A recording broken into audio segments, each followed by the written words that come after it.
Su Luochen, within 3 years, I shall kill you. Having traversed into the very novel he authored, he found himself as the 27th prince of the Kangmang Empire, immediately threatened with death by the original protagonist. With no other choice, Su Luochen resolved to eliminate the original character and embark on his own path to invincibility. Chapter 1. Transcending into my own novel. Su Luochen, within 3 years, Yi Feng will surely slay you. 3 years. At most. Just 3 years. Within the Kangmang Imperial Palace, in the Jinshan Hall, a youthful and handsome Yi Feng was forcefully brought to his knees, his face contorted with resentment as he shouted at the strikingly handsome and noble golden-clad youth above him. The golden-clad youth, adorned in luxurious attire, exuded an unparalleled aura, his gaze calm and unyielding as he regarded the furious Yi Feng below. I never anticipated that I would actually traverse realms. Beneath Su Luchen's composed exterior lay the tumultuous heart. Moreover, I have landed in the very novel I once wrote, which is now a failed endeavor. Originating from Blue Star, Su Luochen was a struggling author, penning a fantasy tale scarcely read by anyone. Yi Feng was the protagonist of this narrative, possessing an exquisite appearance and an extraordinary fateful boon, destined to be invincible.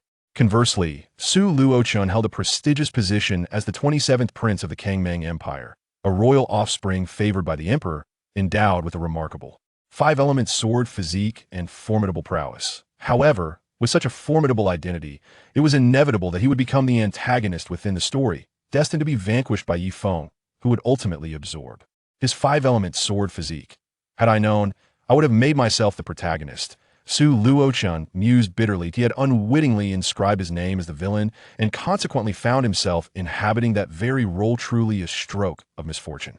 Casting a cold glance at a stunning woman beside him, Su Luochen silently shook his head. This captivating woman was Yi Feng's fiancée. In a bid to curry favor with the esteemed 27th prince, had callously discarded Yi Feng. Fueled by rage over his betrayal, Yi Feng sought revenge against Su Luochen, yet proved no match for him, ultimately brought to his knees. Thus, the initial confrontation unfolded. Su Luochen regarded Yi Feng, kneeling before him, with a detached expression. Having reached this point, reconciliation was no longer an option. It was a matter of life or death.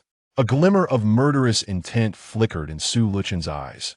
According to the original plot, he would surely disregard Yi Feng, agreeing to the 3-year ultimatum, which would enable Yi Feng, with his remarkable boon, to surpass him and ultimately kill him. In the end, even the Kangmang Empire would become Yi Feng's personal dominion. Su Luochen would not permit such a scenario to unfold. He was determined to survive. 3 years to spare? Huh. Su Luochen scoffed. Yi Feng, do you think this prince is unaware of the principle of eradicating threats at the root? Stop struggling and resign yourself to your fate. Your wife and child shall be under my care. Yi Feng's expression shifted drastically, his eyes filled with panic. You are not adhering to the script. Su Luochen, you are frightened. Are you too cowardly to grant me 3 years? You are a prince of the illustrious Kangmang dynasty. Do you not fear becoming the laughingstock of the entire southern wilderness for slaying an ordinary man? Laughingstock? Su Luochen inwardly rolled his eyes. Is reputation truly more important than life itself? He could discern the distinction. Yi Feng, you are no ordinary individual.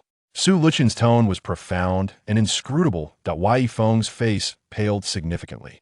Could it be that Su Luochen had discerned his hidden cards? No, that is impossible. Yi Feng gritted his teeth fiercely, bellowing, Su Luochen, you are indeed afraid. You lack courage. If you possess courage, grant me 3 years. 3 years hence, if you can slay me, I will completely submit. Su Luochen replied indifferently, I seek not your submission, I only desire your life. Kill him. Su Luochen waved his hand nonchalantly. At your command. The black-clad guard escorting Yi Feng responded coldly. There was no need for Su Luochen to act personally, others would do the bidding for him. Even the act of subduing Yi Feng was executed by his guards, while Su Luochen remained uninvolved. Yi Feng's face was a canvas of despair, glaring at Su Luochen with immense resentment. He had no strength to resist. He could only submit to his fate. Stop. Just as the black-clad guard was about to end Yi Feng's life, a figure clad in white soared into the hall from outside. The newcomer was a young maiden, with features as exquisite as a painting, skin as delicate as a flower, and eyes that sparkled with vitality. She was stunning. In comparison, Yifeng's fiancée was utterly insignificant, lacking any semblance of comparison. Greetings, Princess Lingy. Aside from Su Luochen, everyone in the Jianshan hall bowed to the young maiden in white. Her name was Su Lingyi, the 19th princess of the Kangmang dynasty, born with a primordial spirit body and deeply favored by the emperor. Her status within the Kangmang dynasty was not in the slightest inferior to that of Su Luochen. In fact, she might even surpass him slightly, in the original narrative. She was designated as one of Yifeng's consorts in the future. As Yifeng became invincible, the Kangmang dynasty would be ruled by Su Lingyi, becoming its first empress. 19th sister, what brings you here? Su Luochen feigned ignorance. Well aware of her intentions, Su Lingyi smiled gently, infusing the very air with a lively energy. 27th brother, this Yifeng has shown me kindness. I wish for you to spare his life. This small matter, surely you would not refuse, would you? 27th brother, a glimmer of hope rekindled in Yifeng's despairing visage. Someone had come to his rescue. However, he did not recognize Su Lingyi. Yet Su Luochen was aware that during Su Lingyi's playful outings, she had disguised herself as a beggar, and Yifeng had given her 3 buns. Those 3 buns represent the so-called favor that Su Lingyi speaks of. Has he done you a favor? Su Luochen nodded. Since he is your benefactor, dear 19th sister, I can spare his life. Su Lingyi's face lit up with joy, ready to express her gratitude. When Su Luochen continued, pardon my curiosity, but what favor has Yifeng done for you, 19th sister? Su Lingyi blurted out. He gave me 3 buns. Yifeng suddenly realized. So you are that little beggar. Indeed, that is me. Su Lingyi replied with a smile. She harbored some affection for Yifeng, otherwise she would not have come to plead for him. Suddenly, Su Luochen let out a cold laugh. 19th sister, are you jesting with me? Su Lingyi blinked her wide eyes in confusion. 27th brother, I am not. Su Luochen snorted disdainfully. 3 buns? What sort of favor is that? Can it buy his life? Are you not joking with me? If he saved your life, I would undoubtedly grant him a chance to live, since it is merely a favor of 3 buns. Bring him 300 buns. Yifeng, I am not a miser. You gave 19th sister 3 ordinary buns, that I shall give you 300, all made of jade snake meat, which would be 100-fold repayment for your favor to 19th sister. After you leave here, do not accuse her of ingratitude. 300 jade snake meat buns were placed before Yifeng. Chapter 2. Reflected in the Crimson Moon. Su Lingyi stared in astonishment, exclaiming, 27th brother, I want him to live. Su Luochen replied calmly, 19th sister, his favor cannot purchase his life. Yifeng, hurry and eat. Once you finish these 300 jade snake meat buns, you may depart in peace. Yifeng's eyes blazed with fury. Su Luochen, you insult me. Su Lingyi's expression darkened. 27th brother, if you do not release him, I will resort to force. Let's go. As soon as she spoke, Su Lingyi grasped Yifeng's shoulder, intent on leaving the Jinshan hall. 19th sister, do you think you can leave? Su Luochen did not budge, while a black-clad guard blocked Su Lingyi's path. The black-clad guards were elite bodyguards dispatched by the Kangmang emperor to Su Luochen, belonging to the esteemed Kangmang dynasty, each possessing formidable strength. Though Su Luochen and Su Lingyi were exceptionally gifted, they were still too young to compare with the black-clad guards. Naturally, their status and identity were far superior to that of the guards. How dare you obstruct me? Stand aside, Su Lingyi exclaimed, delivering a palm strike. The black-clad guard remained unfazed, swiftly seizing Yifeng from her grasp and forcing him to kneel on the ground. With Yifeng no longer in her hands, Su Lingyi's expression soured. 27th brother, do you truly refuse to show me any consideration? With a serene smile, Su Luochen remarked, I have already bestowed upon him 300 buns. I have honored him sufficiently. Sister 19, I have indulged you greatly. Su Lingyi felt a surge of frustration. How could he claim to pamper her? Yifeng, if you refuse to eat the buns, then descend to your fate. Kill him. To avoid any lingering complications, Su Luochen declared coldly. Boom! The black-clad guards conjured black flames, reducing Yifeng to ashes. A fragment of iron fell to the ground. Yifeng perished without uttering a single cry. Upon witnessing Yifeng's demise, Su Luochen finally exhaled in relief. Though Yifeng was weak, the burden of his connection to the original owner weighed heavily upon him. Gazing at the fragment of iron, Su Luochen's eyes grew more profound. This was Yifeng's golden finger. He drew the fragment into his hand and commanded, This prince follows through on his words. Prepare 300 jade serpent meat buns to be burned for Yifeng. so he may partake. In the afterlife, Su Luochen, you shall pay for this. Seeing Yi Feng turn to ash, Su Lingyi stamped her foot in anger and swiftly exited the Jinshan Hall. With Yi Feng deceased, there was no hope for her to save him, and she had no means to confront Su Luochen. What more could she do but leave? After Su Lingyi departed, a beautiful woman nearby giggled. Your Highness, that was splendid. You are truly imposing. Is that so? A slight smile graced Su Luchen's lips. Indeed, no one can rival you. The beautiful woman flattered him, devoid of any sympathy for her fiancé's death. Prior to this, she had even wished for Yi Feng's early demise, eager to align herself with Su Luochen. The smile on Su Luchen's face faded as he coldly commanded, kill her. The woman's expression changed drastically before she could plead for mercy. She was consumed by black flames. This woman was no virtuous soul. She had caused considerable trouble for the original Su Luochen. He had no intention of allowing her to live. With her fiancé dead, it was only fitting that as his betrothed, she accompany Yi Feng in death. Let them all go. Su Luochen waved his hand. Everyone in the Jinshan Hall bowed and departed, closing the hall doors behind them. With a thought, Su Luochen activated the great array within the Jinshan Hall, obscuring the eyes of all onlookers. Brother 27 has entered seclusion. Eradicate the roots. Brother 27 may be young, but his methods are ruthless. Brother 27 is a stumbling block in my quest for the throne. The princes and princesses within the vast imperial palace withdrew their gazes, each lost in their own thoughts. Su Luochen remained in the Jinshan Hall, not in seclusion for cultivation, but instead contemplating the fragment of iron in his hand. Gently flicking the fragment, Su Luochen calmly stated, "Come forth." The fragment of iron remained unresponsive. Su Luochen continued, "I shall count to 3. If you do not emerge by then, I shall cast you into the cesspit. 3, 2, damn you, insolent brat." A glimmer ignited upon the jagged iron shard, and a diminutive figure, no larger than a finger, materialized. Though small, the figure was strikingly beautiful, her eyes akin to celestial stars and a bright moon, cascading strands of hair flowing down to her feet, her snow-white, delicate feet appearing ethereal and lively, her otherworldly presence reminiscent of a goddess. Su Luochen recognized that she was not merely an ethereal being, but an actual divine entity. To be precise, she was among the pinnacle of the divine. The Empress of the Crimson Moon, Ying Feiyue. I thought you would choose to remain hidden, resisting to the very end. Su Luochen taunted without restraint.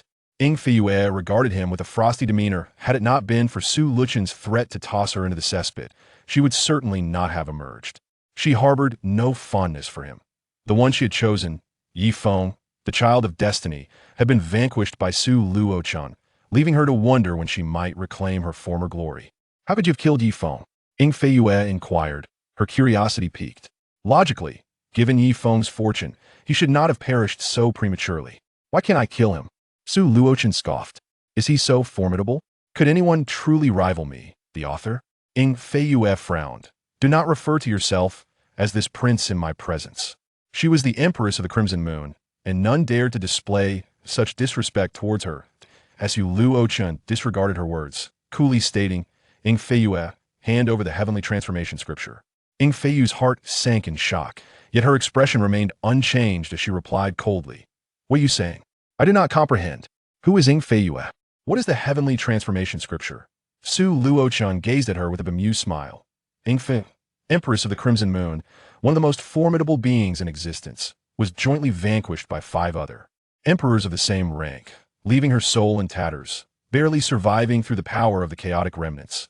Ying Feiyue could no longer maintain her composure, her astonishment palpable. How could you possibly know such things? These secrets were known only to her and a few other emperors. What right did Su Luochen have to possess such knowledge? Su Luochen replied indifferently, I know far more than you can imagine. Enough with the idle chatter.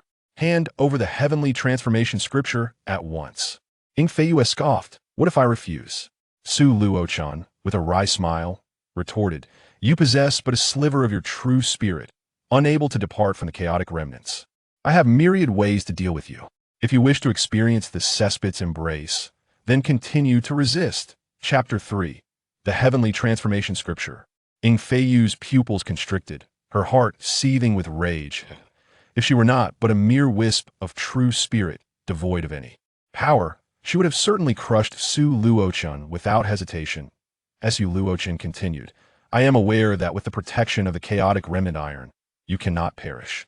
But I possess a myriad of methods to torment you, rendering your existence a fate worse than death. You would do well not to provoke my cruelty. Even if Ying Fei Yue were in existence of the emperor level, she could not withstand such psychological torment. You! Ying Fei Yue's teeth ground together as she glared fiercely at Su Luochen. I shall grant you 3 seconds to make your decision. Su Luochen smiled. After 3 seconds, should you refuse, I will cast you into a pit of filth. This is merely the preliminary stage of torment. I hope you choose wisely. Even if Ying Fei Yue were depicted as the most exquisite woman, Su Luochen would remain unmoved. He understood the perilous nature of this world. His sole desire was to survive. Point 3. Su Luochen began his countdown anew. Ying Fei Yue's starry eyes shimmered as she spoke solemnly. I can offer you the heavenly transformation scripture, but you must swear a blood oath of the heavenly path to assist me in restoring my corporeal form. If you refuse, then feel free to torment me as you wish. Su Luochen replied indifferently. I can assist you in restoring your corporeal form, but I shall not swear a blood oath of the heavenly path. The blood oath of the heavenly path in this world is fraught with peril. The original owner, Yi Feng, encountered immense trouble after making such an oath. Of course, relying on the protagonist's halo, Yi Feng eventually resolved his issues. However, knowing the risks involved, Su Luochen would not be foolish enough to fall into that pit. How can I trust you? Ying Fei Yue expressed her dissatisfaction. Without the heavenly blood oath, what basis did she have to trust Su Luochen? He could easily breach their agreement after obtaining the heavenly transformation scripture. My integrity is beyond reproach, Su Luochen declared, patting his chest. Ying Fei Yue scoffed. Did he take her for a fool? Would she believe whatever he said? Believe it or not, it is your choice. Su Luochen could not compel her belief, but he was resolute in not swearing the heavenly blood oath. Point 2. Su Luochen continued to count. Fine, I agree. Ying Fei Yue relented. Realizing her helplessness, as the prey on the butcher's block, she would have never allowed Su Luochen such arrogance if she possessed even a modicum of strength. A point of purple golden light emerged from her brow, and she gazed at it with a melancholic sigh. The treasure she had labored to acquire remained unconsumed, now to be offered to Su Luochen as a wedding garment. How tragic! How lamentable! With resentment, she shot a glance at Su Luochen and said, Take it, but remember your promise. Her lips quivered as she contemplated uttering a threat, yet she ultimately refrained. She simply lacked the power to intimidate Su Luochen. One can only place hope in Su Luochen's genuine adherence to his promises. That a point of purple gold light soared into Su Luochen's forehead. He harbored no fears regarding Ying Fei Yue's potential deceit, for the heavenly crafting true sutra is singular in its essence. No one can fabricate its profundities. A torrent of information surged into Su Luochen's mind. After a full day, he awakened, a spark of excitement illuminating his countenance. The heavenly crafting true sutra indeed possesses unparalleled mysteries. To seize the essence of heaven and earth, imbuing oneself with boundless profundities, it stands as the mightiest in existence. The original owner, Yi Feng, with his mediocre talents, ultimately ascended to the pinnacle solely by harnessing the heavenly crafting true sutra, seizing the limitless essence of the cosmos. Su Luochen prepared to cultivate the heavenly crafting true sutra. The barrier at the entrance of the sword dust hall resonated, and he waved his hand to open the hall doors. A beautiful palace maid entered, kneeling as she spoke. Your Highness, the 27th Prince, His Majesty requests your presence in the Wanhua Garden. Do you know what this pertains to?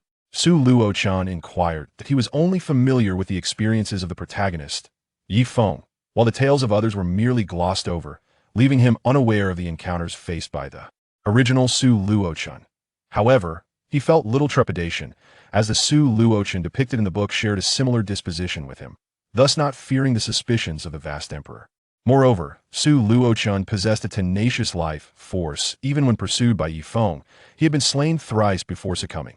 This antagonist was no mere side character to be easily dispatched. In response to your Highness, this servant does not know, the palace maid respectfully replied. Very well, rise, Su Luochen commanded as he stood. The palace maid promptly got to her feet and led the way. The Kangmang Imperial Palace, the heart of the Kangmang dynasty and the residence of the Kangmang Emperor, exuded unparalleled opulence and grandeur. The stone slabs beneath Su Luochen's feet were composed of a material known as azure stone, exceptional for crafting, yet within the Kangmang Imperial Palace, it served merely as flooring. Upon reaching the Wanhua Garden, a myriad of exotic flowers vied for attention, adorned in vibrant hues, with some even transforming into small sprites that danced gracefully. Amidst the floral splendor, in the garden stood a small pavilion, where a middle-aged man clad in a black imperial robe faced away from Su Luochen, revealing only his hands, pale and exquisite as jade. These hands wielded the utmost power over the southern desolate continent, capable of life and death. Radiating an invincible aura, he was none other than Su Luchen's father, the sovereign of the Kangmang dynasty, Su Juntian. On the other side, a beautiful maiden in white was also brought forth, the 19th princess, Su Ling.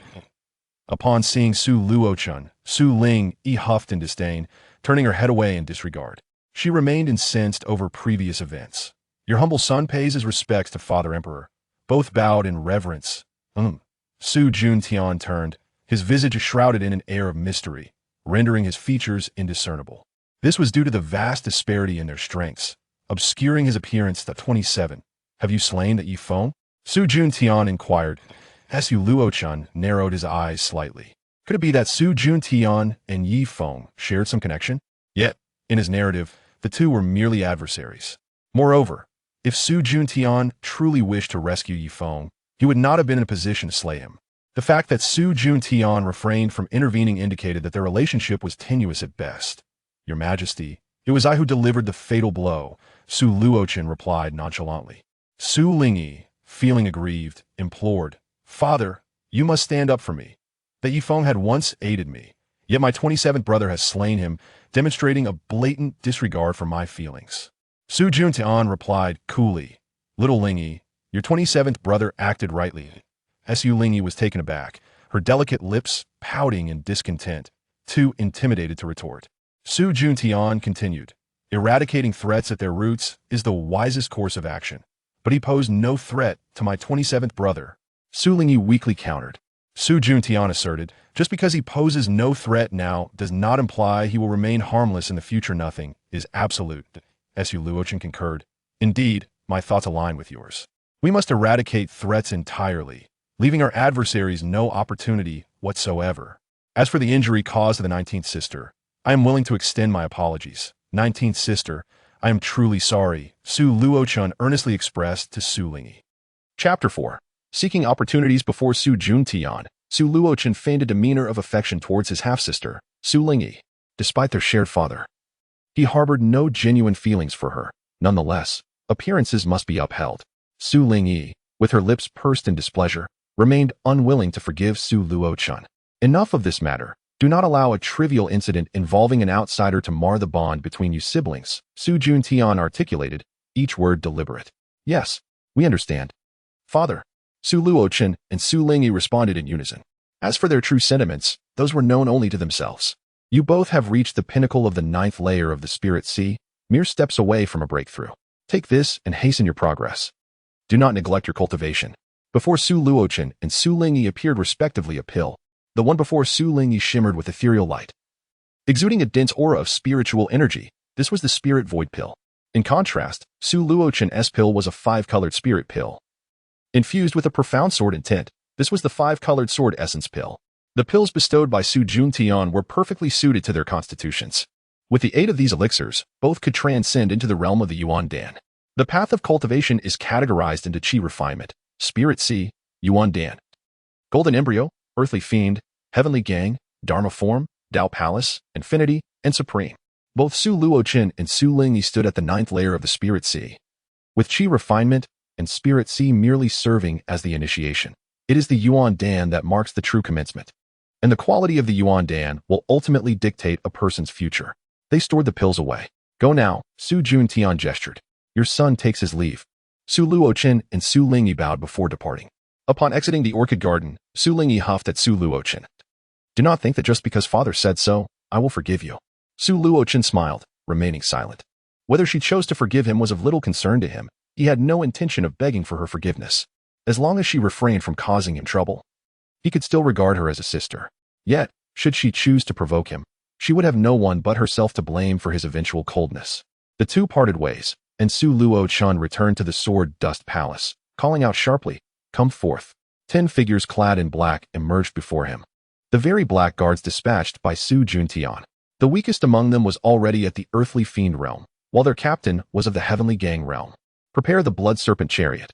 I shall be going out," Su Luochen commanded. "Yes," they replied in unison.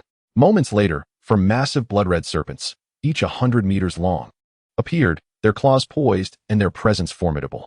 They drew a luxurious purple-gold chariot, resplendent and imposing. These 4 blood serpents were also of the earthly fiend realm.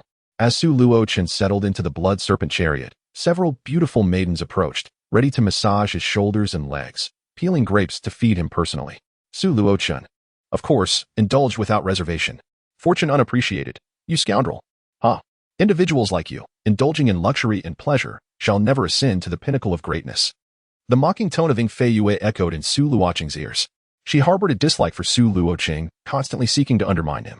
Su Luocheng replied calmly, "If mere diligent cultivation were sufficient to reach the summit, there would be countless supreme beings in this world. No one achieves the pinnacle solely through effort." "Absolutely not." Roaring, the 4 blood serpents surged forth, pulling Su Luocheng out of the vast imperial palace. Where could the 27th prince be heading? His father had bestowed upon him the 5-color sword essence pill, yet instead of diligently breaking through in seclusion, he roamed aimlessly. Should his progress lag, his father would surely lose interest in him. The 19th sister, however, exhibited wisdom, immediately entering seclusion to break through upon acquiring the spirit void pill. The numerous princes and princesses murmured among themselves. Simultaneously, they dispatched individuals to secretly follow Su Luocheng, eager to uncover his intentions for departing the vast imperial palace at such a time. Yulua Palace. This is the residence of Su Luocheng's mother, concubine Luo. Concubine Luo is one of the 4 imperial concubines of the Kangmang dynasty, holding an immensely esteemed position, second only to the Kangmang emperor and the empress within the palace.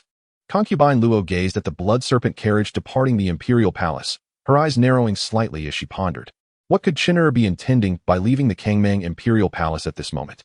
"Someone, go to the Sword Dust Hall, and upon Chinner's return, instruct him to see me immediately." Concubine Luo resolved to impart a lesson to her son, ensuring he does not act recklessly. Within the Kangmang imperial palace, danger lurks at every corner and enemies abound. A moment's carelessness could lead to irrevocable disaster. Outside the Kangmang imperial capital, a vast river, 100 miles wide, surged tumultuously, its roaring waves crashing like mountains. The True Dragon River. Legend has it that a supreme true dragon once descended upon this river, bestowing it its name. However, Su Luocheng understood that this was no mere legend. It was the truth. The original host, Yi Feng, had encountered immense fortune in the True Dragon River after being expelled from the Kangmang imperial palace, thus embarking on his invincible journey. With Yi Feng deceased, the fortune that rightfully belonged to him was now unreservedly claimed by Su Luocheng. The blood serpent carriage hovered above the True Dragon River. Su Luocheng surveyed the churning waves below, standing tall with hands clasped behind his back, and commanded, "Bring all those who are tracking me before this prince." Yes. The 5 black-clad guards immediately soared into action, while the remaining 5 continued to protect Su Luocheng. Moments later, 5 individuals knelt before Su Luocheng, trembling and repeatedly bowing, pleading for mercy. "Spare us, 27th prince." Su Luocheng cast a glance at the 5, his gaze settling on the lone individual among them who did not beg for mercy. She was a woman of utterly unremarkable appearance, her figure equally plain, devoid of any distinguishing traits. "Spare no one but her," commanded Su Luocheng, pointing at the ordinary woman. "Please, your highness, have mercy," cried the other 4 desperately, only to be reduced to ashes by a surge of black flames in an instant. Su Luocheng cast a glance at the ordinary woman still kneeling on the ground and said, "You all remain here. I shall venture below." "Your highness, that is unwise," exclaimed Chipu, the captain of the dark-clad guards, a master at the Tian gang level. "Rest assured, the Zhenlong River harbors no danger." With a casual wave of his hand, Su Luocheng leaped into the Zhenlong River. It is often said that deep mountains and great rivers give rise to monsters, and this adage holds true. However, the Zhenlong River, located beyond the vast imperial capital, had been thoroughly cleansed long ago, rendering it devoid of any such creatures. Even Yi Feng, the original weakling, had managed to survive in the Zhenlong River and had gained substantial fortune. With his comprehensive understanding, Su Luocheng faced no difficulties. As he plunged into the river, some minor spirit creatures of the Qi refinement level lunged at him, attempting to devour him. With a mere flick of his fingers, Su Luocheng unleashed a fierce sword aura that obliterated these creatures into mere fragments. Chapter 5. The all-knowing prince delving deep beneath the water for nearly half an hour. Su Luochen finally located a large stone. He grasped it firmly and stowed it away in his storage space before returning from the Junlong River to the blood serpent carriage. Upon his safe return, Chi Pu and the others let out a collective sigh of relief. Had Su Luochen perished, they would have met their own doom. Return to the imperial palace, Su Luochen commanded, and the blood serpent carriage soared back toward the vast imperial palace. The ordinary woman remained kneeling, too fearful to move. And Su Luochen paid her no heed, allowing her to remain as she was. In the vast imperial palace, as Su Luochen re-entered, he sensed a formidable aura erupting not far away, sweeping through the surroundings. A colossal stream of energy formed a funnel-shaped vortex above a building, its diameter exceeding 100 meters, brimming with dense spiritual energy that poured into the structure below. This energy coalesced into a majestic phoenix, soaring through the air, its continuous cries manifesting extraordinary phenomena. The building below was the palace where Su Lingyi resided, a vortex of spiritual energy over 100 meters wide. And the phoenix manifestation. Truly, she is a natural spirit body. How terrifying. Is this the true power of a spirit body? She has only just broken through to the Yuandan realm. The princes and princesses within the vast imperial palace were left speechless. Some wore solemn expressions, given Su Lingyi's displayed talent. She would undoubtedly pose a significant threat in their struggle for power. In the Wanhua garden, Su Juntian stood with his hands clasped behind his back and merely uttered two words, not bad. In the Yulua palace, the expression of consort Luo flickered uncertainly. Is Chun'er still wandering about? Even Su Lingyi, younger than him, has made a breakthrough. In the Lingquan palace, here lies the abode of the esteemed Ling Fei, the mother of Su Lingyi. It is a splendid sight. Ling Fei gazes at the immense vortex of spiritual energy, her face breaking into a radiant smile. Your enemies have all made breakthroughs. Are you capable of matching her prowess? Do not allow her to vanquish you, for you must assist me in restoring my physical form. Ing Fei Yue continues to provoke Su Luocheng. Su Luocheng replies with an air of indifference. This prince surpasses her by 1,000-fold. Ing Fei Yue scoffs. Oh, how boastful. Upon returning to the Jianshan Hall, a beautiful palace maid, upon seeing Su Luocheng approach, hurriedly announces, Your Highness. The esteemed Lady Luo has summoned you to the Yulua Palace immediately. Su Luocheng nods. Very well. Arriving at the Yulua Palace, he bows. I pay my respects to Mother. He gazes upon the noble woman above. Lady Luo is strikingly beautiful, her skin like fine jade, fingers delicate, exuding an aura of regal pride. Chainer, your father has bestowed upon you the 5-colored sword origin pill. Why do you not enter seclusion to cultivate and strive for a breakthrough? Why must you wander aimlessly? Do you not realize that your actions affect your standing in your father's eyes? Lady Luo's voice is filled with reprimand, yet her concern is palpable. She fears that Su Luocheng may fall behind and struggle to survive in the cruel imperial court. In this world, power reigns supreme. All authority and status are founded upon strength. I am preparing for my breakthrough, Su Luocheng calmly responds. Please, Mother, await the forthcoming results. Lady Luo's gaze flickers, her tone turning stern. Su Lingyi has performed remarkably. You cannot afford to be inferior to her.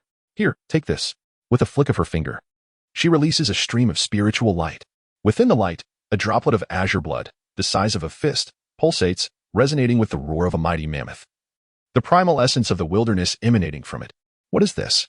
Su Luocheng's interest is piqued. Lady Luo replies coolly. This is a drop of essence blood from the primeval mammoth. While she, Ling Fei, can procure phoenix blood from the Ling family for her daughter, I, too, can obtain the essence blood of the primeval mammoth for you from the Luo family. You must not fall short of Su Lingyi. As the original antagonist, Su Luocheng naturally possesses certain traits of a villain, including the exceptional affection from his mother, as well as the indulgence from the Luo family. It is precisely for this reason that, in the original narrative, the Luo family and Lady Luo ultimately face annihilation at the hands of Yifeng, leaving not a trace behind. Unlike Yifeng, Su Luocheng, feeling the warmth of Lady Luo's love, solemnly declares, Rest assured, Mother, I shall astonish everyone. Go now. Do not be idle, Lady Luo replies, satisfied. As Su Luocheng returns to the Jianshan Hall, preparing to close the doors and enter seclusion for his breakthrough, the ethereal figure of Su Lingyi ascends, appearing celestial and even more powerful.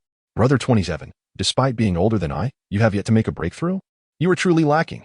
Su Lingyi gazes at Su Luocheng, her tone unrestrained. Su Luocheng remained speechless, remarking that being born merely 10 hours earlier was hardly significant. With a grin, he responded, Sister 19 is correct. Brother 27 pales in comparison to you. You are truly remarkable, and Brother 27 is genuinely happy for you. Su Lingyi was momentarily taken aback. She had anticipated a sharp retort from Luochen, yet he had unexpectedly yielded. Had she been too harsh on Brother 27? By nature, Su Lingyi was a kind-hearted and endearing girl. Otherwise, she would not have been willing to rescue Yifeng over a few buns. Her frustration stemmed from Su Luochen interrupting her opportunity to save a life, thus thwarting her chance to repay a debt of gratitude and causing her to lose face. In retrospect, given that Yifeng had threatened Su Luochen, was it truly wrong for Su Luochen to eliminate the threat? Brother 27 is indeed a scoundrel.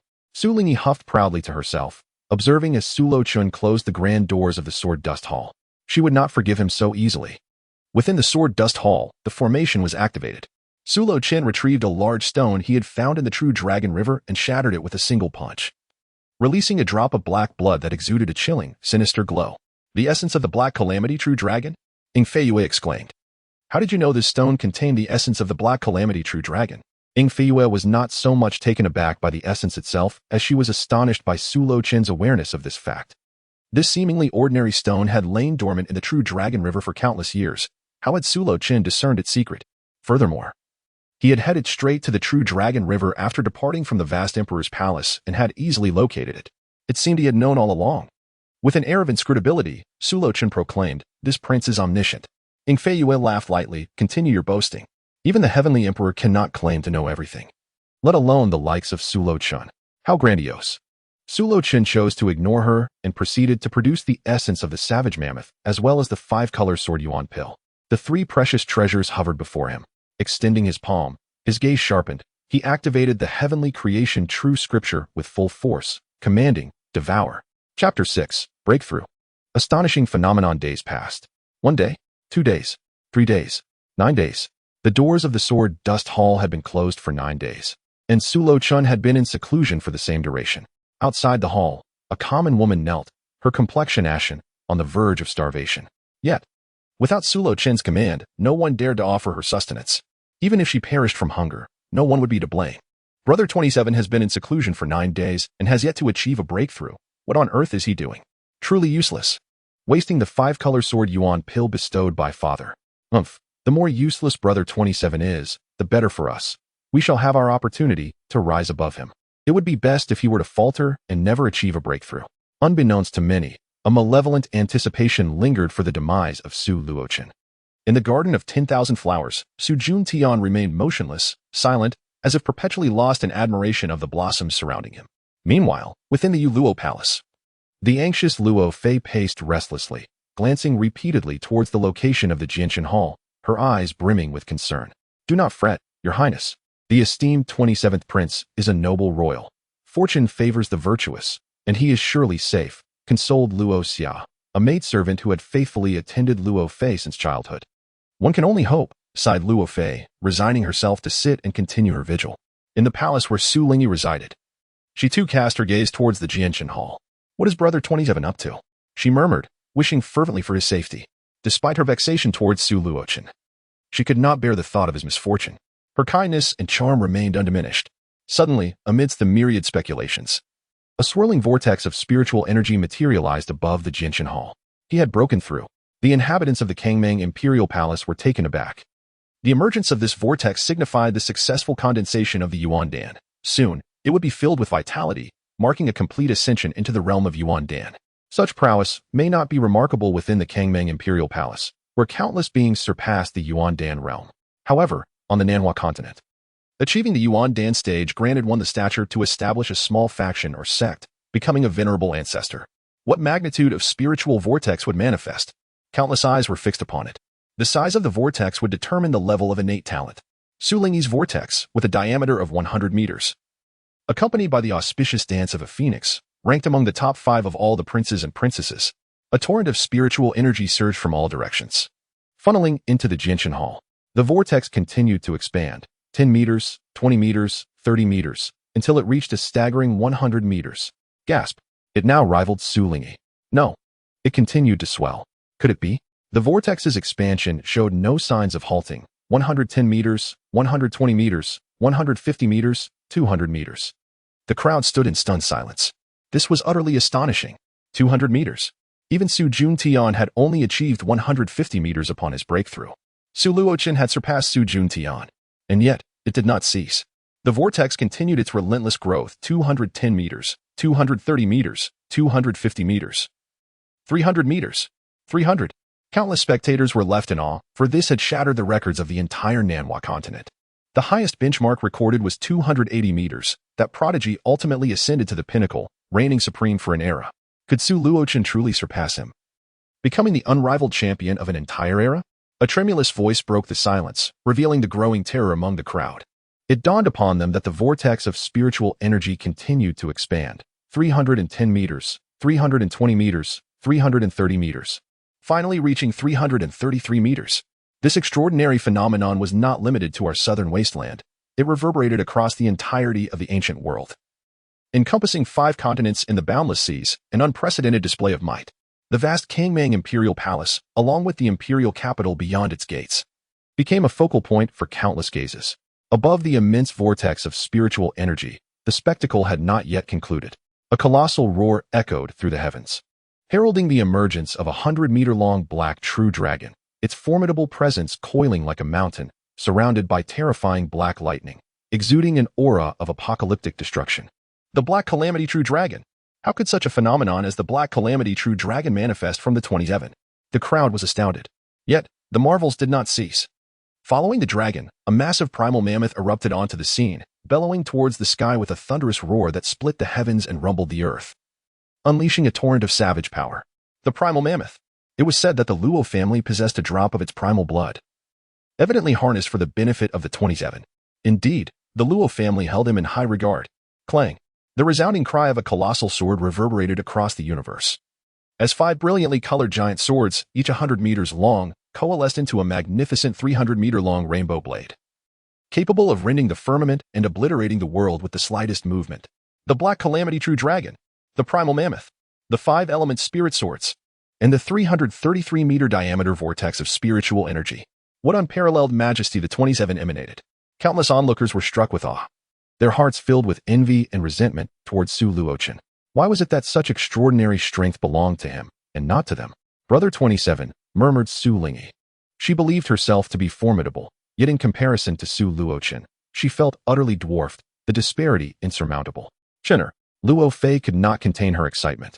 Rising to her feet, truly, my son is remarkable. Luo Xia quickly added, congratulations, your majesty. With a hearty laugh, Luo Fei commanded that all personnel from Yulua Palace and Sword Dust Hall be granted a year's salary. Thank you, your majesty. In the Wanhuayuan. Su Jun Tian turned to gaze at the Sword Dust Hall, marveling at how his son continually exceeded his expectations. Bring him to me once he stabilizes his realm. Yes. Within the Sword Dust Hall, boundless spiritual energy, the Black Calamity True Dragon, the Primal Mammoth, and the 5-element spirit swords all surged into Su Luochen's being. In his dantian, a grain-sized primordial pill spun, absorbing the inexhaustible spiritual essence. Ing Fei Yue gazed intently, her eyes narrowing slightly. Is this the formidable power of the heavenly creation stealing scripture? Perhaps this youth truly possesses the ability to restore my corporeal form. Yet, I wonder if he will honor his promise. Lacking any alternative, Ing Fei Yue could only hope that Su Luochen would prove trustworthy and uphold his word. The vortex of spiritual energy gradually diminished, with all the essence being absorbed into Su Luochen's Yuan Dan. After a full day and night, the absorption was finally complete. Chapter 7. Unique and Unparalleled Honor. Su Luochen examined his Yuan Dan, now the size of a fingertip, and had directly ascended to the 4th realm of Yuan Dan. Upon it rested 3 entities, a black true dragon, a wild and fierce mammoth, and a 5-element spiritual sword. With a mere flicker of intention, he could unleash an unimaginable force. Moreover, both his physical body and soul had reached a terrifying pinnacle, all thanks to the heavenly creation stealing scripture. To seize the essence of heaven and earth and forge oneself, rendering one invincible. Even a cultivator at the 9th realm of Yuan Dan would fall to my single strike. Su Luochen brimmed with confidence, for even the original host, Yi Feng, could not compare to his terrifying prowess. Yi Feng lacked the 5-element sword body and the blood of the wild mammoth, possessing only the blood of the Black Calamity True Dragon. Stepping out of the Sword Dust Hall, Su Luochen donned an opulent golden robe, exuding an air of nobility and charisma that was unparalleled and unique, inspiring involuntary admiration. Prince 27 is indeed my formidable rival, sighed the princes and princesses, sensing the immense threat emanating from Su Luochen. Your Highness 27, His Majesty summons you. A pale-faced eunuch named Yu Wufu appeared, a trusted attendant of the great sovereign Su Ju Tian. His enigmatic power was profoundly terrifying. Very well, Su Luochen nodded. Yu Wufu led him to the Heavenly Sky Hall, the heart of the Kangmang Imperial Palace, where Su Juntian dealt with important matters and met with his subjects. Greetings. Father Emperor, Su Luochen bowed respectfully. 27. You have done well, Su Juntian praised generously. You are approaching your 18th year, I presume? Thank you for your concern, Father Emperor. I have yet a month to go, replied Su Luochen. Su Juntian nodded. I wish to host a coming-of-age ceremony for you and bestow upon you the title of prince. What say you to this? Bestowed as a prince. Both the silent Yu Wufu and Su Luochen were taken aback. The title of prince was the highest nobility within the Kangmang dynasty. Typically, only princes and princesses were granted titles of marquis, and those who excelled might receive the title of duke. Only those deeply favored by Su Juntian could aspire to the title of county prince. In fact, among the 55 princes and princesses in the entire Kangmang dynasty, none had ever been granted the title of prince directly. Even the eldest prince, Su Juntian, son of the empress, was merely conferred the title of a duke in his early years. It was only after he achieved numerous feats that he ascended to the rank of prince. To date, among Su Juntian's 55 offspring, only 5 have been granted the title of prince, and all were promoted later rather than being directly bestowed the honor. How audacious it is for Su Juntian to directly confer the title of prince upon Su Luochen. Yu Wufu observed his master's esteem for Su Luochen in silence, fixating his gaze upon the ground as if it held some captivating intrigue. This matter was beyond his purview. After a moment of contemplation, Su Luochen smiled and expressed his gratitude. Thank you, father. Naturally, he would accept the direct conferment of the princely title. He too aspired to contend for the throne of the vast Song-Mang dynasty. Yu Wufu. Su Juntian called. Present, your majesty, Yu Wufu replied. Send out invitations to all the major powers of the South Wilderness continent for the celebration of the 27th birthday, Su Juntian commanded. Understood. Yu Wufu inhaled sharply. This was yet another unparalleled honor. Unlike other princes and princesses, whose coming-of-age ceremonies, save for the eldest prince, were conducted solely within the confines of the Song-Mang dynasty without inviting outsiders. Su Luochen's ceremony would extend invitations to all the prominent forces of the South Wilderness continent, the ancient dynasties, supreme holy lands, immortal families, and divine ancient clans were all included. This would undoubtedly astonish the entirety of the South Wilderness continent and even the other 4 continents. Thank you, father. Su Luochen bowed once more. Su Juntian nodded. You may leave. You have free access to the first 3 levels of the Song-Mang library. After expressing his gratitude again, Su Luochen departed from the Tianshao Palace. The Song-Mang library housed a comprehensive collection of all texts within the Song-Mang dynasty, including the supreme scriptures left by its founders. It was rumored that even celestial scriptures existed among them. However, whether it was the supreme scriptures or the celestial texts, Su Luochen regarded them with indifference. He possessed the true scripture of seizing heaven and creating fortune, which surpassed any supreme or celestial texts. Furthermore, with Ying Feiyu by his side, he could extract any desired secret techniques or scriptures from her without fear of her refusal. Unbeknownst to Ying Feiyu, Su Luochen had already set his sights on her. In the Jianshan Hall, the ordinary woman remained kneeling, barely clinging to life. On the verge of passing away at any moment, Su Luochen brought her into the hall and shut the door behind them. Do not engage in sordid acts before me.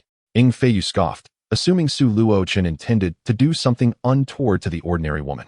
Su Luochen chuckled. What makes it sordid? Just because you choose not to, does that mean others cannot? If there were no sordid deeds, how would you have come into existence? Did you emerge from a stone? You. Ying Feiyu's anger flared as she gritted her teeth, her face flushed with indignation, wishing she could strike Su Luochen down with a single blow. After a brief exchange of sharp words with her, Su Luochen's gaze shifted to the ordinary woman before him as he inquired, Do you not wish to say something to your highness? The ordinary woman, her expression one of bewilderment, replied in a feeble and parched voice, Your highness, what would you like to hear? Your origins, your identity, and the forces that stand behind you, Su Luochen replied nonchalantly. After a moment of silence, the ordinary woman spoke, I am a subordinate of the 8th prince. My name is Wang Qianli. Before she could finish, Su Luochen interjected, That is not what I wish to hear, Dark Knight Qianli. The woman's pupils constricted, yet she persisted. Your highness, my name is Wang Qianli. A smile crept across Su Luochen's face as he countered, No, you are Dark Knight Qianli. Born of the ancient Dark Knight divine clan, your veins coursing with the blood of the ancient dark deities. Darkness is your paradise. The woman felt a tumult within her, her heart racing to the brink of explosion as she mustered the courage to respond, Your highness, I do not comprehend what you are saying. Su Luochen regarded her with an enigmatic smile, nodding slowly. since you claim ignorance. I shall report the matters of the Dark Knight Divine Clan to my father and request him to send someone to the Abyssal Void to investigate. Dark Knight Qianli finally lost her composure, her complexion paling as she repeatedly bowed her head. No, Your Highness, whatever demands you have, I shall fulfill. I am willing to sacrifice my life. Su Luochen replied coolly. First, restore yourself to your true form. Conversing with me while concealed is the utmost disrespect. Understood. Dark Knight Qianli's figure began to transform. In a brief moment, a stunningly beautiful woman with exquisite features appeared before Su Luochen. At this moment, Dark Knight Qianli was transformed. 1,000 times more beautiful than before, completely embodying a different person. Chapter 8. The Great Freedom Heavenly Demon Sutra. Dark Knight Divine Clan. Dark Knight Qianli pays her respects to your highness. Dark Knight Qianli knelt respectfully on the ground, not daring to move. Rise, Su Luochen commanded. As Dark Knight Qianli attempted to stand, her legs buckled, and she fell back to the ground. Having knelt for 10 days and nights without sustenance, she could scarcely endure. After all, she was merely at the Spirit Sea stage and could not survive without food and water. Had Su Luochen neglected her any longer, she might indeed perish from starvation. Su Luochen observed her with an unyielding gaze. Do you not possess even a shred of compassion? Mocking Fei Yue. Su Luochen chuckled softly. Had it not been for Dark Knight Qianli's lineage from the Dark Knight Divine Clan, which still held potential value for him, he would have long since put an end to her. As for compassion, that was entirely absent. The Dark Knight Divine Clan behind Dark Knight Qianli was once a formidable force, on par with the Kangmang dynasty, though it had fallen from grace due to calamities. The reason Su Luochen allowed Dark Knight Qianli to live was twofold. Firstly, in his quest for the throne of the Kangmang dynasty, he required capable allies. The Dark Knight Divine Clan fit that bill well. Secondly, the Dark Knight Divine Clan harbored hidden secrets, which he needed the assistance of its members to unveil. I demand the submission of the Dark Knight Divine Clan. Su Luochen spoke directly. Yi Qianli displayed a troubled expression, saying, Your Highness, I am not in a position to make such decisions. She was a member of the Yi Divine Clan, dispatched to infiltrate the 8th Prince's side, aiming to leverage his power for the clan's growth. Her status within the Yi Divine Clan was not significant. Otherwise, she would not have been assigned to such perilous tasks. You may decide for yourself, Su Luochen continued. Yi Qianli pressed her forehead to the ground, repeatedly stating, Yi Qianli is willing to submit. You are quite understanding, Su Luochen smiled. Had Yi Qianli been obstinate, determined to play the martyr, he would have resorted to tormenting her. Fortunately, after starving her for 10 days and nights, her rebellious spirit had been tempered. The secrets of the Yi Divine Clan's treasures required Yi Qianli to unlock them. The protagonist of the original tale, Yi Feng, had only acquired the treasures after subduing Yi Qianli, incorporating her into his harem and winning her over through affection. Su Luochen, however, had no interest in romance. He merely regarded her as his slave. Go now, eat something, tidy yourself up, and from now on, you will serve as my maid, Su Luochen instructed. Yes. Yi Qianli weakly retreated. Then, Su Luochen said, Fei Yue, I require the Great Freedom Heavenly Demon Sutra. Fei Yue was taken aback. You know of the Great Freedom Heavenly Demon Sutra? Su Luochen replied nonchalantly. I have long stated that I am all-knowing. It was precisely due to the Great Freedom Heavenly Demon Sutra that Fei Yue had managed to cling to a sliver of her true spirit. Otherwise, her enemies would have obliterated her completely. Furthermore, the Great Freedom Heavenly Demon Sutra was the supreme scripture of the demonic path. And Fei Yue was also a heavenly emperor of that path. Feeling discontent, Fei Yue thought, having given the Heavenly Transformation Sutra, she could not possibly withhold the Great Freedom Heavenly Demon Sutra. The Great Freedom Heavenly Demon Sutra can only be imparted to you line by line, she stated. Fearing Su Luochen might not believe her, I am merely a true spirit. The original text of the Great Freedom Heavenly Demon Sutra is not here. I am aware, Su Luochen acknowledged. Fei Yue sighed in relief, grateful that Su Luochen trusted her. However, she soon felt annoyed, for she was a dignified heavenly emperor, yet here she was, bowing low to a mere mortal. She yearned to resist, but lacked the strength, fearing Su Luochen might cast her into a pit of filth. Thus, she could only inwardly curse him a few times before obediently relaying the contents of the Great Freedom Heavenly Demon Sutra. Supreme Heavenly Demon, free and unrestrained. Fei Yue began to recite, her expression solemn. Even she had not fully comprehended the Great Freedom Heavenly Demon Sutra, otherwise she would not have been reduced to a mere fragment of her true spirit. Su Luochen listened intently, channeling the Heavenly Transformation Sutra. The power of the Heavenly Transformation Sutra sees the profound mysteries of the Great Freedom Heavenly Demon Sutra. This is the terrifying nature of the heavenly seizing creation scripture. which not only allows for the plundering of the tangible but also the ethereal mysteries. The Great Freedom, Heavenly Demon scripture embodies a complete path of cultivation. Encompassing the Great Freedom, Heavenly Demon Chi, the Great Freedom, Heavenly Demon Body, and the most formidable Great Freedom, Heavenly Demon Soul. Everything is absorbed by the power of the Heavenly Seizing Creation Scripture. After a day, Su Luochen departed from the Sword Dust Palace and arrived at the vast library. Your Highness, His Majesty has granted you permission to freely enter and exit the first 3 levels of the vast library. Echoed the voice of the spirit of the library's treasure. Upon entering, Su Luochen beheld a vast sea of books, each radiating its own brilliance. Even the tomes of the first level of the vast library could incite a tempest of bloodshed if taken outside. Su Luochen perused them one by one, utilizing the Heavenly Seizing Creation Scripture to absorb the profound powers contained within these books. Although this endeavor did not directly enhance his cultivation, it significantly elevated him in a more abstract sense, enhancing a mysterious quality akin to talent or fortune. Even the Heavenly Seizing Creation Scripture itself was continually being refined. It took him a full 10 days to finish the tomes of the first 3 levels of the vast library.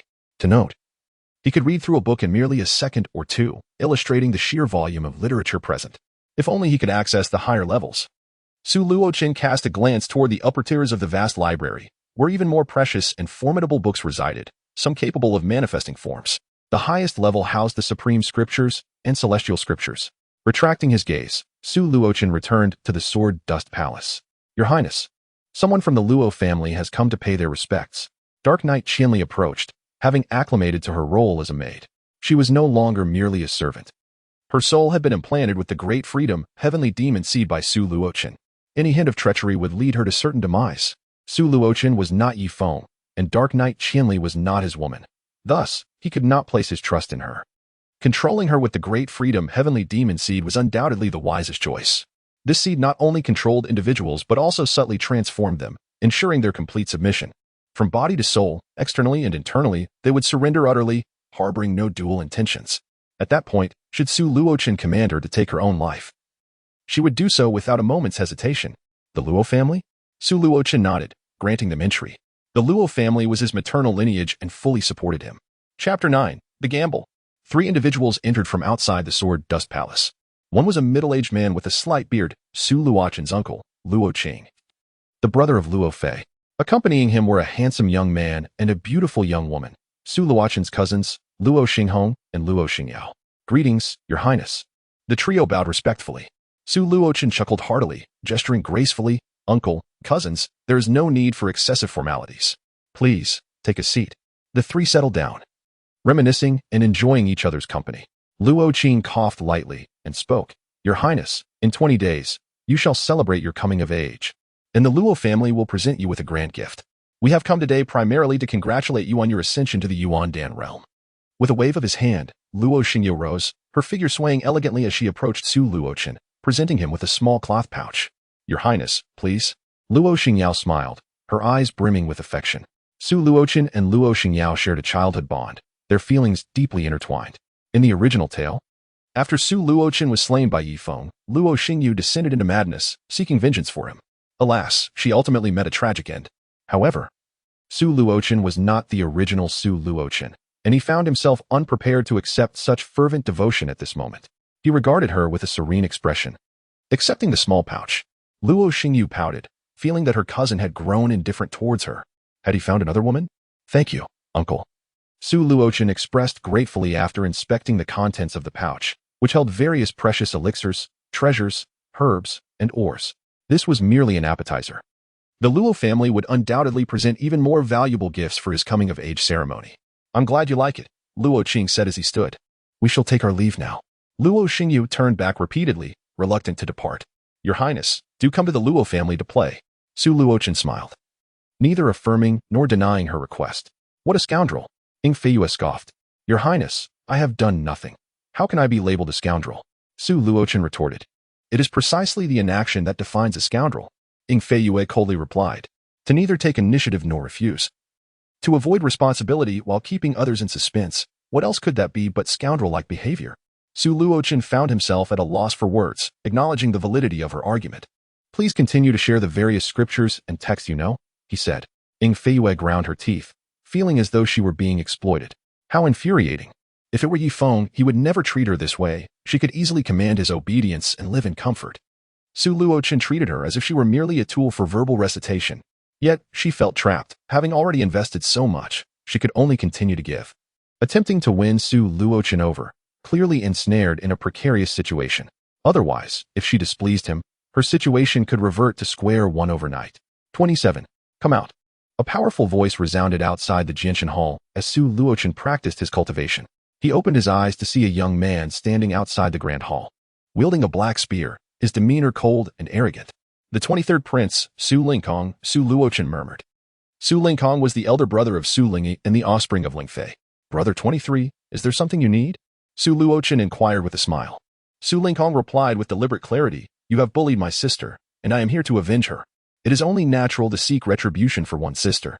Su Luochen nodded in agreement. In the narrative, Su Lingkong is indeed a devoted brother, doting on Su Lingyi. Thus, it is entirely reasonable for him to confront Su Luochen on her behalf.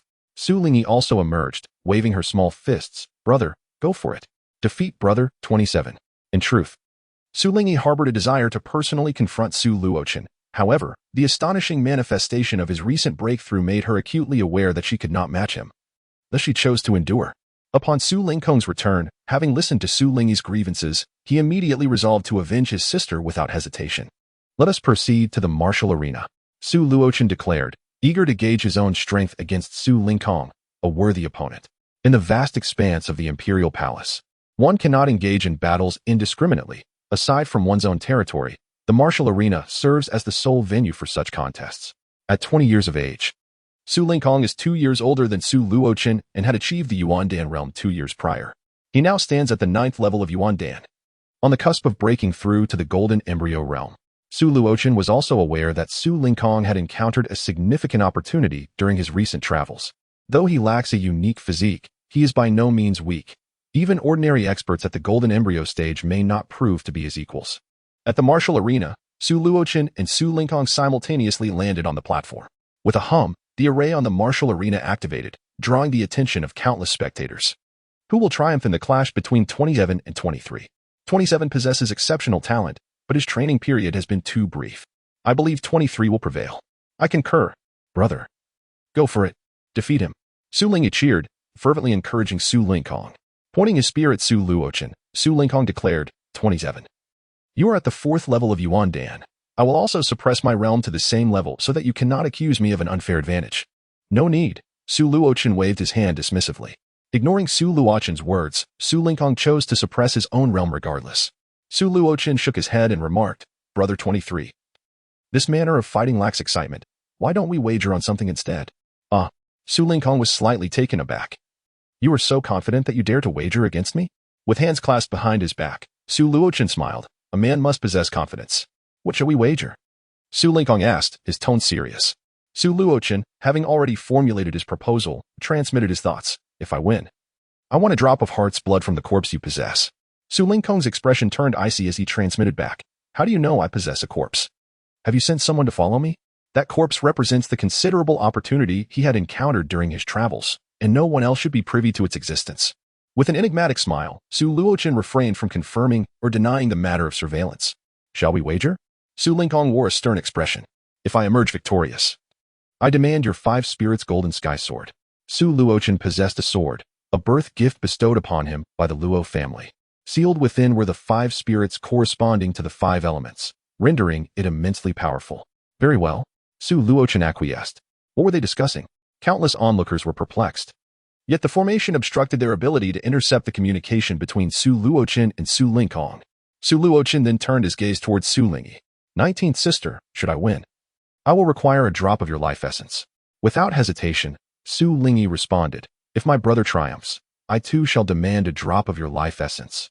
She held unwavering faith in her elder brother, Su Lingkong, believing he would undoubtedly prevail against Su Luochen. Chapter 10. Astonishment Yulua Palace. The Empress Luo was closely monitoring this gamble. Suddenly, a voice whispered in her ear, Empress Luo, let us engage in a wager as well. It was the voice of Empress Ling. Empress Luo fixed her gaze upon her son, captivated, and inquired, what do you wish to wager, Empress Ling? If Conger wins, I desire a 6-turn Azure Nether Pill. The 6-turn Azure Nether Pill is renowned for its ability to assist in the formation of a golden embryo. Clearly, Empress Ling sought the pill for her son, Su Lingkong. Empress Luo replied, "If Chinner emerges victorious, I shall require 3 ancient 5-colored sword-shaped herbs." The 5-colored sword-shaped herb, having been refined by the essence of the 5 elemental swords, takes the form of a sword and harbors formidable sword intent from the 5 elements.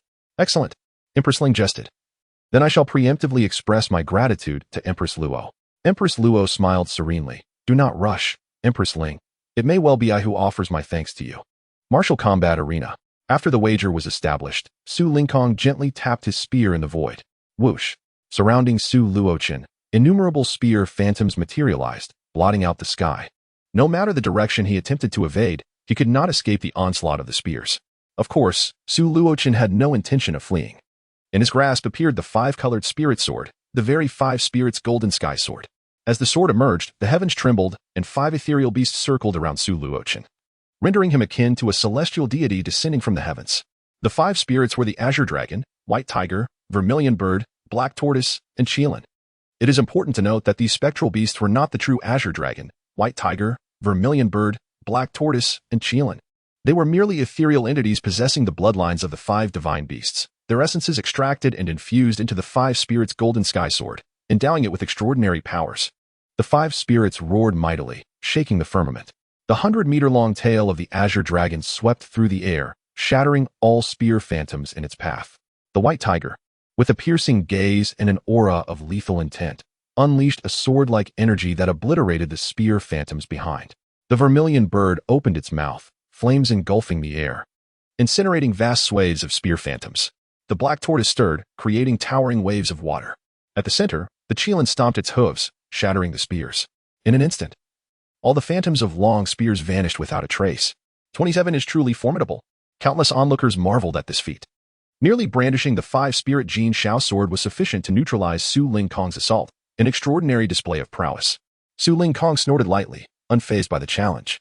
He had long anticipated Su Luochen's might, knowing it was no baseless provocation. Black rainbow piercing the heavens. Su Lingkong called out, thrusting his spear skyward. Whoosh! A dark rainbow descended from above, like a silken ribbon, slicing through the heavens and the earth. The black rainbow, fierce and unyielding, rapidly approached. Hovering a mere 100 meters above Su Luochen, he remained motionless, his white tiger eyes glinting with intensity, suddenly leaping forth, its sharp claws tearing at the black rainbow. Rip! A sound reminiscent of tearing silk erupted as the black rainbow was shattered, disintegrating into a cascade of dark motes. Su Lingkong's pupils narrowed slightly. Su Luochen's strength surpassed his expectations by far. A glimmer of cold light. Su Lingkong launched another strike, aiming directly at Su Luochen's brow. A sharp, icy gleam burst forth, so piercing it seemed capable of shattering the very void. The azure dragon roared, standing valiantly before Su Luochen. The cold light struck the azure dragon and was instantly obliterated. Hiss. Is this the might of 27? Truly, a paragon among the exceptional. With a spiritual sea measuring 333 meters. In this same realm, I stand no chance against him, unless Su Lingkong lifts his realm restrictions. Defeating Su Luochen is utterly impossible. In the Yu Luo Palace, Luo Fei smiled and said, Sister Ling Fei, thank you. Ling Fei huffed coldly, Sister Luo Fei. Do not be too pleased. Once Kong lifts his realm restrictions, it will be your son who faces defeat. Su Lingyi clenched her small fists, brother. Please do not lose to that detestable 27. Su Lingkong's expression grew grave, fully aware that in this equal realm, he was undeniably inferior to Su Luochen. Brother 27, forgive me, but I must lift my restrictions. He felt somewhat sheepish. Just moments ago, he boasted that he could defeat Su Luochen even under restricted conditions. But now he realized the extent of Su Luochen's power. Yet, for the sake of ultimate victory, pride matters little. Su Luochen watched with a smile. Saying nothing as Su Lingkong released his realm restrictions. Boom. A powerful aura erupted from within Su Lingkong, sweeping across the surroundings. The fierce winds reached within 10 meters of Su Luochen, as if an invisible wall repelled all assaults. Not a single hair on Su Luochen stirred. With the full force of the 9th level of the Yuandan, Su Lingkong glared at Su Luochen, as if an endless darkness surged toward him. Su Luochen chuckled lightly, causing all the darkness to vanish without a trace. Su Lingkong did not expect to eliminate Su Luochen so easily. Black rainbow piercing the heavens. Another black rainbow tore through the air, this one significantly stronger than the previous, exceeding it by threefold. The air trembled. A force of immense magnitude surged forth, and the speed was unparalleled. The white tiger lunged once more, only to be pierced through. letting out a mournful cry as it retreated into the five spirits' golden sky sword. Su Luochen, with his left hand grasping the sword sheath, delicately flicked his thumb against the hilt. Clang! The five spirits' golden sky sword emerged from its sheath by 3 centimeters. An extraordinary golden radiance erupted from the exposed blade, overwhelming the heavens with a magnificent golden sword aura. Its brilliance so intense that one could scarcely bear to gaze upon it. With a swift whoosh, the black long rainbow was severed. The golden sword aura sweeping across the sky like a surging tide towards Su Lingkong. Is this the might of the 27th? Countless individuals stood in astonishment, their faces etched with disbelief. Luo Fei suddenly tightened her fist, a deep joy flickering in her eyes. He is my child. Su Lingyi's heart raced with an ominous premonition. It seemed her brother might face defeat. This fellow is truly formidable. Ing Fei Yue muttered in frustration. Lamenting her misfortune regarding the heavenly creation scripture, it felt as though she was sewing a wedding dress for another. If she could have spat blood, she likely would have. Your Highness. And Yi Qinli's eyes sparkled with brilliance, her spirit swaying. The seed of the great freedom demon within her soul radiated a dim glow, further deepening her admiration for Su Luochen. The vast expanse of golden sword aura surged towards Su Lingkong, enveloping him entirely. Has the 23rd met his defeat? Countless gazes were fixed upon the scene. Boom! The golden tide quaked as a black light erupted, shattering the golden sword aura. Su Lingkong stood proudly in the void, 100 meters above the ground, wielding a long spear, engulfed in roaring black flames that scorched the heavens. Su Luochen was unperturbed by Su Lingkong's emergence. The black flames burned fiercely in his eyes as he thrust the spear towards Su Luochen, enunciating with resolute clarity, Black Knight, Flowing Flame. Chapter 11. A single sword defeats. Securing the bet, the long spear transformed into a colossal black flame, trailing a lengthy tail like a meteor plummeting towards Su Luochen. Wherever the black flames passed, the air ignited fiercely, warping in their wake. This move from the 23rd had already attained the power of the Golden Embryo realm. It appeared that the 23rd had garnered considerable experience during this venture. Surely, the 27th could not withstand it? Under the watchful eyes of the crowd, Su Luochen placed his right hand upon the hilt of the five spirits' golden sky sword. Clang! The treasured sword was drawn. An endless, magnificent golden light burst forth, the golden sword aura slicing through the void. With a whoosh, the black flames were extinguished, and the golden sword light struck before Su Lingkong. A hum resonated as the array on the martial arena fluctuated, encasing Su Lingkong within a shell-like circle. The golden sword light collided with the shell, its power eroding the protective barrier. Su Lingkong was filled with dread. The activation of the martial arena's array indicated that Su Luochen's strike could indeed bring about his demise.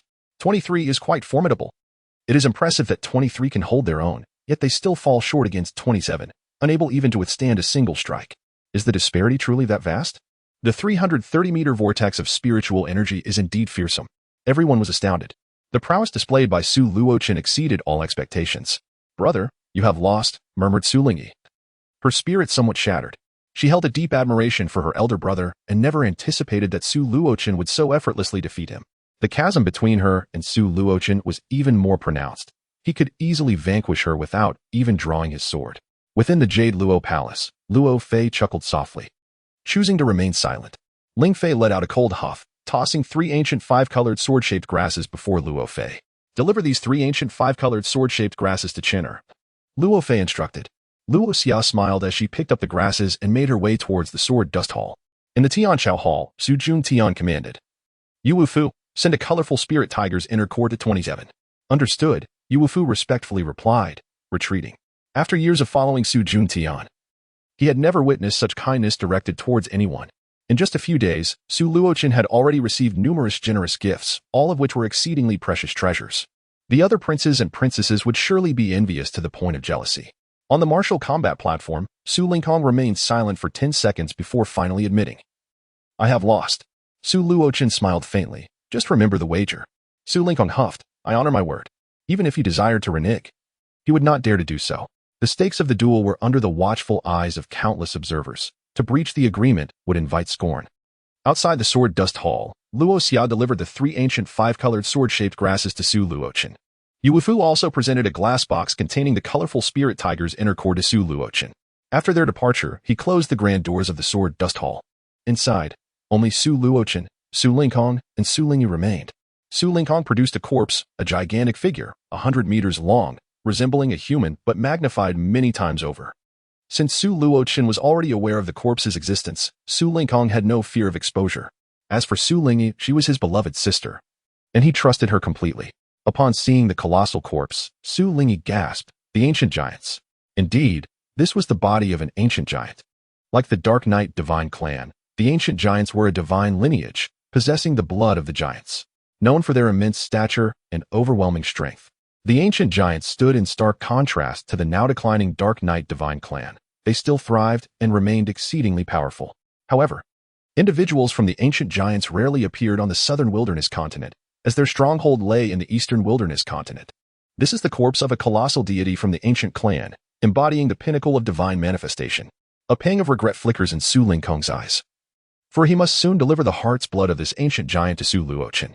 The heart's blood is undoubtedly one of the most precious treasures belonging to the ancient clan. With tears welling in his eyes, Su Lingkong extracts a drop of blood for Su Luochen, hastily concealing the giant's corpse to prevent any further designs from Su Luochen. Su Luochen, with a smile, accepts the heart's blood and gazes at Su Lingyi with mirth. Su Lingkong remarks, 27. Lingyi is your sister. Can you not spare her life essence? Su Luochen grins. Absolutely not. Su Lingyi is an innate primordial spirit body.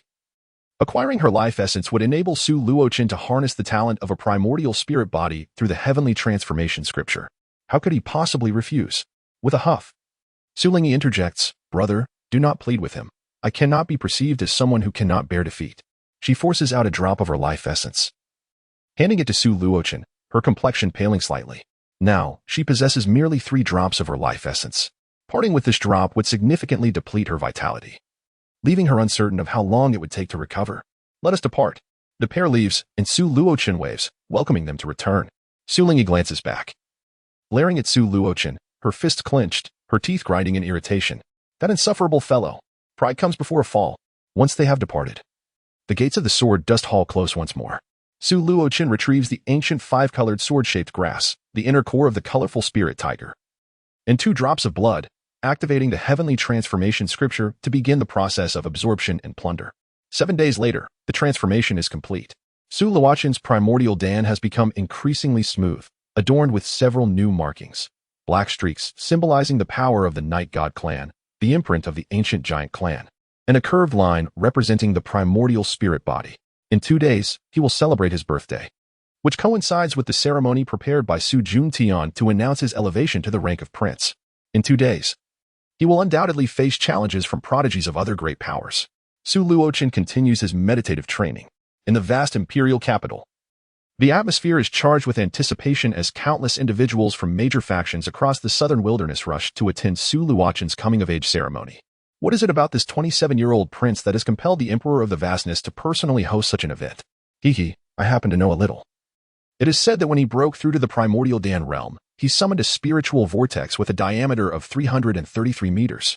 A 333-meter spiritual vortex. How terrifying. In the capital, countless discussions arise, filled with awe and astonishment. The residents of the Hanwei dynasty, much like the Vastness dynasty, is also a time-honored power within the southern wilderness, having once birthed supreme beings of immense stature.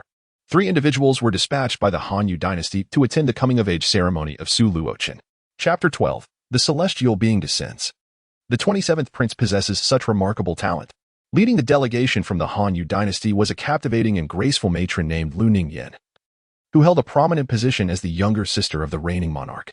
Lu Ningyin perused the intelligence report in her hands, her brow furrowing in contemplation. The southern wasteland continent is home to 3 ancient dynasties, the Tsongmang dynasty, the Hanyu dynasty, and the Imogu dynasty. The Tsongmang and Hanyu dynasties enjoy a cordial relationship, whereas the Imogu dynasty, steeped in malevolence, remains embroiled in ceaseless conflict with the Tsongmang, which did not even extend an invitation to them. We must assess the capabilities of this 27th prince, Lu Ningyin remarked. Let me handle this. I am eager to see just how formidable this Su Luochen truly is, interjected a dashing young man accompanying Lu Ningyin. The 16th prince of the Hanyu dynasty, Lu Qingyi. Patience, cautioned another striking woman, the 13th princess of the Hanyu dynasty, Lu Shi. Given our alliance with the Tsongmang dynasty, there is no need for us to probe the abilities of the 27th prince. Others will inevitably step forward to test him. Lu Ningyin nodded gently, acknowledging Lu Shi's wisdom. Indeed, it is prudent to allow others to undertake the testing, lest we jeopardize our relationship with the Tsongmang dynasty. Among the 3 ancient dynasties, there exists a hierarchy of strength, with the Hanyu dynasty being the weakest. Nevertheless, Even the weakest among them holds a terrifying depth of heritage befitting an ancient dynasty. From the abode of the feathered Ascendant's sacred land, 3 individuals were also sent, led by the 3 elders of the sacred land.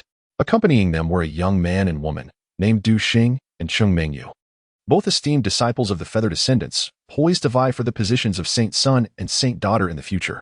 Notably, the current empress of the Songmang dynasty was once a saint daughter of the feathered Ascendants. Their union signifies a strong alliance. This 27th prince may very well be a formidable adversary to the crown prince. The sacred land has mandated that we must test him. The feathered Ascendants undoubtedly supports the crown prince's ascension, as it serves their interests, being the maternal family of the current empress. I shall take charge, declared Du Xing without hesitation. Very well, the elder of the feathered Ascendants nodded in agreement. Within an inn, a little girl with large, expressive eyes and a dainty, adorable face exclaimed in astonishment, "Grandfather, this Su Luochen is even more powerful than I am. My spiritual vortex is only 300 meters, and hers is even larger." Should anyone overhear her words, they would surely be filled with dread. This little girl, appearing no older than 11 or 12, possessed the strength of the Yuan Dan realm. With a spiritual vortex measuring 300 meters, her grandfather, an elderly man clad in gray with disheveled hair, affectionately ruffled the little girl's hair, responding, "You are not inferior to her. Your potential has yet to be fully realized." The little girl's eyes sparkled as she tugged at the old man's hand, playfully saying, "Grandfather, I wish to see the 27th prince." The old man chuckled, "Very well, I shall procure you an invitation." His tone was casual, as if obtaining it were a foregone conclusion. In Huiyun Palace, the residence of the esteemed Yunfei, a young man stood before her, strikingly handsome.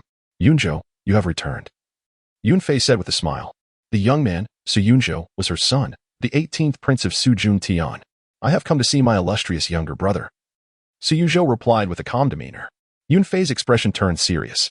"Yunzhou, your father places great importance on the 27th prince. Do not cause any trouble at his coming-of-age ceremony. It is one thing for outsiders to stir up trouble, but for our own to do so would not only be a slap in the face to Su Luochen but would also bring shame to Su Jun Tian." "Do not worry, mother. I merely intend to observe," Su Yunzhou assured her. He was not one to lack discretion.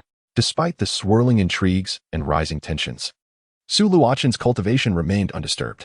2 days later, Su Luochen emerged from his seclusion. Today marked his birthday and his coming-of-age ceremony. Su Jun Tian had specifically sent someone to attend to Su Luochen's grooming and attire. The ceremony was to be held in the grand square of the Kangming Imperial Palace, where various rituals would take place. The Hanwei dynasty arrived to congratulate the 27th prince, presenting 3 magical artifacts and 10 royal-grade elixirs. The Yuhua sacred land also came, offering 2 magical artifacts and 20 royal-grade elixirs. The Dugu family and numerous other factions sent their gifts. These tributes were not particularly precious, considering that Su Luochen was merely a prince of the Kangming dynasty. Regardless of his talents, he had yet to fully mature.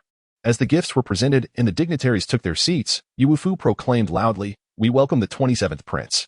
Su Luochen stepped forward, a youthful figure of extraordinary beauty, with sharp brows and bright eyes, exuding a tranquil and serene aura, akin to a celestial being, captivating all who beheld him.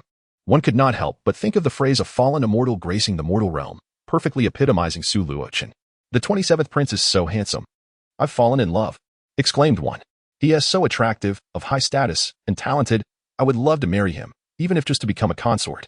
Upon his appearance, all gazes converged upon Su Luochen, particularly from the women of various factions, their eyes sparkling with hearts, yearning to wed him on the spot.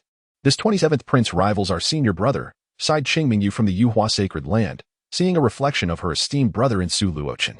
"Humph. Does he even deserve to be compared to our senior brother?" Du Xing scoffed. "Just wait. I will defeat him and bring him disgrace." If we are to consider an alliance with the Kangming dynasty, this 27th prince could indeed be a promising choice. Lu Ningyin remarked with a smile that was neither wholly genuine nor entirely feigned, "Sierra, what do you think?" Lu Shi's cheeks flushed as she retorted, "Aunt, please refrain from such nonsense. I have no intentions of entering into a union." Lu Qingye smirked. "Do take a look at yourself in the mirror and ponder whether you truly believe your own words." Yet, he could not deny that Su Luochen was indeed remarkable, deserving of Lu Shi, particularly in the realm of appearance, a rather handsome young man. The little girl gazed at Su Luochen, her eyes sparkling with admiration.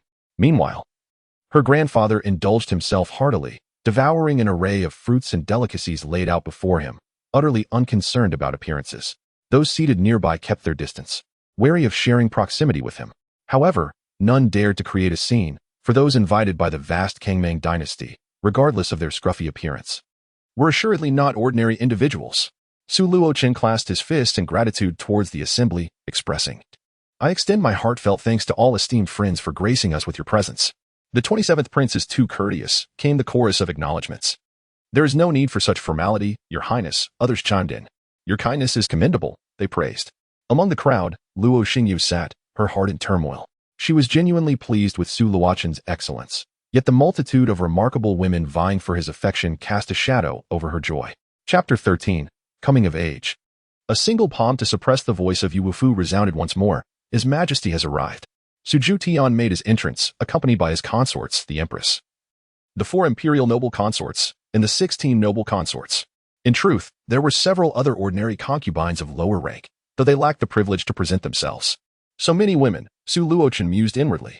"We pay our respects to Your Majesty," the crowd collectively bowed. "There is no need for such formality. Rise." Su Tian gestured with an open hand, guiding his women to their seats. The ceremony for Su Luochen's coming of age commenced, involving a series of intricate rituals, including offerings to the heavens and ancestral veneration of the Kangmang dynasty, which kept Su Luochen exceedingly occupied. It took nearly 3 hours to conclude the proceedings. Throughout it all, Su Luochen maintained a serene countenance, betraying not a hint of impatience. "The rites are complete." At last, the officiating priest proclaimed with a booming voice. Su Luochen took his place at the specially prepared seat. From this day forth, he would be regarded as a true adult. Of course, in his previous life, he had long since reached adulthood. In this new world, a fresh existence, a new maturity, and a new beginning awaited him. "Congratulations, Your Highness, on reaching adulthood." Du Xing suddenly stepped forward, clasping his fist in salute. After assuming the proper stance, he declared, "I am Du Xing, a direct disciple of the feathered ascendancy. I have long heard of Your Highness's unparalleled talent and unmatched prowess. It is my impudence to seek your guidance." A ripple of anticipation coursed through the assembly as they turned their gazes toward Du Xing. The main event had arrived. Du Xing maintained an outwardly calm smile, secretly reveling in the attention, relishing the exhilarating sensation of being the center of focus among the crowd. In the sacred land of transformation, although he was a direct disciple, there were those stronger than him, and he could not bask in the same level of attention. Moreover, those who observed him were all influential figures from various powerful factions. After defeating Su Luochen, it would be even better if he could gain the favor of a prominent lady from one of these factions. Du Xing contemplated this in his heart. His challenge to Su Luochen was not solely for the sake of the sacred land. A significant part of his motivation was personal. Defeating Su Luochen would bring him fame and fortune, allow him to wed a princess of extraordinary talent or a noble heiress, and ascend to the pinnacle of life. That was his true ambition. Luo Fei cast a glance at the queen seated above, her tone icy. "Your Majesty, if you harbor any grievances, we can resolve them privately without resorting to public displays." The sacred land of transformation was the queen's maternal family. Du Xing's actions inevitably raised suspicions of having received the queen's implicit approval. The queen's expression darkened slightly, vexed that Du Xing's engagement in this matter had not been discussed with her. Had she known, she would have certainly intervened. Testing Su Luochen could be done at any time, but not now. For this moment represented not only Su Luochen, but also Su Tian and the entire vast Songmang dynasty. "Your Majesty, I apologize on behalf of the sacred land to Sister Luo Fei," the queen stated succinctly, offering no further explanations. Luo Fei chose not to respond further. The others remained silent, merely spectators to the unfolding drama. Unfazed, Su Luochen met Du Xing's provocation with calmness. He felt no surprise at Du Xing's challenge. It was inevitable that someone would rise to confront him. It mattered little who it was. "Brother Du, please." Su Luochen remained seated. Du Xing's gaze fell. "Aren't you going to stand, Your Highness?" Su Luochen replied coolly. "If Brother Du can move me from my seat, that would mean you have won." For anyone who dared to provoke him, regardless of their reasoning, Su Luochen would not extend them any courtesy. In the original narrative, Du Xing had appeared only once, having met his end for teasing the protagonist, Yi Feng. Yi Feng had consequently offended the sacred land of transformation. Very well. Du Xing's eyes darkened further. Such arrogance. Arrogance. This is confidence. Indeed, the 27th prince is assured and formidable. The fervent admirers of Su Luochen began to exuberantly extol his virtues. Su Yunzhou chuckled and shook his head, thinking Du Xing was hardly worthy of comparison to the 27th prince. The little girl widened her eyes, murmuring, "You better not be just a pretty face." With a thunderous shout, Du Xing declared, "Your Highness, I shall make my move." With a powerful punch, he unleashed a tremendous force, causing the air to quake. A colossal bronze cauldron, standing 10 meters tall with 3 legs and double ears, materialized and descended heavily upon Su Luochen. Within the cauldron, turbulent air currents swirled, and a massive serpent writhed within, roaring fiercely. This is the divine prowess of the sacred land of ascension, the bronze overlord serpent cauldron, Du Xing. Truly deserving of being a direct disciple of the sacred land of ascension, has remarkably mastered this technique. It appears he has come well prepared. I wonder how His Highness the 27th will respond? The crowd murmured, while Su Luochen's ardent admirers shouted, His Highness is invincible. His Highness will surely triumph. The loudest among them was Luo Xingyao, though she refrained from vocalizing her enthusiasm, instead keeping her fervent declarations confined to her heart. To shout aloud would tarnish her demure image. She must maintain her gentle and virtuous demeanor. Su Luochen's expression remained calm as he extended a hand. A colossal hand materialized. Its fingerprints distinct, resembling crystal-clear glass, translucent and radiant. This massive hand grasped the bronze overlord serpent cauldron and gently squeezed. Boom! The 10-meter-tall cauldron, along with the immense serpent within, was utterly crushed. Subsequently, the giant hand did not linger and struck Du Xing. He was sent flying, spitting blood, his complexion pallid. His Highness the 27th is truly formidable. This was merely one strike. No wonder he is a peerless prodigy. The crowd erupted in admiration. Su Luochen's supporters grew even more fervent. Du Xing wiped the blood from the corner of his mouth, expressing gratitude to His Highness for his mercy. He understood that had Su Luochen chosen not to show restraint, he would have perished. Su Luochen casually nodded. After all, this was a rite of passage for Du Xing. And it was only a standard challenge. Killing would be excessive. After Du Xing, the onlookers exchanged glances, none daring to challenge Su Luochen further. His strength was unfathomable. Among those of the same Yuan Dan realm, no one could assert they could undoubtedly defeat him. Should a powerful practitioner of the Golden Embryo realm intervene, it would render the contest entirely meaningless. Su Luochen could also choose not to engage. Ha ha ha ha ha. Outside the vast Emperor Palace, a resounding laughter echoed. Since none dared to act, then we shall. The void shattered, revealing a pitch-black rift, from which emerged a gigantic black warship exuding a menacing aura. A flag fluttered ominously atop the vessel, emblazoned with 2 bold characters, Demon Ancient, the Demon Ancient dynasty. At the forefront of the ship stood a middle-aged man clad in black, his demeanor cold and imposing. Behind him were 2 young men, their expressions haughty, regarding the world and its myriad beings with disdain. The Demon Ancient dynasty, the Oblivion King Guji, and the 7th demon son Gu Lanwei of the Demon Ancient dynasty. Alongside them was Taiyin Mu, a member of the Taiyin Divine Clan, which shares a close alliance with the Demon Ancient dynasty. Chapter 14. The Celestial Handprint. The 3 individuals aboard the Black Warship were no ordinary beings. The Oblivion King Gu Ji of the Demon Ancient dynasty, the 7th demon son Gu Lanwei of the Demon Ancient dynasty, Taiyin Mu of the Taiyin Divine Clan. They stood before the vast Emperor Palace, unable to enter directly. Su Luochen, do you dare to battle? Gu Lanwei boldly provoked. I stand at the same realm as you. It is said that the 7th demon child possesses an innate body of thunder, which is exceedingly powerful. Indeed.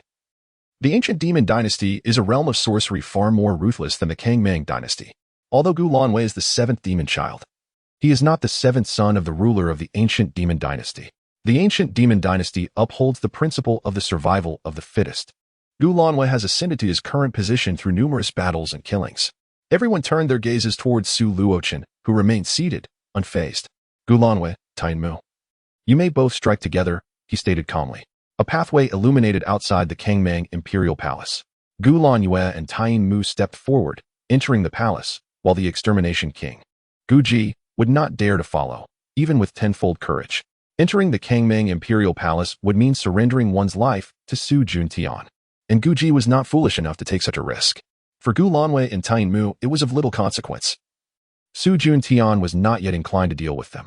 Even should he stoop to confront them, their demise would not be considered a significant loss. Gu Ji stood on a dark warship, observing, ready to flee should Su Juntian make a move against him. Once Gu Lanwei and Taiyin Mu entered the Kangmang Imperial Palace, Su Luochen leisurely remarked, I have heard that you 2 rank among the top 20 on the Southern Wilderness Yuan Dan list. Are you afraid?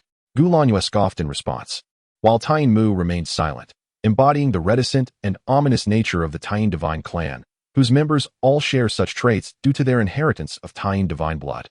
On the Yuan Dan list established by the Dayan Sacred Land, Gu Lanwei ranks 16th, while Taiyin Mu holds the 14th position. It is said that even on the ancient Yuan Dan list of the Central Wilderness, they would still be within the top 50. The Dai Sacred Land. Situated in the central wilderness, calculates celestial mechanisms and is shrouded in mystery.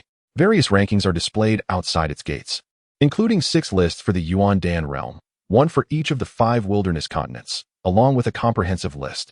The reasons behind the Dai Sacred Land's actions have led to speculation among the major factions.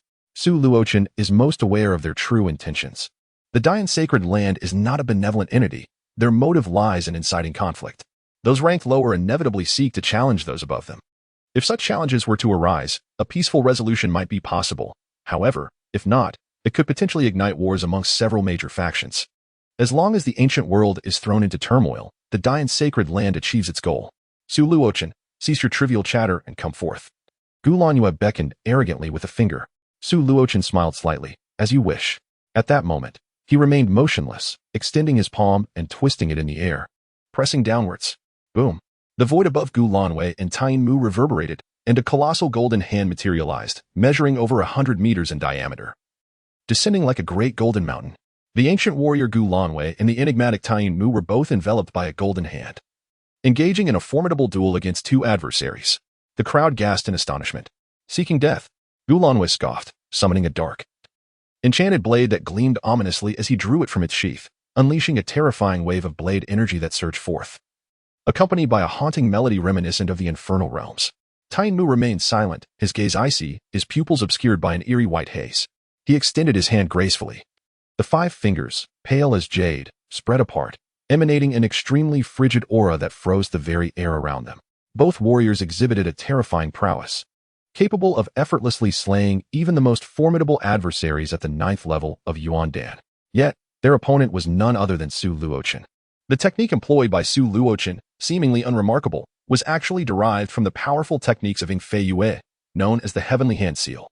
This ancient art was created by a terrifying entity known as the Supreme Overlord of Heaven, who had once wielded it in battles against celestial beings. Despite the Supreme Overlord's might, he ultimately succumbed to the overwhelming power of the celestial deities and was crushed without mercy. Ing Fei Yue, recognizing the exceptional nature of this technique, had preserved it, which Su Luochen had now extracted from her.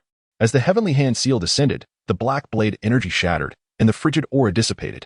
The seal struck both Gu Lanyue and Tien Mu, resulting in a gruesome explosion of blood, their lives extinguished before they could even utter a cry. Dead? Just like that? The spectators were left in a state of disbelief. Even the most devoted followers of Su Luochen found it hard to comprehend. While they had faith in his victory, they had anticipated a fierce battle against Gu Lanyue and Tien Mu. The outcome was utterly unexpected and almost inconceivable. 27 is incredibly powerful, Su Yunzhou remarked, his expression solemn. Brother 27, Su Lingyi murmured, realizing that the chasm between her and Su Luochen was as vast as heaven and earth, rendering her once fervent wish to confront him seemingly unattainable. Cousin, my beloved cousin. Luo Xingyu was utterly enamored with Su Luochen.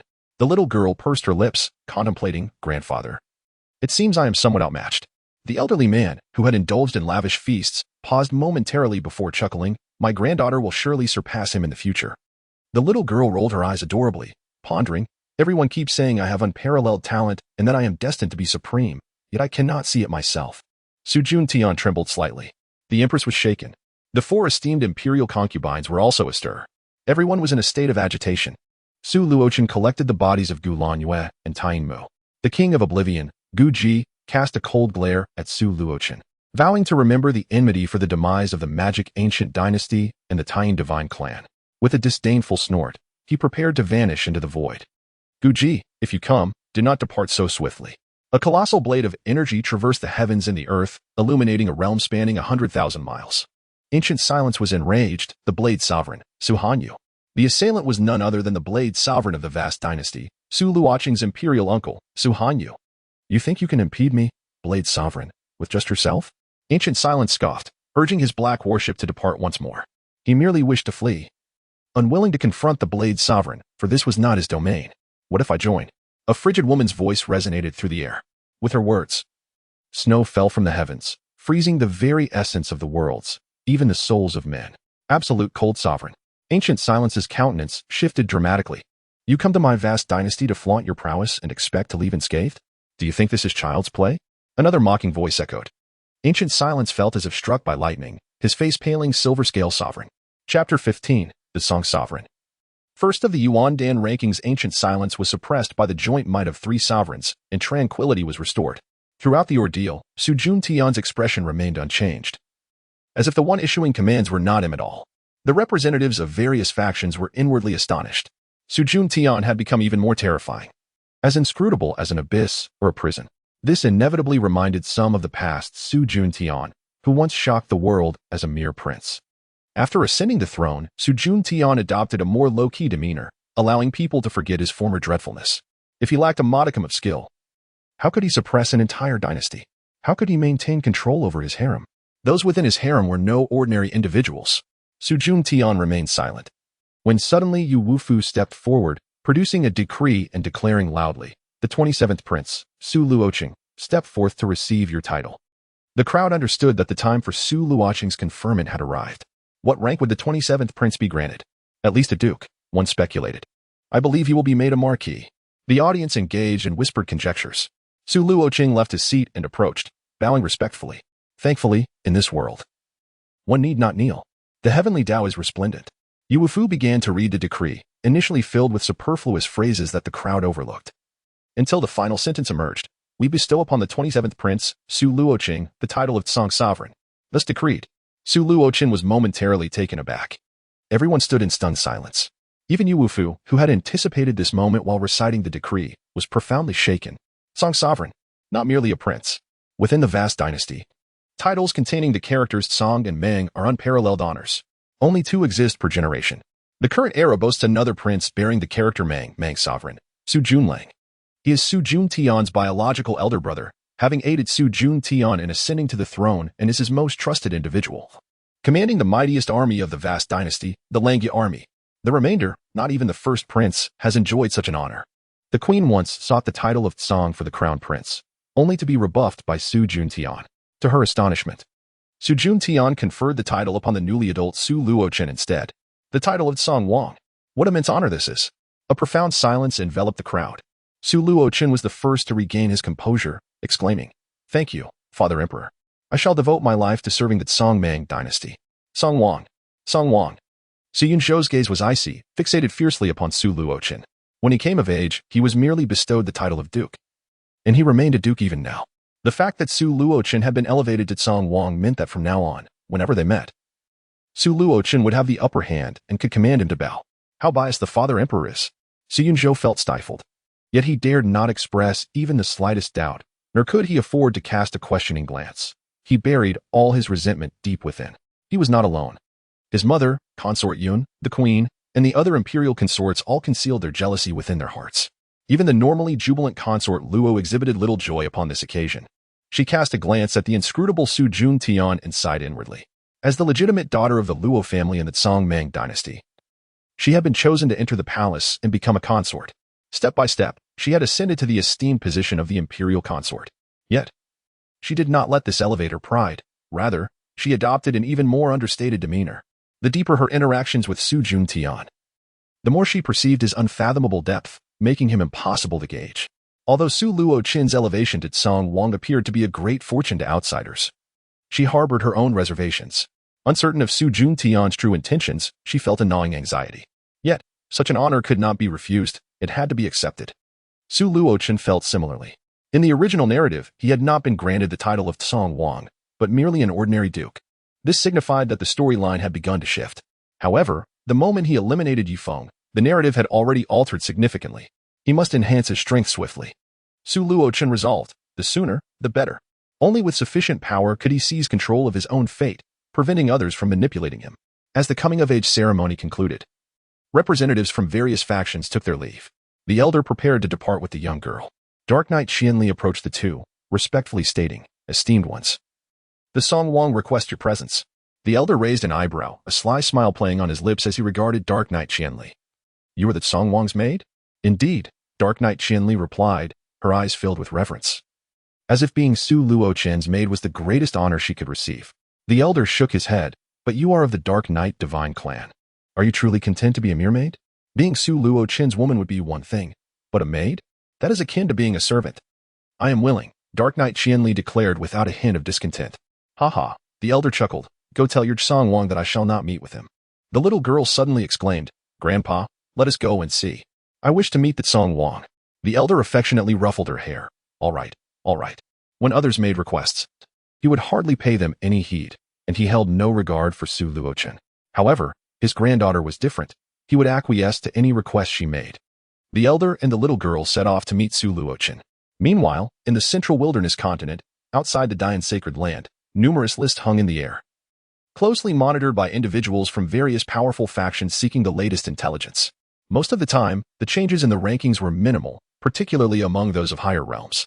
At the location of the Yuandan ranking, there were a total of 6 lists, each featuring 108 individuals from each continent, with a grand total of 365 names.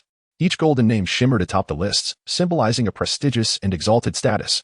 Suddenly, the Southern Wilderness Yuandan ranking underwent a dramatic transformation. The 16th-ranked Gulan Yue and the 14th-ranked Taiyin Mu vanished simultaneously. How could they have disappeared? Those observing the list were taken aback. This situation typically suggested one of 2 possibilities. Either Gulan Yue and Taiyin Mu had achieved breakthroughs, thus removing them from the rankings, or they had met their demise.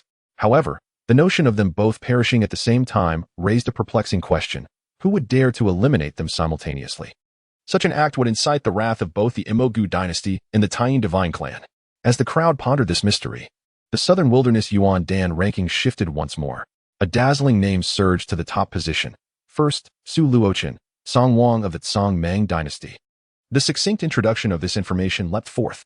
Before the onlookers could fully process their astonishment, they noticed a significant upheaval in the overall Yuandan ranking as well. The name Su Luochen, which had never before appeared on the list, skyrocketed to the first position, his immense golden name radiating brilliance, dominating the sky and gazing down upon all beings. Who was this Su Luochen, that Song Wang, who had suddenly claimed the top spot? His rapid rise to prominence was astonishing. Urgent reports must be dispatched. Quickly, send word that there has been a major shift in the Yuandan ranking. Chapter 16. The 5th longevity, the Eternal Dao body Su Luochen, that Song Wang of the Song Mang dynasty, forcefully ascended to the pinnacle of the ancient Yuandan ranking, shocking the entire central wilderness continent. If Su Luochen had been on the list previously and had climbed to the top step by step, it would have been understandable. However, this was the very first appearance of his name, and he had surged directly to the top, an unprecedented feat. Many began to suspect that perhaps the Dayan sacred land had made an error. The Dayan sacred land responded, asserting that there had been no mistakes. Su Luochen was indeed the most formidable Yuandan they had calculated. Furthermore, they provided an account of Su Luochen's accomplishments. He had single-handedly vanquished both Gulan Yue and Taiyin Mu with a mere strike.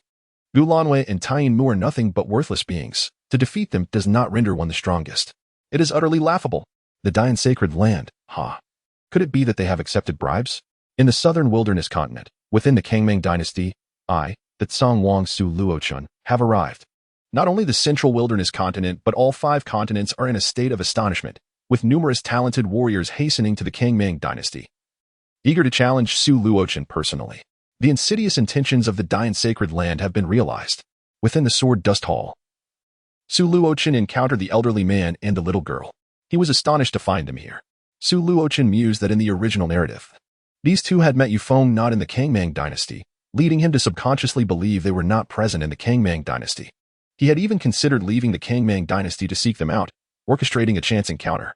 Since they had arrived at the Kangming dynasty and were participating in his coming-of-age ceremony, regardless of the underlying reasons, Su Luochen could not afford to miss this splendid opportunity.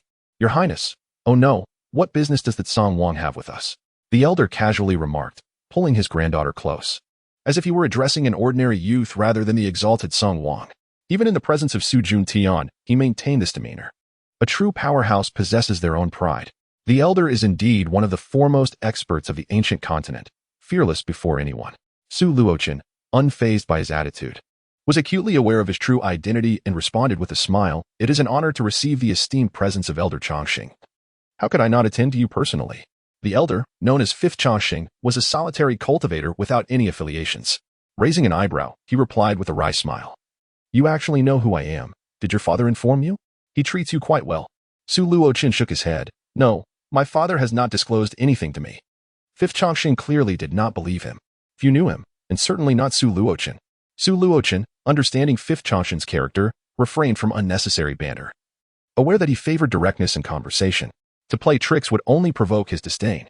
He spoke plainly, Elder Chongqing. I would like to invite you to remain as the first guest elder of the Song Wang's residence. Haha. Fifth Chongqing burst into laughter. Song Wang. Do you truly believe that is possible? Even your father would find it implausible. If he were willing to join any major force, he could receive the highest treatment anywhere. Why would he join the Song Wang's residence? Song Wang, I am accustomed to solitude. I bid you farewell. Fifth Chongqing perceived Su Luochen as overly presumptuous and began to take his leave, grasping the little girl's hand. Goodbye, big brother. The little girl waved her tiny hand in farewell, harboring a modicum of affection for Su Luochen. Su Luochen did not impede their departure but continued. I can also acknowledge Elder S. granddaughter, Fifth Sheshao, as my sister and treat her as my own kin. The fifth eternal life continued unabated. How could a mere Song Wang concern himself with it? Su Luochen spoke steadily, help her fully awaken her talent. Boom. The fifth eternal life abruptly halted. Instantly closing the distance to Su Luochen, an invisible force completely locking onto him. With but a thought, he could annihilate Su Luochen, leaving his soul to wander in eternal despair. Yet Su Luochen remained utterly composed. Elder Chongsheng, please contemplate this carefully. The fifth eternal life coldly replied. What do you truly know? The matter of Fifth Xiaoxiao's talent was something even Su Juntian was unaware of. How could Su Luochen possibly know? In this world, aside from him and Fifth Xiaoxiao, no third party should be privy to this information. A killing intent brewed within the fifth eternal life. I am your progenitor. What is it that I do not know? Su Luochen silently scoffed in his heart but replied, Elder Chongqing, please consider. He was undeterred by the potential chaos that the fifth eternal life might unleash. Should he dare to take his life, both he and Fifth Xiaoxiao would perish here. Even if he were among the pinnacle of power in this realm, within the heart of the Kangming dynasty, death was an inevitable fate. Not only him. Even a true supreme being would find it difficult to escape. The Kangming imperial palace concealed innumerable secrets and formations that Su Luochen could not fathom. The fifth eternal life cast a frosty glance at Su Luochen, retracting the oppressive force. What do you propose? Su Luochen smiled. Simply let Fifth Xiaoxiao accompany me. The fifth eternal life scoffed. Do you think to deceive me? Su Luochen remained calm, stating that believing or not was at the elder's discretion. If the elder chose not to believe, he could depart at will. The fifth eternal life responded. Why would I trust you? Su Luochen replied, the elder may follow me. And should you harbor any doubts, you are free to eliminate me at any moment. I trust in your formidable abilities. The fifth eternal life snorted, you clever lad. Seeking to have me as your bodyguard. Su Luochen chuckled inwardly. That was indeed his intention. The primary reason he sought the fifth eternal life was due to his immense strength. With such a powerful guardian at his side, Su Luochen could act with greater audacity. Another reason was Fifth Xiaoxiao's talent. Her abilities were undeniably formidable, deserving of the title of the greatest in this era. Indeed, perhaps the greatest in all of antiquity. But only upon complete awakening would she achieve that status. Presently, Fifth Xiaoxiao could merely be regarded as an extraordinary genius, still distant from being the greatest of all time. Ying Fei Yue, I have found you a disciple. Do you fancy her? Su Luochen thought to himself. Fifth Xiaoxiao's talent was akin to Ying Fei Yue's, both possessing an exceedingly rare physique, the Eternal Dao body. This was an immensely powerful constitution, one that might not surface even across countless epochs. The reason Ying Fei Yue had not been slain by the five great emperors was largely due to the merits of her Eternal Dao body. Ying Fei Yue sighed softly. In my endless quest through the ages, I have yet to encounter a second Eternal Dao body, yet here you are, unexpectedly presenting one to me. This disciple, I shall take. Ying Fei Yue showed no reluctance, and Su Luochen smiled faintly, fully aware that she would not refuse. In the original narrative, Ying Fei Yue had proactively accepted Fifth Xiaoxiao as her disciple. Chapter 17, The 9 Great Heavenly Barriers. The Songwang Mansion. As long as you can truly assist Xiaoxiao in awakening her talents, I have no qualms about serving as your bodyguard, Fifth Chongqing declared. He had but one son, and with his son and daughter-in-law deceased, Fifth Xiaoxiao was all that remained of his family. Fifth Chongqing yearned to accomplish two things, to cultivate Fifth Xiaoxiao and to avenge his son and daughter-in-law. Yet the latter proved exceedingly difficult. Even as a top-tier powerhouse of the ancient continent, he found himself powerless to exact revenge, fearful of exposing the identity of the enemy. Should he do so, not only would he face death, but Fifth Xiaoxiao would also meet a grim fate. Thus, his singular focus lay on nurturing Fifth Xiaoxiao. He had sought countless methods to enable Fifth Xiaoxiao to fully awaken her talents, ultimately placing his trust in Su Luochen. Rest assured, I am a man of my word. Su Luochen assured him with a smile. Fifth Xiaoxiao blinked her sparkling eyes. Brother, can you truly help me? She was acutely aware of the immense efforts her grandfather had made for her awakening. Could this Songwang truly achieve what her grandfather could not? From now on, You shall be my dear little sister. Su Luochen endeavored to draw Fifth Xiaoxiao closer. The complete awakening of the Eternal Dao body would allow him to harness the profound mysteries of the true scripture of seizing heaven and creating destiny. It was evident that Su Luochen harbored ulterior motives. He continued, Xiaoxiao's physique is known as the Eternal Dao body. Eternal Dao body?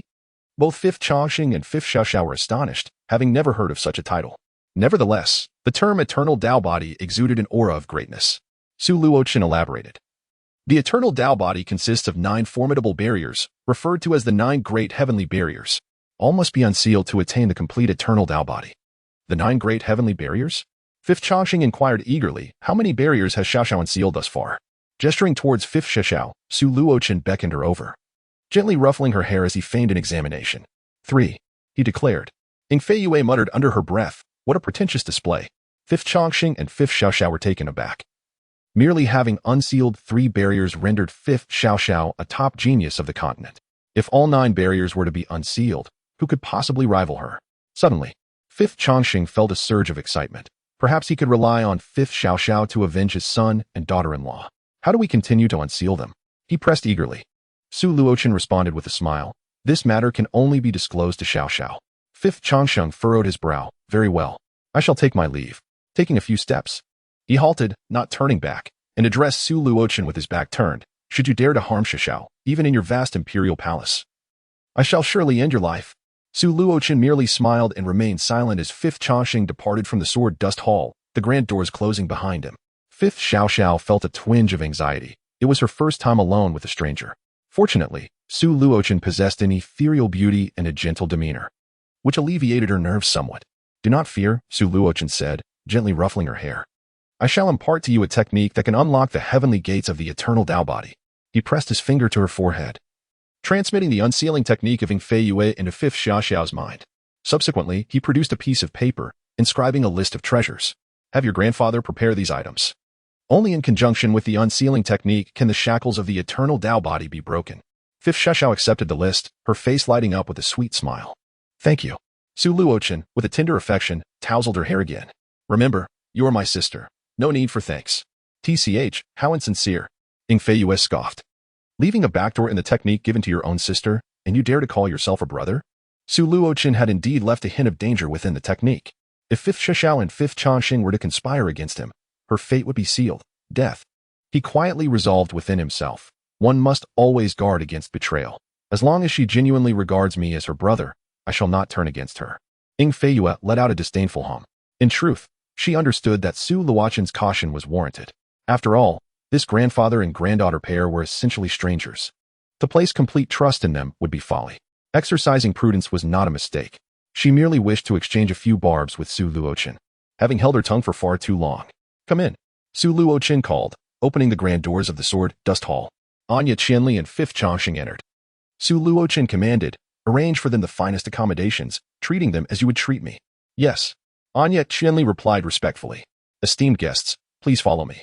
Anya Qianli then led Fifth Changxing and Fifth Xiaoxiao away, and Su Luochen closed the doors of the sword dust hall once more, retrieving the corpses of Gu Lanwei and Tying Mu, and began to fervently absorb their essence through the heavenly creation scripture. The cultivation, realm, divine powers, talents, and fortunes of Gu Lanwei and Tying Mu all became his. 3 days later, Su Luochen emerged from his seclusion. At that moment, Yu Wufu arrived, bowing respectfully. Crown Prince, your residence has been restored. What are your thoughts? Once the princes and princesses reached adulthood, they would be conferred titles and estates, with the choice to reside within the vast imperial palace or within their own abodes. Let us first visit the Crown Prince's residence, Su Luochen replied. Exiting the palace and heading towards the eastern part of the imperial city, Yu Wufu pointed below to a sprawling complex of opulent structures. This is the newly constructed Crown Prince's residence. In merely 3 days, a grand Song Wang mansion was erected in the most prosperous area of the vast imperial capital. The affection that Su Juntian held for Su Luochen is indeed evident. Your Highness, are you satisfied? Yu Wufu inquired with a smile, having personally overseen the construction. Thank you, eunuch Yu, Su Luochen replied. The crafty Yu Wufu was a formidable figure, and Su Luochen was keen to cultivate an alliance with him. As long as your Highness is pleased, Yu Wufu remarked, I shall return to the palace to attend to His Majesty. You may go freely, eunuch Yu, Su Luochen said. Once Yu Wufu departed, Su Luochen immediately commenced the arrangement of the Songwang mansion, bringing his own people into the residence. As for Jianshan Hall, it would merely serve as a place of occasional retreat henceforth. That Songwang Mansion was to be his true home. Senior Changsheng, I would greatly appreciate your assistance in setting up the protective formations for the Songwang Mansion. Su Luochen approached the formidable Fifth Changsheng. To have such a powerful ally at his disposal would be a waste indeed if neglected. Humph. Fifth Changsheng snorted. Do you truly consider me your servant? Nay. I would never presume. Su Luochen waved his hand dismissively. With Xiao Xiao also residing here, the stronger the defenses, the safer she will be. Would you not agree? Fifth Changsheng huffed once more before commencing his task. Su Luochen's words held truth. This was also the home of Fifth Xiao Xiao, and thus deserved proper safeguarding. Moreover, the methods Su Luochen had provided to Fifth Xiao Xiao were indeed effective. Chapter 18. Invincible Academy at the time of arranging the Songwang Mansion. Su Luochen summoned Qi Pu. I pay my respects to your highness, Qi Pu exclaimed with enthusiasm. Though he was of the Tiangang realm, the prospect of serving under the Songwang filled him with excitement for his promising future. Go to the Invincible Academy and deliver a message, informing them that I shall visit tomorrow, Su Luochen instructed. The Invincible Academy? Qi Pu was taken aback. The Songmang dynasty boasted countless academies dedicated to nurturing talent, and Qi Pu himself hailed from the esteemed Wanren Academy before joining the Blackguard. The Invincible Academy, though boasting a grand name, was not particularly formidable. Rather, it had fallen into a state of disrepute. Once a prestigious institution during its heyday, it had produced numerous prodigies and powerful individuals, justifying its illustrious title. However, a certain upheaval had led to its decline, leaving behind only its name. The current state of the Invincible Academy was the weakest in history, struggling to even attract students. Su Luochen intended to pay a visit to such a place? Qi Pu dared not question further and promptly set about his task. Go on, Su Luochen gestured. As Qi Pu departed, Su Luochen fell into contemplation. What are you plotting now? Ing Fei Yu inquired curiously. Su Luochen is a man of purpose, driven by self-interest in all his endeavors. It seems as though he possesses a divine insight, for he appears to know many things that remain shrouded in mystery. His aim is to aid the weaker Invincible Academy in regaining its former glory. You are genuinely this kind-hearted? Ing Fei Yu scoffed. Su Luochen replied earnestly. I have always been a good person. The following day, at Invincible Academy, which starkly contrasts with other institutions, stood a dilapidated courtyard. Its entrance manned by a solitary pair, a young man and woman. The entrance bore a crooked sign, thick with dust and cobwebs, a clear indication of years without care. The sign simply read, Invincible, also cloaked in dust. Brother, it is said that the newly appointed Song Wang is coming. What could be his purpose? The girl on the right side of the gate expressed her unease. The Song Wang, a figure at the pinnacle of the Kangmang dynasty, is rumored to possess immense talent. Having dispatched the formidable Gu Lanwei of the Magu dynasty and the Taiyin Mu of the Taiyin divine clan with a mere gesture, the young man on the left shared her concern, uncertain of the Song Wang's intentions. However, given the formal invitation, it seemed unlikely he was there to cause trouble. If that were the case, there would be no need for him to intervene personally. A single command would suffice to obliterate Invincible Academy. The girl cast her gaze toward the courtyard, her brow furrowed in worry. Their master had not come forth to welcome the Song Wang. Instead, he remained inebriated, leaving her to fret over whether the Song Wang would take offense. Alas, the current Invincible Academy consisted of merely 3 souls, the siblings and their master, whom their guardian had taken in from a young age. Otherwise, they would not have affiliated themselves with the academy. Beyond the 2 of them, the vicinity was thronged with onlookers from the imperial capital. Drawn by the news of the invitation, including many from other academies within the Kangmang Empire, what could the Song Wang want at Invincible Academy? If he seeks knowledge, he ought to visit our Wanren Academy instead. Nonsense. Wanren Academy is hardly worthy. That Song Wang should come to our Qilu Academy. For we are the strongest in the Kangmang Empire. What absurdity. Our Mingwang Academy is the mightiest. As the representatives of various academies quarreled, a commanding voice boomed. Silence. The Song Wang has arrived. Instantly, the crowd fell quiet, anticipation hanging in the air. A figure approached with measured grace, clad in white, devoid of any imposing aura or grand entourage. His flowing black hair, piercing gaze, and ethereal demeanor captivated all who beheld him. In his hand, he held the hand of a small girl, whose exquisite features and sparkling eyes shone like stars, evoking a sense of tenderness. It was none other than Su Luochen and the charming Fifth Xiao Xiao. Su Luochen, ever accompanied by Fifth Xiao Xiao, sought to nurture their bond through shared experiences. Is he truly the legendary Song Wang? How striking. How composed. The celestial being I envisioned resembles this. Mother, I have fallen in love. I pay my respects to the celestial king. As Su Luochen passed by, individuals continually bowed in reverence. Su Luochen smiled and remarked, "I merely came out for a leisurely stroll. There is no need for such formalities." The crowd couldn't help but feel a wave of emotion. The Celestial King was remarkably affable and gentle, a stark contrast to their preconceived notions of a formidable and terrifying ruler. Upon reaching the entrance of the Invincible Academy, the siblings bowed deeply, paying homage to the Celestial King. Su Luochen, with a smile, inquired, "What are your names?" The pair exhaled in relief. For Su Luochen's inquiry indicated a lack of malice. "We are siblings, Your Majesty. I am the elder brother, Xiang Zheng, and this is my sister, Xiang Yui."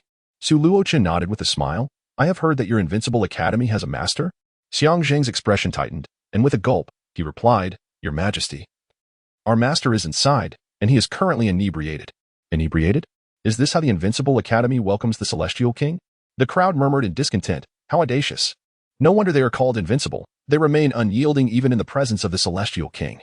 Many voiced their dissatisfaction, while Xiang Yui, fearing Su Luochen's ire, hastily added, "Your Majesty, our master did not intend any disrespect. He is merely troubled. I implore you to forgive him." Troubled, you say? Humph. Anyone can conjure excuses. To disregard the Celestial King so brazenly is unforgivable.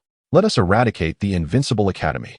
A few incited the crowd, seeking to leverage Su Luochen's power to obliterate the academy. The name Invincible Academy was coveted by numerous institutions. However, due to the presence of its members, they were bound by rules that prevented them from seizing it. Yet, should Su Luochen destroy the Invincible Academy, that name would become available to others. Su Luochen waved his hand, silencing the crowd. "Then let us wait for your master to awaken from his stupor." Xiang Zheng and Xiang Yui were taken aback. How could he be so accommodating?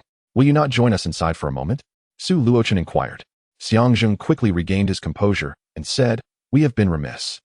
Your Majesty, please, after you." The two siblings cleared the way, and Su Luochen took Fifth Shushao's hand, entering the premises. The courtyard was a stark contrast to the outside, remarkably clean and tidy. Though small, it was fully equipped. Su Luochen feigned confusion. Why is the courtyard so immaculate while the academy's plaque outside is covered in dust? Surely, one would not only clean the interior and neglect the exterior? Xiang Yui, feeling embarrassed, responded, "Your Majesty, our master forbids cleaning the plaque." Xiang Zheng continued, "Our master has declared that until the Invincible Academy is revitalized, the plaque shall remain untouched." Su Luochen nodded, hearing loud snores emanating from within the room. A disheveled middle-aged man, unkempt and bearded, lay in the corner of the courtyard, beside a large wine gourd. Su Luochen chuckled, "Is he your master?" Xiang Yui replied, "Indeed, Your Majesty, he is our master, Xiang Qian." Xiang Zheng remarked, "Song Wang, I have come to awaken our master." Su Luochen waved his hand dismissively. "There is no need to rouse your master. I shall await his awakening right here." He settled himself upon the stone table at the center of the courtyard, while Xiang Yui promptly presented tea and stood attentively beside her brother. Su Luochen encouraged, "You may also take a seat. There is no need for formality." Nevertheless, Xiang Zheng and Xiang Yui dared not sit and opted to stand instead. How remarkably patient Song Wang was, waiting for Xiang Qian. Humph. The Invincible Academy is fortunate. Had it been me, I would have obliterated them without hesitation. Hence, he is Song Wang, and you are not, for you are unworthy. Outside, others were also engaged in hushed discussions. Fifth Xiao sat cross-legged before Su Luochen, diligently practicing the technique to unlock the 9 heavenly passages. As time flowed by, dusk descended, casting the golden hues of the setting sun across the earth. At last, the languid Xiang Qian, slumped in the corner, stirred, yawning and groggily rising to his feet. "Who is he?" Xiang Qian inquired, gazing at Su Luochen. "Master. He is Song Wang." Xiang Yui hurriedly interjected. Xiang Qian responded with a casual acknowledgement, offering a slight gesture of greeting. "I have met Song Wang." His demeanor was strikingly nonchalant, devoid of any semblance of reverence. Xiang Zheng and Xiang Yui were visibly anxious, fearful that Su Luochen might take offense. However, Su Luochen paid no heed to Xiang Qian's attitude. After all, such conduct was to be expected. This was a world where strength reigned supreme. While Su Luochen held a high status, his power was still insufficient to command unwavering respect. On the surface, Xiang Qian appeared to be a disheveled drunkard. Yet beneath that guise lay formidable prowess, standing at the pinnacle of the law manifestation realm, an extraordinary level indeed. It was worth noting that with such cultivation, coupled with sufficient military achievements, one could attain a noble title within the vast dynasty. Su Luochen, merely at the Yuandan realm, was naturally disregarded by Xiang Qian. What brings Song Wang to visit? Do you have any pressing matters? Xiang Qian inquired casually, taking another swig from his flask. Master, please refrain from drinking. Xiang Yui exclaimed indignantly, snatching the flask away. Su Luochen chuckled. I have come to seek a drink from Director Xiang. At this, Xiang Qian's interest peaked, his eyes gleaming with excitement. Song Wang enjoys wine as well? Su Luochen nodded. Who does not appreciate fine wine? I have long heard that the director of the Invincible Academy is a connoisseur, and I thought to pay a visit. I hope Director Xiang does not mind. Xiang Qian burst into hearty laughter and beckoned to Xiang Yui. Little E, quickly bring the flask to our master. Xiang Yui clutched the flask tightly, unwilling to relinquish it. Su Luochen smiled. Xiang Xiaomei, please hand me the flask. Without hesitation, Xiang Yui presented the flask to Su Luochen. Xiang Qian shot her a disapproving glare and muttered, You have only just met this man, yet you obey him so readily. As your master, I feel I have wasted my efforts raising you. Perhaps you should just go live with him. Xiang Yui's cheeks flushed slightly as she playfully retorted, Master, do not speak nonsense. She stole a glance at Su Luochen. Her cheeks flushed as she lowered her head. It must be said that Su Luochen's appearance, coupled with his extraordinary talent, strength, and status, renders him irresistibly attractive to women. Su Luochen smiled and said, Xiang Xiaomei, could you please fetch 2 more bowls? I intend to engage in an unrestrained drinking contest with Dean Xiang. Xiang Yui hurriedly dashed into the room to retrieve the bowls, while Xiang Qian sat down, rolling his eyes and exclaiming, Master, it seems you have never heeded my words. Xiang Yui returned promptly, giving a soft huff as she picked up the wine gourd, pouring a bowl of wine for both Su Luochen and Xiang Qian. This gourd of Xiang Qian's was, in fact, a spatial treasure, with a vast interior capable of holding thousands of pounds of wine. Cheers, Su Luochen declared. Bang! The 2 bowls clashed, sending droplets of wine splattering. As the exquisite wine slid down his throat, Su Luochen exclaimed, What a splendid wine. Indeed, it was remarkable. With a single sip, the energy within Su Luochen surged, marking a slight increase in his cultivation, now at the 7th level of the Yuan Dan realm. It is worth noting that his Yuan Dan was exceptionally formidable, containing energy vastly greater than that of his peers, by hundreds of times. That a mere bowl of wine could enhance his cultivation even slightly speaks volumes of its rarity. Another. Su Luochen and Xiang Qian commenced their spirited drinking. Xiang Yui dutifully poured the wine beside them. 1 bowl, 2 bowls, 3 bowls, 10 bowls, 30 bowls, 50 bowls, 100 bowls. Crown Prince, you are impressive. Xiang Qian praised, raising his thumb. Ordinary folk would be intoxicated after a single bowl, yet you managed to consume 100 without losing clarity. Truly remarkable. Xiang Zheng and Xiang Yui exchanged astonished glances, filled with admiration. They had also tasted Xiang Qian's wine, yet with their talents, they could manage only 5 bowls at most. The Crown Prince certainly lived up to his title. Fifth Xiaoxiao pouted slightly, dipping her finger into the wine in Su Luochen's bowl. What delightful wine! She exclaimed joyfully. Uncle Xiang, may I have a sip? Xiang Qian glanced at her and replied with a smile, Help yourself. Unrestrained. Fifth Xiaoxiao seized the wine gourd and poured it directly into her mouth. Little girl, you shouldn't drink like that. You'll get drunk. Xiang Qian attempted to intervene. Su Luochen chuckled. Brother Xiang, there's no need to worry. Xiao Xiao is just fine. Gulp, gulp.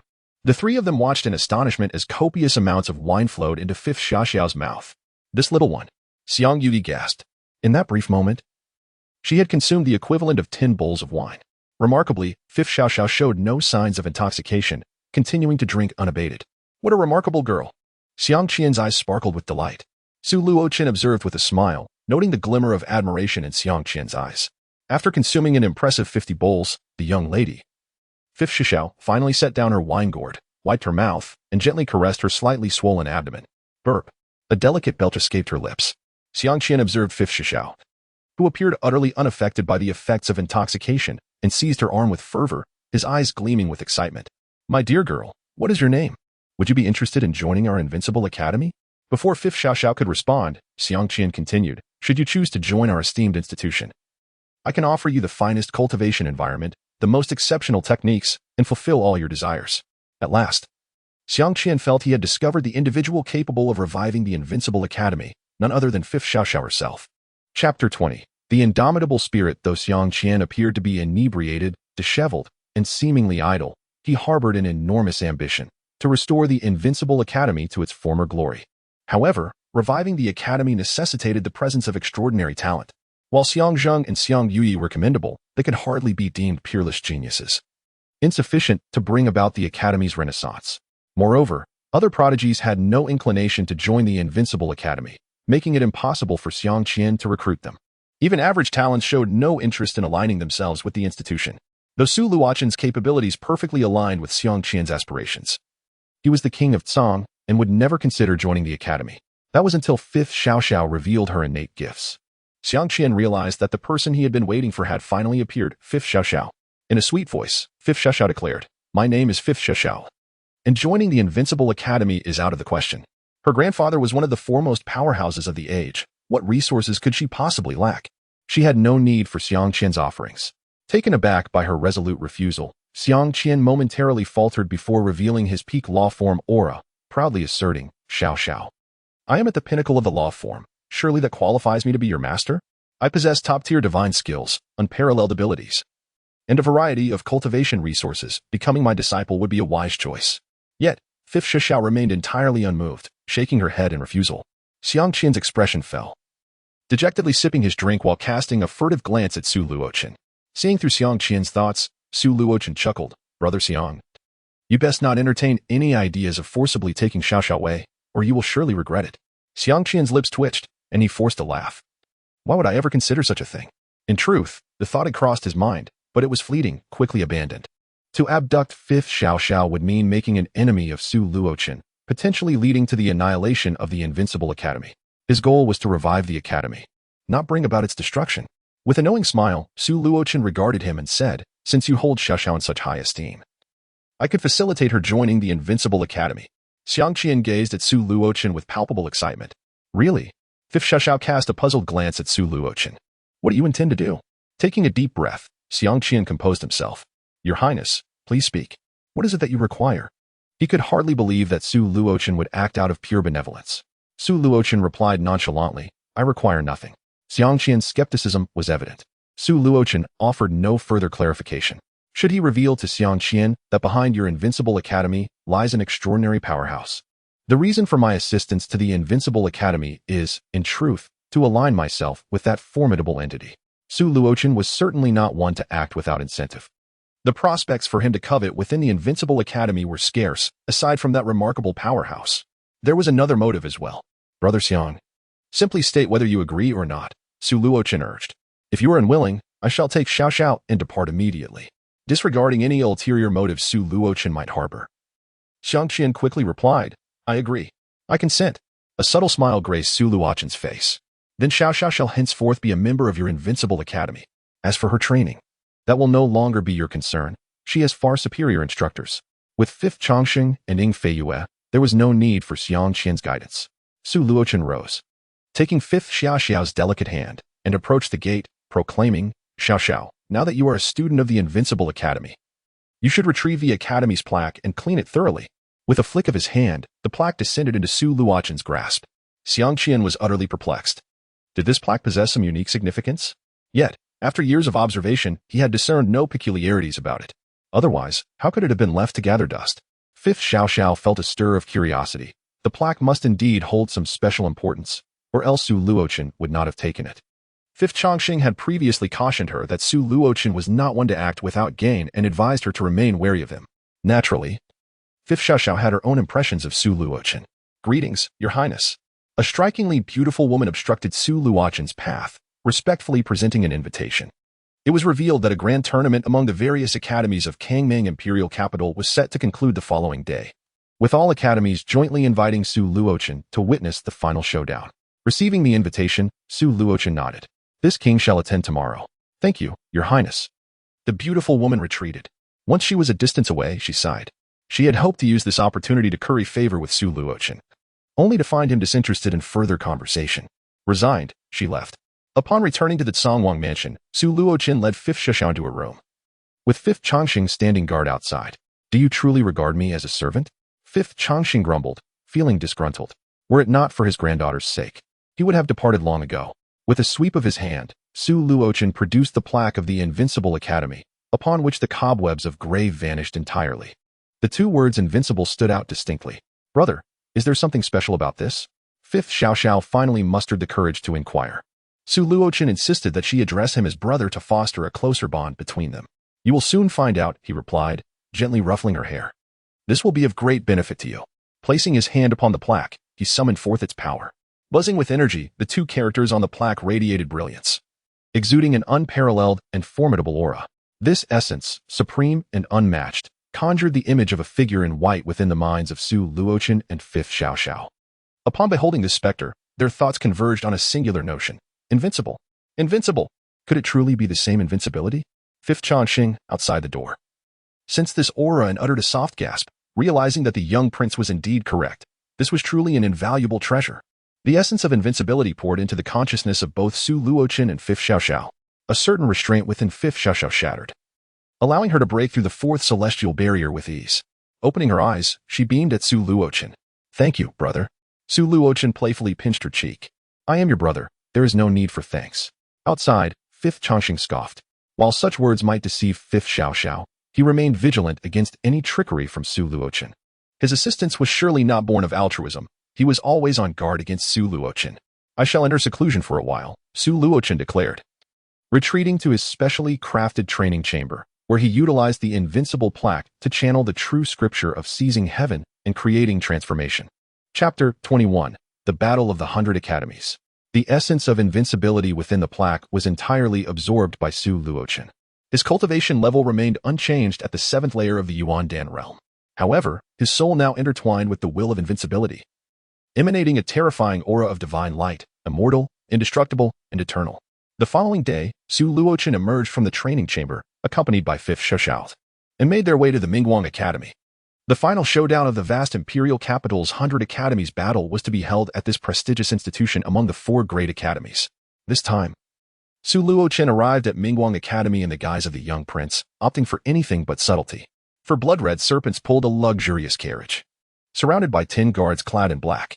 Within the opulent carriage, Su Luochen reclined comfortably, while Anya Qianli knelt before him, gently massaging his legs. Fifth Xiaoxiao sat beside him, her face alight with joy. Brother, I've never experienced such grandeur before. Though her grandfather was powerful, he was exceedingly low-key, always arriving and departing without a trace, never commanding such presence. Su Luochen replied, Xiaoxiao, you are a member of the Invincible Academy. You must partake in this decisive battle. Do you feel confident? Yes, she exclaimed. Fifth Xiaoxiao tilted her little face upward, declaring with pride, I am invincible. They are at my mercy. Su Luochen ruffled her hair, exclaiming, You've made a mess of my hair. Fifth Xiaoxiao shot him an indignant glare, resembling a spoiled little sister before her brother. The king of Tsong has arrived. The Grand Blood Dragon carriage rolled into Mingguang Academy, its booming sound resonating throughout the institution. The inhabitants of Mingguang Academy were already aware of Su Luochen's impending arrival, and the dean, along with a host of teachers, stood at the entrance to welcome him.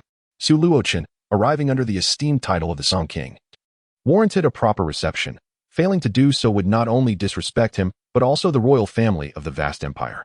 I saw that Song King yesterday, and he appears entirely different today. Indeed, today reveals the true Song King, exuding an awe-inspiring presence that commands reverence. It was truly terrifying. Countless individuals bowed their heads in unison, proclaiming, We welcome the Song King. Among them were even 3 members from the Invincible Academy. Throughout the proceedings, Su Luochen maintained a low profile, neither showing his face nor speaking, as the dean escorted him into the academy. On the battlefield of destiny, Su Luochen was assigned the most central and prestigious seat, with Fifth Xiaoxiao beside him, while Qipu and Anya Qianli stood vigil at his rear. What an imposing presence that Song King possesses, came a somewhat disgruntled voice from the side. Su Luochen turned to see it was the Duke of Yin, Su Yunzhou, the son of the Cloud Concubine, who had also been invited to watch the match. The offspring of Su Juntian, some underage, were unable to leave the vast imperial palace, while others, having long come of age, were out in the world honing their skills. Few remained in the vast imperial capital, and Su Yunzhou had only just returned. He was notably displeased with Su Luochen's elevation to the Song King. Noticing his discontent, Su Luochen chose to ignore him. After all, they were somewhat like brothers without any deep-seated animosity. As long as Su Yunzhou did not provoke him, Su Luochen had little inclination to confront him. Su Yunzhou was hardly worth the effort. Returning his gaze to the battlefield, Su Luochen remarked nonchalantly, The Invincible Academy has previously not participated. However, they have recently enrolled a new student whose abilities align perfectly with the requirements. Let her participate. The representatives of the 4 academies exchanged glances, uncertain. This does not align with the established criteria, they murmured. Typically, to enter the decisive battle, one must first pass preliminary tests. followed by several rounds of combat before ultimately reaching the final showdown. To bypass this process seemed grossly unfair. However, since the one making the request was the Song King, who would dare refuse? Seizing the opportunity, Su Yunzhou sneered. Is the Song King attempting to exert pressure? Su Luochen cast a cold, indifferent glance in his direction and replied, Duke of Yan, I indeed wield my power to impose my will. Do you have any objections? By the way, I seem to recall that you have yet to pay your respects upon encountering me. Su Yunzhou's expression shifted dramatically. He is the elder brother of Su Luochen, and under normal circumstances, he should not bow to him. However, Su Luochen is a prince, while he is merely a duke. Their statuses are worlds apart. If Su Luochen were to demand a bow, he would have no choice but to comply. Having met with King Song, Su Yunzhou stood up with a stern expression and reluctantly performed a bow. Su Luochen chose to ignore him, instead turning his attention to the representatives of the 4 great academies. Do you have any objections? He inquired. No objections. The representatives responded in unison. Who would dare to voice dissent? Had they not witnessed Duke Su Yunzhou being subdued? The name of Fifth Xiaoxiao was directly added to the list of contenders for the decisive battle. Fifth Xiaoxiao, from the Invincible Academy? She is aligned with King Song. To advance directly to the finals is rather excessive. The members of various academies murmured in discontent. Enough of the complaints. If you truly possess the skill, then defeat Fifth Xiaoxiao. One voice urged. Yes, defeat Fifth Xiaoxiao. Another echoed. Humph. I will not let someone who took the back door slip by unscathed. The individuals on the final list shared a common adversary, Fifth Xiaoxiao. Xiang Yui furrowed his brow. Was it not too hasty to let Xiaoxiao enter the fray at this moment? Xiang Qian sighed. The intentions of King Song are inscrutable, and I cannot decipher them. Nevertheless, it is clear that King Song is not one to act without purpose. At this juncture, we can only place our trust in Su Luochen and Fifth Xiaoxiao. Should Fifth Xiaoxiao achieve a commendable rank, it would mark the first step on the path to revitalization for the Invincible Academy. Thus, the decisive battle commenced. Originally, the finals consisted of 10 competitors, but with Fifth Xiaoxiao included, the number rose to 11. The competition would follow a round-robin scoring system, meaning each individual would face the other 10 competitors. Victory would yield 2 points, defeat none, and a draw would award 1 point each. The final rankings would be determined by the total points accumulated. The first match pits Fifth Xiaoxiao against Gan Ashu, announced the referee on the final stage. The inaugural match was indeed a heavyweight clash. Indeed, Gan Ashu is the strongest Yuan Dan from Wanren Academy and a favorite to win the championship. The representatives from the 4 great academies were displeased that Su Luochen permitted Fifth Xiaoxiao to participate directly in the finals. Thus, they arranged for her to face an exceptionally formidable opponent in the opening match. If Fifth Xiaoxiao were to falter, it would serve as a blow to Su Luochen's prestige. Go ahead, Su Luochen encouraged Fifth Xiaoxiao. She soared onto the final stage, her exquisite beauty captivating countless onlookers. Gan Angshu initially intended to hurl some taunts, but upon seeing Fifth Xiaoxiao's appearance, he stifled his foul words and clasped his hands in salute, saying, Please. Fifth Xiaoxiao also lightly clasped her hands in return. Please. The battle was on the verge of eruption. In the viewing mirror, Gan Ashu made a sweeping gesture, and suddenly, a second Gan Ashu appeared behind Fifth Xiaoxiao. Chapter 22. A single palm strike to end it all. The champions from each continent sprang into action. 2 Gan Ashu attacking Fifth Xiaoxiao simultaneously. Unfazed, Fifth Xiaoxiao maintained an air of composure that belied her youth. With a delicate motion, she extended her small hand. And invisible ripples radiated outward. A resonant hum reverberated as the 2 Gan Ashu were forcefully repelled. How formidable! The expression of the Gan Ashu shifted slightly. Initially, he had perceived Fifth Xiaoxiao as merely a fortunate underdog, seduced by her looks to secure a place in the finals. Yet, from their first clash, he realized that Fifth Xiaoxiao possessed genuine prowess. However, I cannot afford to lose. Losing to a girl who took shortcuts is unbearable. Initial sunstrike. Both Gan Ashu declared with a chilling intensity, extending a finger in unison.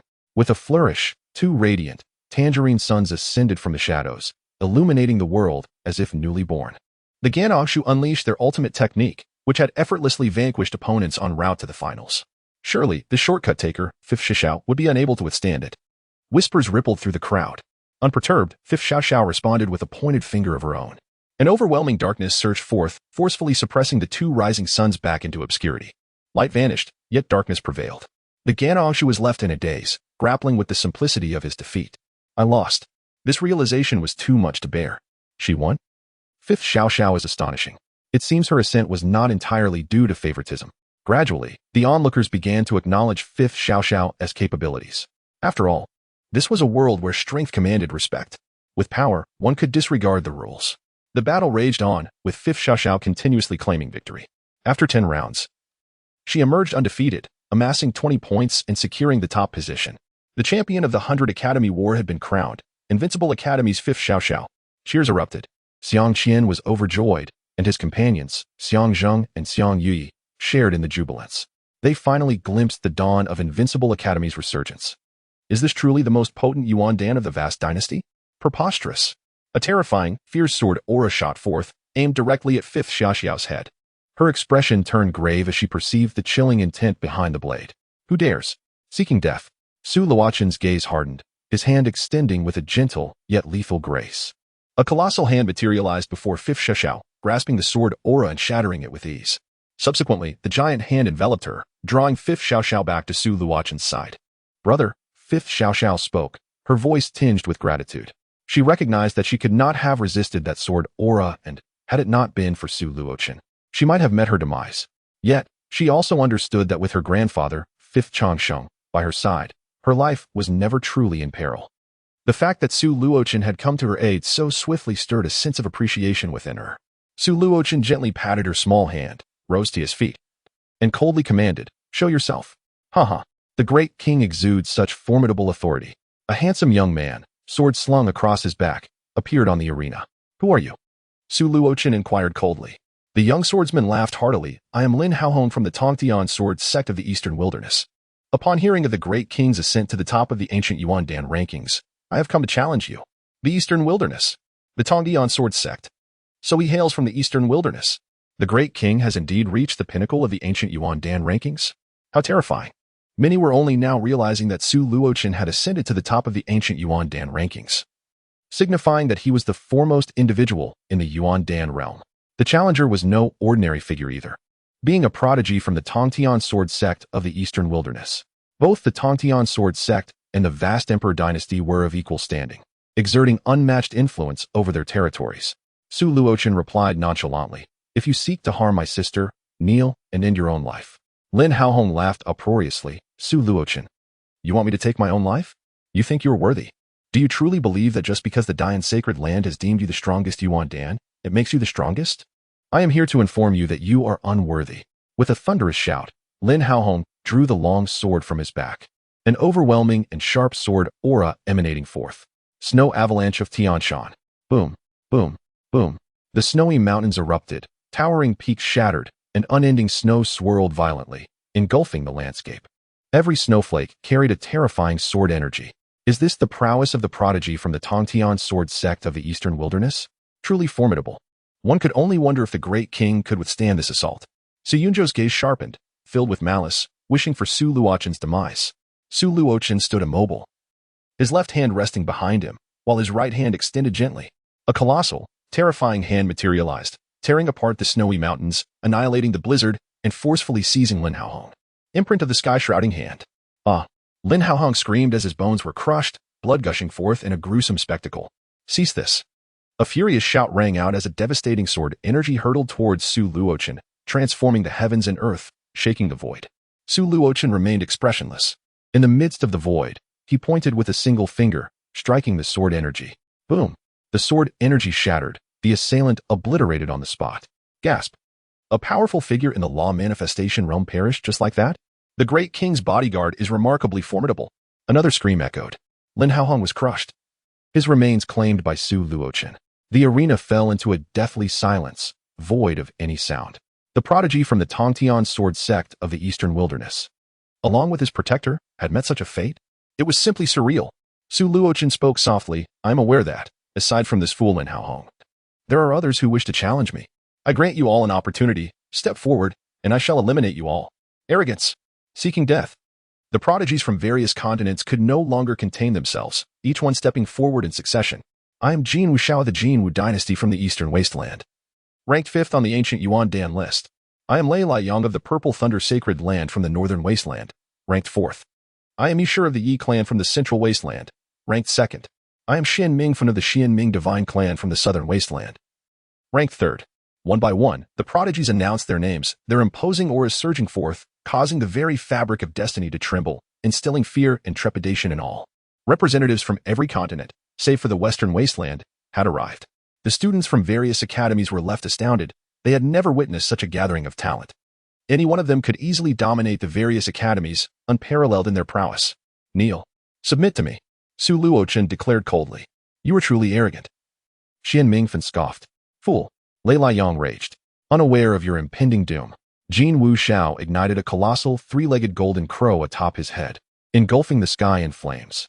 It seems you are all seeking your own demise, Su Luochen remarked indifferently.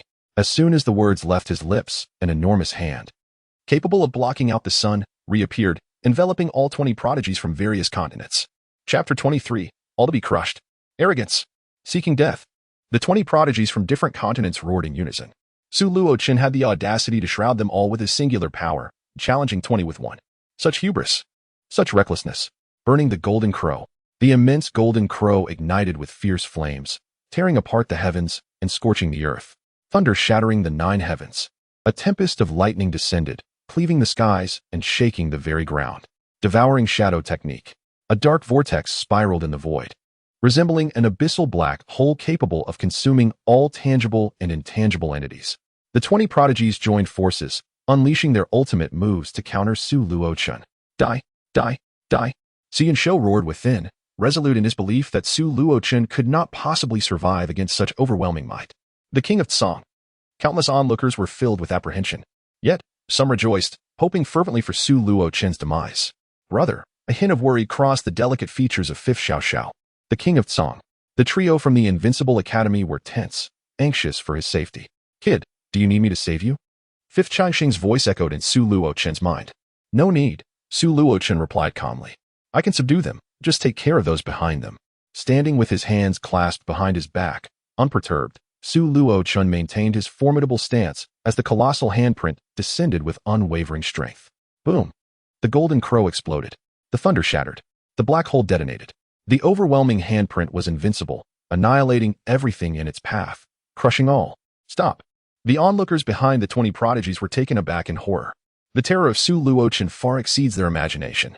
Never before has there been a formidable being of the Yuandan realm with such overwhelming power and unmatched prowess. 20 terrifying assaults surged forth simultaneously towards the colossal handprint that obscured the sky. In the void, a solitary finger extended, shattering all attacks effortlessly. The great handprint descended, capturing all 20 prodigies, sealing them within its grasp. Su Luochen, release me, the prince of the Jinwu dynasty. Su Luochen, do not court death. If you dare to harm them, our Kangming dynasty shall bear the wrath of all our factions. Su Luochen, quickly let them go. A torrent of threats ensued, as the powerful figures from various factions launched frenzied assaults against the finger that obstructed their path, yet it was all in vain. Threatening me? Su Luochen's lips curled into a slight smirk. Su Luochen, release me at once. I will annihilate your Kangming dynasty. Let me go? I beg for mercy. I concede. Woe is me, I miss my mother. Some threatened Su Luochen, others cried for mercy, while many wept inconsolably. Su Luochen remained cold and composed, his demeanor serene and unfazed. With a gentle squeeze of his hand, blood splattered forth. All 20 prodigies from the various continents and factions were crushed without exception. Su Luochen, how dare you? The powerful figures from the factions were nearly driven to madness. I have done it. What is there to fear? Su Luochen beamed with a warm smile. Yet to the onlookers, it appeared as if a demon had emerged from the depths of hell, instilling terror. Having eliminated the 20 prodigies from all factions, did Su Luochen truly fear death? The Kangming dynasty could not protect him. Humph. I wonder how my father will shield you now. Su Yuzhou was astonished by Su Luochen's strength yet could not suppress his mocking laughter. Having offended so many powerful factions, even if Su Juntian held great affection for Su Luochen, he likely would not continue to shield him. This lad is truly ruthless. The 5th Changxing was taken aback. If it were him, he could never have eliminated them all. At best, he would have merely wounded them. Young Manning Fei Yue was left speechless. In her prime, she had been audacious and arrogant, yet she could not compare to Su Luochen. As Su Luochen obliterated the 20 prodigies in the central wilderness continent. At the Dian sacred ground, the rankings of the ancient Yuandan list underwent a profound shift. Beneath Su Luochen, the names of those ranked from 2nd to 21st vanished entirely. Where have their names gone? Those observing the ancient Yuandan list were astonished. Yet none contemplated the truth of their demise. It was utterly inconceivable. A simultaneous breakthrough? Impossible. All were slain. What a joke. Could it be that the ancient Yuandan list had malfunctioned? Amidst the bewilderment of the crowd, a figure emerged from the Da Yin's sacred land, proclaiming with a resonant voice, "They have all been slain." The one responsible for their demise is none other than Su Luochen, the sovereign of the Kangming dynasty. With that, the individuals from the Da Yin sacred land retreated. Impossible. The representatives of various factions stood in stunned disbelief, unable to fathom the situation. 20 prodigies, each possessing the formidable strength of the Golden Core realm, had all fallen at the hands of Su Luochen? What a farce. After all, Su Luochen was merely at the Ascendant stage. The news swiftly traversed the vast expanse of the ancient wilderness continent, leaving countless factions, both great and small, in a state of shock and disbelief. On the arena of the Mingguang Academy, Su Luochen gazed coldly at the assembled powers, indifferently stating, "I grant you 10 breaths of time to vanish from my sight, else you shall remain here forever." "Su Luochen, you are utterly arrogant," cried one faction leader. "I, from the Zile sacred land, will not let this go," declared another from the Yi family. The representatives of the various factions unleashed a torrent of threats. Su Luochen's voice turned frigid as he began to count. 1, 2, 3. A chilling aura of murderous intent emanated from him, causing the very souls of those present to tremble. They all believed that Su Luochen spoke true. He truly had the audacity to annihilate them all. As he counted to 9, a member of the Jinwu dynasty left with a fierce remark, "We will demand an explanation." Before vanishing like a flash of fire into the sky, Su Luochen, "This matter is far from over," threatened a member of the Yi family before hastily departing. One by one, the representatives of the various factions uttered their threats, then fled. After all, this was Su Luochen's domain, and they dared not linger. To remain would be to court death. In truth, Su Luochen was somewhat reluctant to slay them. It was one thing to eliminate these prodigies, as they had instigated the confrontation, and being bested by Su Luochen was merely a testament to their inadequacy. However, if he were to eradicate them all, the Kangming dynasty would undoubtedly become a pariah across the entire continent. No matter how powerful the Kangming dynasty was, it could not contend against the entirety of the ancient wilderness alone. Su Luochen collected the bodies of Jinwu and the others, stating calmly, "The 100 Academy War comes to an end. I shall take my leave now." He ascended his blood dragon chariot, accompanied by the 5th princess, and departed from the Mingguang Academy. Countless onlookers gazed at Su Luochen's retreat with admiration, their eyes alight with fervor, akin to witnessing a divine being. Sovereign, invincible, invincible, invincible. Su Yunzhao, with a grim expression, let out a cold snort and proceeded to the Kangming Imperial Palace. In the floral gardens of the Kangming Imperial Palace, Su Yunzhao addressed his father, Su Juntian, who stood with his back turned. Bowing respectfully, he implored, "Father, the sovereign acts with reckless abandon, provoking numerous enemies for our Kangming dynasty. I beseech you to punish him." A sense of triumph filled Su Yunzhao's heart, for he could not believe that Su Luochen, having offended so many powerful factions, would still receive protection from Su Juntian. "Did you seek me out solely for this matter?" Su Juntian's voice was icy. Su Yunzhao replied, "Father, is this not a significant issue? We have offended nearly every major power across the continents." Su Juntian fell silent. A smirk played on Su Yunzhao's lips as he imagined his father's thoughts on how to deal with Su Luochen. It was certain that the title of Song Wang could no longer be preserved. Perhaps Su Juntian would even grow to despise Su Luochen, which would be even more advantageous for him. "Get out," Su Juntian commanded coldly. Su Yunzhao's expression shifted. "Father, it seems the days of indulgence have left you bewildered. Your mind clouded. If that is the case, then perhaps you should experience the trials of the Chiefing Valley." Su Juntian replied indifferently, "So be it." Su Yunzhao immediately knelt, bowing his head and crying out, "Father, I realize my mistakes." Yunfei hurried over, performing a respectful bow as she pleaded, "Your Majesty, Yunzhao understands his wrongs. I shall discipline him properly. Please do not send him to Chiefing Valley. It is not a place for the faint-hearted. Those who go there are often condemned criminals, destined to remain forever." Su Juntian's demeanor remained impassive. "I have made my decision." Dejected, Su Yunzhao had no choice but to express his gratitude. "Thank you, Father, for your grace." As Su Yunzhao was escorted away, Yunfei's face turned pale. "Your Majesty, I too shall take my leave." Su Juntian remarked, "Yunfei, do you believe I am being too harsh on Yunzhao?" Yunfei bit her lip, remaining silent. Was it not the case? Yet, she dared not voice her thoughts. Su Juntian continued, "After all, Yunzhao is my son. He will not come to harm. However, he has lived too comfortably for too long and requires some trials. I hope that upon his return from Chiefing Valley, he may alleviate my burdens." A glimmer of hope appeared in Yunfei's despairing eyes. "Thank you, Your Majesty." She understood that since Su Juntian had spoken thus, Su Yunzhao would be safe from mortal peril, though hardship was certainly inevitable. Su Juntian nodded, Yun Fei. I shall visit Huiyin Palace tonight. Yun Fei responded, Your Majesty, I shall return to make preparations. After her departure, Su Juntian inquired, Yu Wufu, how do you suggest I handle the matter regarding the 27? Yu Wufu inwardly chuckled, contemplating, why do you ask me about your family affairs? Can I truly speak on this? Your Majesty, I shall heed your words, he said. Su Juntian scoffed, do not play this game with me. Speak freely. I am not so easily angered by trifling matters. Realizing he could no longer evade the question, Yu Wufu pondered for a moment before responding, Song Wang has indeed earned merit by suppressing the talents of the major powers. He deserves a reward. However, his methods have been excessively ruthless, earning the ire of many. Therefore, a punishment is also warranted. In that case, why not balance the merits and demerits, neither rewarding nor punishing, as if your Majesty were unaware of the situation? After speaking, Yu Wufu bowed his head, awaiting Su Juntian's directive. Su Juntian nodded, then let it be neither reward nor punishment. Upon his return to the Tsongwang mansion, Su Luochen entered the cultivation chamber, producing the corpses of 20 prodigies to commence his seclusion for intensive training. Meanwhile, in the West Wasteland continent, distinct from the other 4 realms, only the Buddhist sect flourished.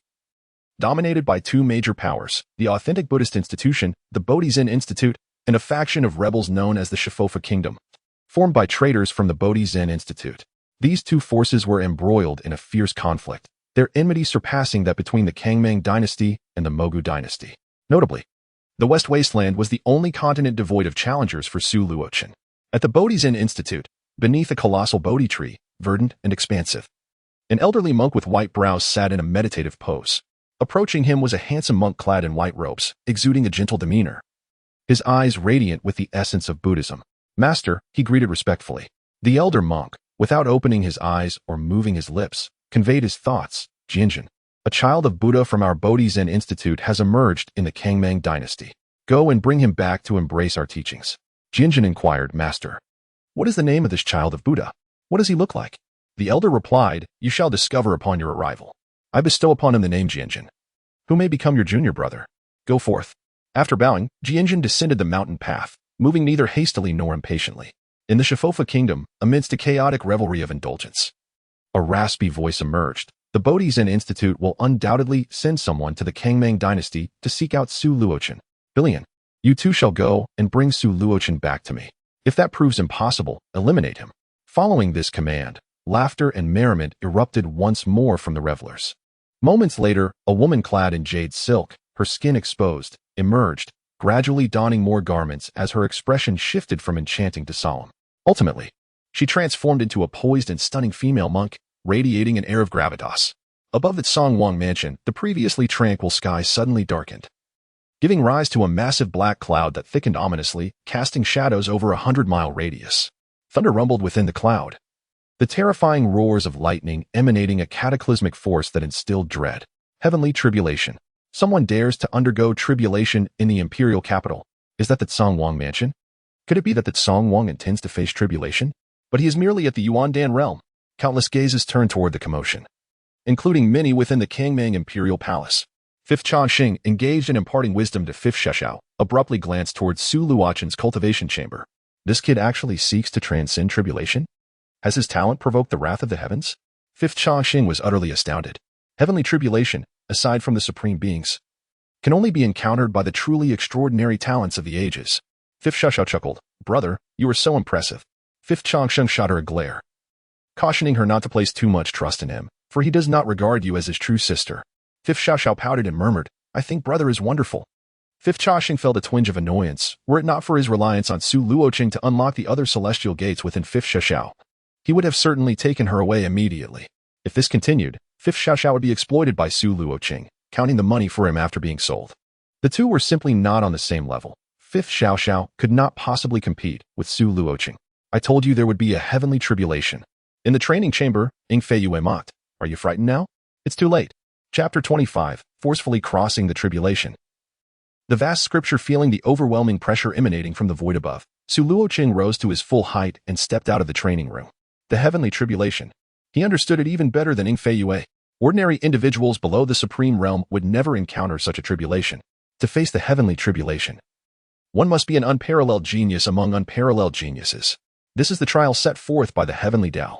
After defeating 20 geniuses from various continents and absorbing their fortunes, Su Luocheng's own realm reached the pinnacle of the 9th layer of Yuan Dan, and his innate talent soared to an extraordinarily terrifying level.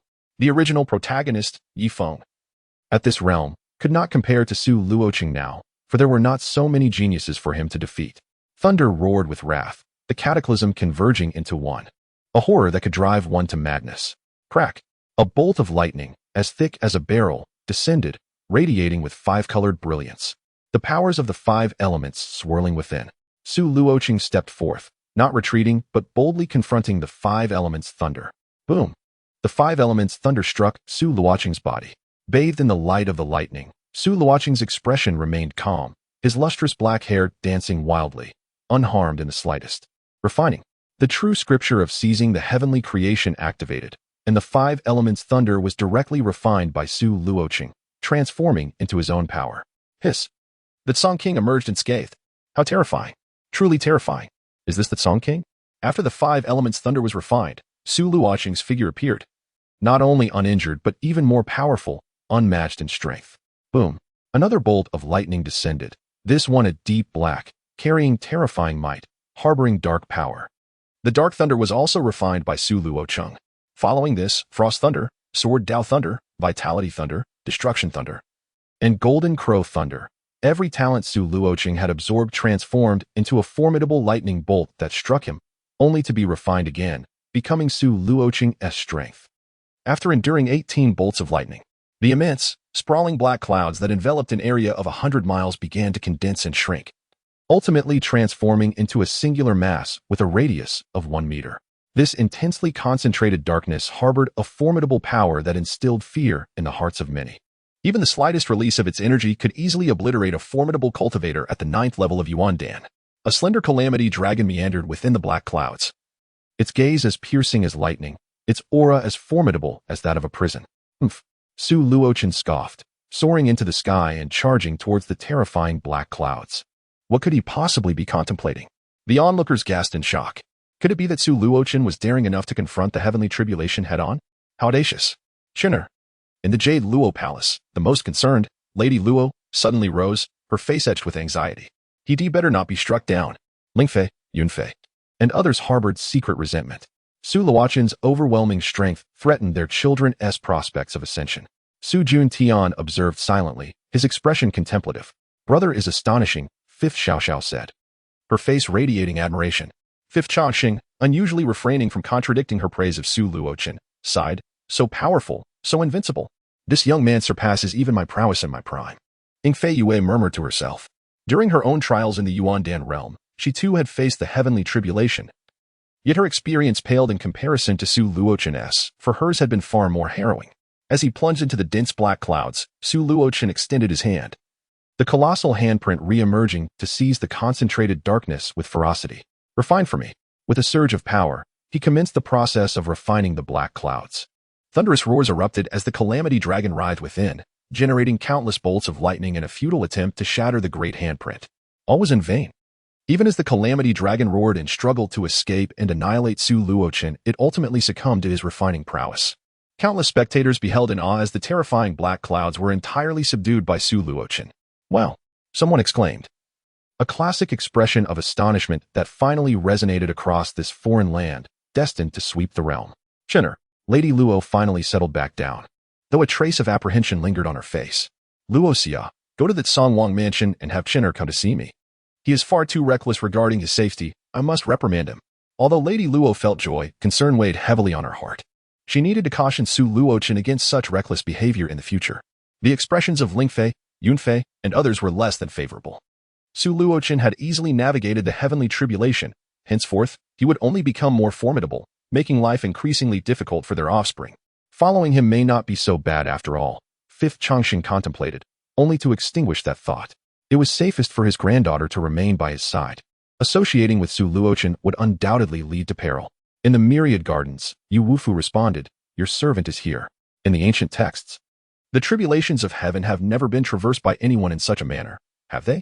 Yu Wufu could not help but smile wryly to himself. Among those chronicled in the scriptures, who has ever faced the heavenly tribulation without utmost caution? Who has not been filled with trepidation? Ultimately, Those who have endured such trials emerge battered and bruised, having lost nearly half their lives. To encounter someone like Su Luochen, who could directly suppress the heavenly tribulation, is something he had never heard of. The prowess of the Tsong Wang is truly remarkable, Yu Wufu mused. Though he currently possessed far greater strength than Su Luochen, capable of extinguishing him with but a finger, he could almost envision the day when Su Luochen would stand invincible in this realm. A thought crossed Yu Wufu's mind. Could it be that Su Luochen is destined to become a supreme being? In the ancient continent, no supreme has been born in a millennium. Presently, the strongest being is merely a half-supreme. 27 possesses the aura of a supreme, remarked Su Juntian. Yu Wufu dared not speak or offer judgments. Go. Take him to the 9th level of the Tsongmang Library and allow him to view the upper section of the Supreme Sutra. Yu Wufu immediately knelt, complying with the command. The upper section of the Supreme Sutra. Among Su Juntian's numerous sons and daughters, fewer than 5 have ever gazed upon the upper section of the Supreme Sutra. Including Su Luochen, there are only 5. Luo Xia and Yu Wufu arrived at the Tsong Wang Manor together. Yu Wufu announced, "Your Majesty has dispatched me to escort Tsong Wang to the Tsongmang Library." Luo Xia promptly replied, "Your Majesty, please proceed. Even the matters concerning the Empress must take a back seat for now." Yu Wufu led Su Luochen to the Tsongmang Library. As the grand doors swung open, Su Luochen ascended to the highest 9th level. He was aware that there existed a 10th level. The 9th level of the Tsongmang Library housed the Supreme Sutra, while the 10th level contained the legendary Immortal Sutra. However, it was not the complete Immortal Sutra, but rather a fragmented version. Before Su Luochen lay an ancient scripture, imbued with the vast and profound essence of the Tsongmang dynasty. This tome represented the greatest legacy of the Tsongmang dynasty, handed down from the supreme ancestors in the form of the Tsongmang Sutra, from which the dynasty derived its name. Su Luochen began to study it earnestly, simultaneously channeling the heaven-defying transformation True Sutra. Chapter 26. The Trial of the Mirror Illusion Lake. The arrival of Jianzhun. This Tsongmang Sutra is quite commendable, Yin Feiyue observed, watching intently and offering her commentary. In his heart, Su Luochen reflected, the Tsongmang Supreme was a 7 Tribulation Supreme, naturally. The Tsongmang Sutra he created would not be weak. Supremes are indeed categorized by levels. To ascend to the rank of Supreme, one must traverse tribulations, with their levels defined by the number of tribulations faced. After overcoming 10 heavy tribulations, one may attain immortality. Alas, in the ancient continent, even the weakest of the 1 Tribulation Supremes has yet to manifest, let alone immortals. The founder of the Tsongmang dynasty, the Tsongmang Supreme, reached a maximum of 7 Tribulation Supreme. Such strength would rank among the foremost of the Supremes that have graced the ancient continent. Similarly, the founder of the Mo Gu dynasty, the Mo Gu Supreme, also attained a peak of 7 Tribulation Supreme. The founder of the Han Yu dynasty, revered as Han Yu, was merely a supreme being of the 6th Tribulation. As Su Luochen perused the Tsongmang Sutra, he absorbed its profound truths. The radiance emanating from the Tsongmang Sutra gradually dimmed, and the vast will it contained began to weaken. Though this fragment of will was slight, it was nonetheless the legacy of the Tsongmang Supreme, a formidable figure of the 7th Tribulation, and thus immensely beneficial to Su Luochen, who certainly would not let this opportunity slip away. Juntian, you have indeed raised a remarkable son. Unbeknownst to Su Luochen, an elder stood alongside Su Juntian, observing him with a subtle smile. Su Juntian regarded Su Luochen with a rare, bittersweet smile, realizing that he had completely absorbed the essence of the Tsongmang Sutra. Had he known, he would have refrained from allowing him to read it. Even without utilizing the Duo Tian Zhao Huazhenjing, one could still absorb the truths contained within the Tsongmang Sutra. The more one absorbed, the greater the affinity with the text. Su Juntian had thought that Su Luochen was profoundly in tune with the Tsongmang Sutra, unaware that Su Luochen was employing the Duo Tian Zhao Huazhenjing. Given his affinity for the Tsongmang Sutra, you should have brought him here sooner, remarked the elder with a smile. The Su family shall surely thrive, and the Tsongmang dynasty will endure through the ages. Nurture him well. Su Juntian nodded in agreement. After thoroughly absorbing the essence of the Tsongmang Sutra, Su Luochen departed from the Tsongmang Library, feeling satisfied. At Yuluo Palace, he approached the Empress Luo. Though Su Luochen did not share a genuine mother-son bond with her, as he was not the original Su Luochen, he recognized that she treated him kindly, and thus he would reciprocate her goodwill. Chinner, you must not be so impulsive in the future, Empress Luo chided, offering a lengthy admonition, urging him to be cautious and to avoid recklessness in the face of danger. Su Luochen agreed readily, yet he would ultimately adhere to his own inclinations. After concluding her counsel, Empress Luo presented Su Luochen with a triangular jade token. Chinner, this is the key to the Mirror Illusion Lake. The trials there are about to commence, and you may seize this opportunity. The Mirror Illusion Lake Trials, a mystical arena, permitted entry to those who possessed a key. Those who could successfully navigate the various trials would reap tremendous rewards. Legend has it that a grand opportunity lies within the Mirror Illusion Lake, accessible only to those who conquer all trials.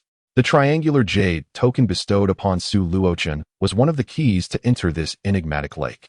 The Mirror Illusion Lake opens once every 20 years, with a total of 81 keys available.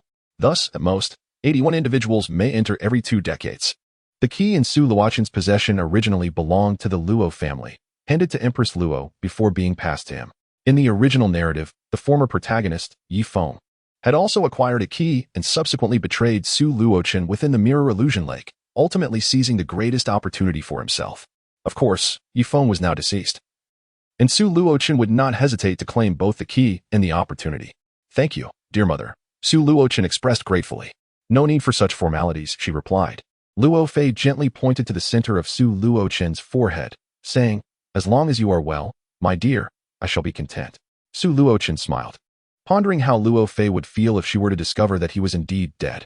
After conversing with Luo Fei for a while, Su Luochen took his leave. At the Songwang Palace, he called out, "Qi Pu." Qi Pu approached, bowing respectfully. "I pay my respects to the Songwang." Su Luochen instructed, "Go to Tanxia Mountain. There is a bandit stronghold. Annihilate it and bring back their treasures." Qi Pu, perplexed by Su Luochen's intentions, responded, "As you command." He dutifully set off to execute the order. Before long, Qi Pu returned, presenting Su Luochen with a storage ring. "Songwang, the bandit stronghold at Tanxia Mountain has been destroyed, and this is their treasure." Su Luochen examined the contents and discovered a triangular jade token, the key to the Mirror Illusion Lake. The original owner, Yi Feng, had obtained this key from the Tanxia Mountain stronghold. While Yi Feng had to risk everything to eradicate the stronghold, Su Luochen needed only to issue commands, for others would do the labor on his behalf. Such is the advantage of power. Thus, Su Luochen aspired to vie for the throne of the Songmeng dynasty, even seeking to unify the entire ancient wilderness continent, reigning supreme as its sovereign. This was no simple endeavor. Su Luochen understood that the true secrets of the ancient wilderness continent were far more terrifying than they appeared. He called upon the fifth, Xiao Xiao, handing her the Mirror Illusion Lake key. "Here is the key to the Mirror Illusion Lake." "Brother, you give me the key. What about you?" Fifth Xiao Xiao hesitated, insisting, "You should use it." Su Luochen chuckled, "I possess another key." Only then did Fifth Xiao Xiao accept it with a smile, sweetly saying, "Thank you, brother." Such a trickster. Fifth Chongqing fretted. At this rate, Fifth Xiao Xiao will truly regard Su Luochen as her real brother. "How can you deceive a young girl like that?" Ing Feiyu said disdainfully. Su Luochen replied earnestly, "How am I deceiving her? I genuinely regard her as a sister." Ing Feiyu scoffed. "Isn't your aim to cultivate her into a perfect Eternal Dao body and then seize her fortune?" Su Luochen maintained his serious demeanor. "If she becomes a perfect Eternal Dao body, it benefits her as well. As her brother, it is only natural for me to nurture her diligently. A small share of the reward seems reasonable, does it not?" He had no intention of harming Fifth Xiao Xiao. He merely awaited her transformation into a perfect Eternal Dao body, at which point he would require a drop of her life essence. In the following days, Su Luochen devoted himself to cultivating within the Songwang Palace. After the heavenly tribulation, he had already advanced to the golden embryo stage, currently at the 3rd level. Within his dantian sat a small figure of purple gold, resembling Su Luochen, wielding a divine sword, exuding an invincible aura of vastness. 3 days later, outside the Songwang Palace, a monk clad in white arrived, radiating an aura of Buddhist enlightenment. "Halt!" The guards at the entrance obstructed Jianjin. "Amitba," Jianjin chanted, his eyes cast down as a young monk came to receive the Buddhist disciple. Chapter 27, Jianjin and Billion What Disciple? The monk inquired. "There are no disciples for you here, monk. This is the Songwang mansion. Depart at once." The guard's expression was one of indifference. Jianjin regarded the guard in the enigmatic Songwang mansion, reciting another prayer. "Amitba, please convey my message. I am Jianjin from the Bodhi Zen Temple of the Western Wilderness, here to pay my respects to the Songwang." The Western Wilderness, the Bodhi Zen Temple? The guard's surprise was evident. "Please wait a moment. I shall inform them." Ordinary monks might be disregarded, but one from the Bodhi Zen Temple of the Western Wilderness warranted attention. Seated upon the throne, Su Luochen lightly tapped the armrest with his fingers, a peculiar glint in his eyes. "Let him in." Jianjin was ushered into the Songwang mansion to meet Su Luochen. "Amitba, brother Jianjin, you share a connection with the Buddha. Please return with me to the Bodhi Zen Temple and take refuge in our faith." Su Luochen replied in astonishment. You claim this king is your junior brother? Jianjin nodded, continuing, my master has said that brother Jianjin is a disciple of the Buddha. He has personally accepted you as a student and bestowed upon you the name Jianjin. Su Luochen chuckled. Jianjin? Jianqin? Or perhaps Jianzhu? None of these names please me. Did your master accept this king as a disciple with my permission? Su Luochen retorted coldly. Jianjin asserted, brother Jianjin, to enter my master's fold is a tremendous honor. You must not insult him. Is that so? Su Luochen replied nonchalantly. Get out. Jianjin frowned, raising his voice. Brother Jianjin, you are a disciple of the Buddha. Hasten back with me to take refuge. Do you truly covet the mundane power and wealth of this world? Su Luochen stood tall and laughed heartily. Someone, throw him out. Yes. Chi Pu appeared, delivering a resounding slap across Jianjin's face. Jianjin was unable to withstand it, spitting blood, his teeth shattered. Subsequently, he was seized by Chi Pu and thrown outside the Songwang mansion. You did not kill him. Ing Fei Yue exclaimed in disbelief. Su Luochen, known for his ruthlessness, had slain 20 prodigies yet spared Jianjin. This was utterly astonishing. Could it be that he feared the Bodhi Zen temple? Ing Fei Yue could not believe that Su Luochen harbored any fear. Su Luochen replied coolly, this king is inherently merciful and never takes life. I would not even crush an ant, so how could I kill a man? Bah! Ing Fei Yue scoffed. Have some dignity. Su Luochen, however, was not motivated by mercy but rather by the potential value that Jianjin held. He was connected to a significant legacy of the Buddhist sect, and Su Luochen intended to exploit him to draw out that very inheritance before ultimately eliminating him. This was akin to raising a pig for slaughter. Pigs, of course, must be fattened before slaughter. Jianjin, gravely injured, was taken away by a middle-aged monk. The nun, Bai Lian, also arrived outside the Songwang mansion, exclaiming, Amitabha, I. The humble nun Bai Lian seek an audience with the Songwang. Radiating a profound Buddhist light, Bai Lian appeared sanctified and pure, evoking reverence and awe in those who beheld her. Let her enter, one after another. Su Luochen remarked with a smile. What a splendid day it is. Today is indeed fortuitous. Everything I wish for seems to come to fruition, he mused inwardly. Ing Fei Yue, with a look of disdain, muttered about the unpleasantness of the song being sung. As Bai Lian approached Su Luochen, her aura of sanctity intensified. She offered a slight bow, greeting the Songwang. Su Luochen inquired, what brings you here, esteemed laywoman Bai Lian? Is there something of great importance? Bai Lian smiled gently, her beautiful visage enveloped in solemn Buddhist radiance, exuding an almost divine presence. I wish to assist the Songwang, she proclaimed. Oh, Su Luochen replied, his curiosity piqued. And how do you intend to assist me? Bai Lian continued, Jianjin hails from the Bodhi Zen Institute. I trust the Songwang has encountered him? What are your thoughts on him? Feigning disgust, Su Luochen retorted, were it not for the reputation of the Bodhi Zen Institute, I would certainly have executed him. Bai Lian felt a flicker of joy within her. Her sacred light now tinged with allure, captivating the heart and imagination. The Bodhi Zen Institute and Jianjin harbor ill intentions. I am willing to assist the Songwang in dealing with Jianjin and the Institute. Su Luochen pretended to be entranced, as if drawn to Bai Lian, before swiftly regaining his composure. Thank you, esteemed laywoman Bai Lian. Qian Li, arrange accommodations for her. Observing Su Luochen's demeanor, Bai Lian secretly scoffed. No matter how brilliant he was, he would ultimately succumb to her charm. The most exquisite seduction is not merely about allure, but rather the combination of purity and a subtle hint of temptation that captivates men. Having immersed herself in the joyous Zen for many years, Bai Lian understood how to attract men, gradually leading them to their downfall before having them submit at her feet.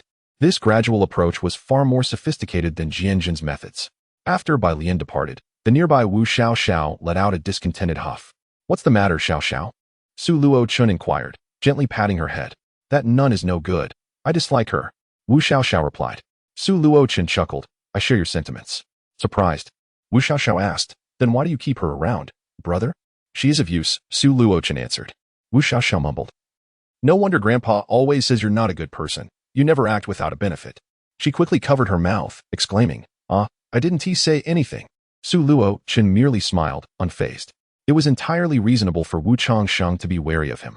He never expected Wu Changsheng to trust him sincerely. As long as Wu Xiaoxiao is present, Wu Changsheng would suffice in assisting him. What do you think of me, dear brother? Su Luochen asked. Fifth Xiaoxiao tilted her head and said, I don't care about anything else. My brother treats me exceptionally well. Su Luochen smiled, finally justifying my efforts. Su Luochen truly treated Fifth Xiaoxiao with utmost kindness, regarding her as a beloved younger sister, except for a slight underhanded maneuver within that spell. Even Ing Fei Yue was consumed with jealousy. Su Luochen had never shown her such generosity. He exploited her and resorted to threats, treating her almost as if she were less than human. 10 days later, at Mirror Illusion Lake. This expansive lake spanned thousands of miles. Its surface as smooth as a mirror, devoid of any ripples, a remarkable sight. Every dawn, a delicate mist would rise from the lake, lending it a dreamlike quality, which is how it earned its name. Beside Mirror Illusion Lake stood a secondary power known as the Mirror Illusion Sect, founded years ago by a wandering cultivator who had reaped benefits from trials at the lake. Today, the Mirror Illusion Sect's disciples were arranged in neat rows, all high-ranking members present, awaiting with the utmost formality. Chapter 28, Meeting the Song King's senior brother. Who are we here to welcome with such grandeur? Although the disciples of Mirror Illusion Lake could not speak aloud, they were permitted to communicate telepathically. I do not know, but the solemnity with which the elders prepare suggests it must be a person of significance. Let us tread carefully and refrain from conversation. Indeed, before long, from the distant horizon, a thunderous cry of an eagle resonated, shattering the stillness of the air. In an instant, a colossal, pitch-black phantom eagle, with a wingspan exceeding 100 meters, appeared above the Mirror Illusion Sect, exuding an aura of majesty. Upon the back of the phantom eagle stood two figures clad in black, one male and one female, both strikingly beautiful, their expressions cold and haughty. Surveying the Mirror Illusion Sect as one might regard mere ants below. How terrifying. That must be the phantom eagle. I have seen it in the sect's records. Such a magnificent creature is undoubtedly of the earthly desolation realm. To ride a beast of such caliber, who could they possibly be? Are they the very individuals the sect is here to greet? The disciples of Mirror Illusion Sect felt a sense of foreboding, sensing that these two were not benign visitors. This unease was shared not only by the ordinary disciples, but also by the higher echelons of the sect, including the sect leader and the supreme elder, all of whom displayed a noticeable change in countenance. They understood that they were not merely welcoming these two individuals as a secondary power. The Mirror Illusion Sect possessed only a handful of cultivators at the celestial core realm. Confronted with individuals who could command a phantom eagle of the earthly desolation realm, they knew they were utterly outmatched. It appears you were aware of our impending arrival, the black-clad youth upon the eagle remarked with a semblance of a smile. In that case, I shall spare you from annihilation. You may kneel. His calm words sent chills through the hearts of those at Mirror Illusion Sect. To threaten their destruction upon arrival was indeed a clear indication of ill intent. Pray tell, who might you be? The sect leader, Bai Yao, inquired solemnly. The young man in black coldly declared, You are not worthy to know my name. The disciples of the Mirror Illusion Sect felt their faces pale. Such an arrogant tone was utterly infuriating. Had it not been for the knowledge that they were not to be trifled with, they would have certainly made them pay dearly. The disciples of the Mirror Illusion Sect dared not voice their anger. Are you not going to kneel? The young man's face darkened as he sneered. It seems you are eager for annihilation. Fear gripped the disciples, some trembling uncontrollably, on the verge of submission. The two individuals atop the dark magic eagle were not particularly strong, yet their mere presence instilled terror in the hearts of everyone.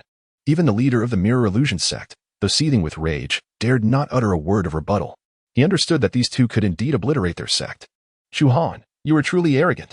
A streak of light traversed the sky, revealing a man in blue robes who appeared refined and gentle. You are, after all, true disciples of the primordial demon sect. Is it truly necessary to bully others in such a manner? Fear not, Mirror Illusion Sect. With me, Meng Qingmu, present. The primordial demon sect would not dare to harm you. The mention of the primordial demon sect sent shockwaves through the disciples of the Mirror Illusion Sect. Indeed, these two individuals were of significant origin, which explained their audacity. The primordial demon sect had produced supreme beings and was among the continent's foremost dark powers, allied with the ancient demon dynasty. Moreover, this Meng Qingmu displayed an audacity that belied his stature. What was his background? Meng Qingmu, spare us your pretense of virtue. Who does not know you are a hypocrite? Chu Han retorted without reservation. You, a worthless being, dare to act tough before me? Have you forgotten how close you came to being vanquished by my junior sister? Meng Qingmu's gaze grew icy, disdain evident in his tone. Chu Han, were it not for your junior sister, you would long have been a lifeless corpse. The two exchanged barbs, each unwilling to yield, their confrontation sharp and unyielding. The disciples of the Mirror Illusion Sect could only bitterly smile. In the battle of deities, mere mortals were bound to suffer. They could not afford to provoke either side. Enough. Stop the bickering. A woman, who had remained silent until now, spoke coldly. For all your status as prodigious disciples of a great sect, could you not show a modicum of maturity?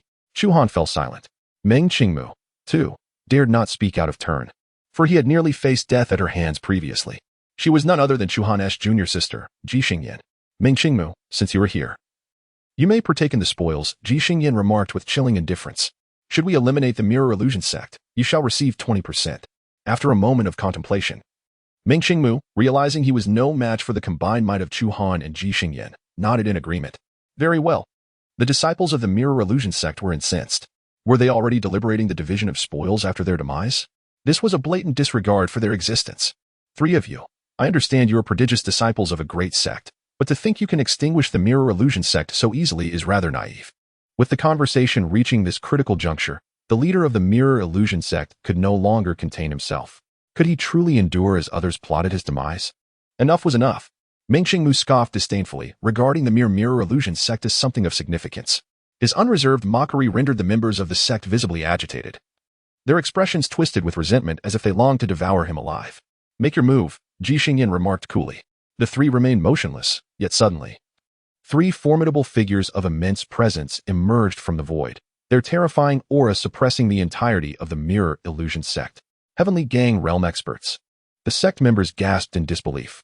Ji Xingyan, Chu Han, and Meng Qingmu could not contend with the mirror illusion sect directly, but they had powerful allies behind them. They need not lift a finger, others would handle the annihilation of the sect for them. We shall fight.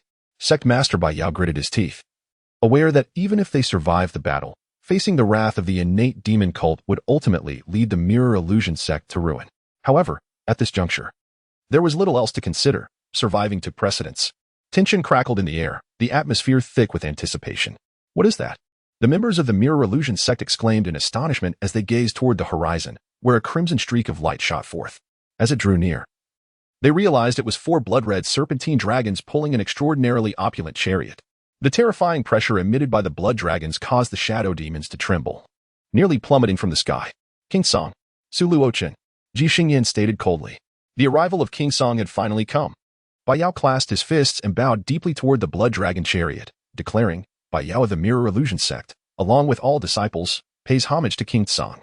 The sect members understood that the one deserving of their highest honors was none other than King Su Luochen. He was their sole hope for salvation. There is no need for excessive formalities. Su Luochen's figure emerged slowly. He had long been rumored to be a celestial being descended to earth, possessing an imposing presence and extraordinary handsomeness. Today, he surpassed all expectations. Countless female disciples from the mirror illusion sect found themselves entranced on the spot. What do you intend to do, Su Luochen? Meng Qingmu's expression darkened. His irritation was palpable upon seeing him. We are both men. Why must you be so wealthy and handsome? What gives you the right to flaunt yourself so brazenly? Chapter 29. Annihilation. The forbidden grounds of the mirror illusion sect. Meng Qingmu, as a practitioner of the righteous path. You conspire with the demons of the innate demon cult and harm the innocent, Su Luochen stated with an indifferent tone. Do you understand the consequences of your actions? Meng Qingmu, a true disciple of the Ascension sacred land, had long-standing enmity with the innate demon cult.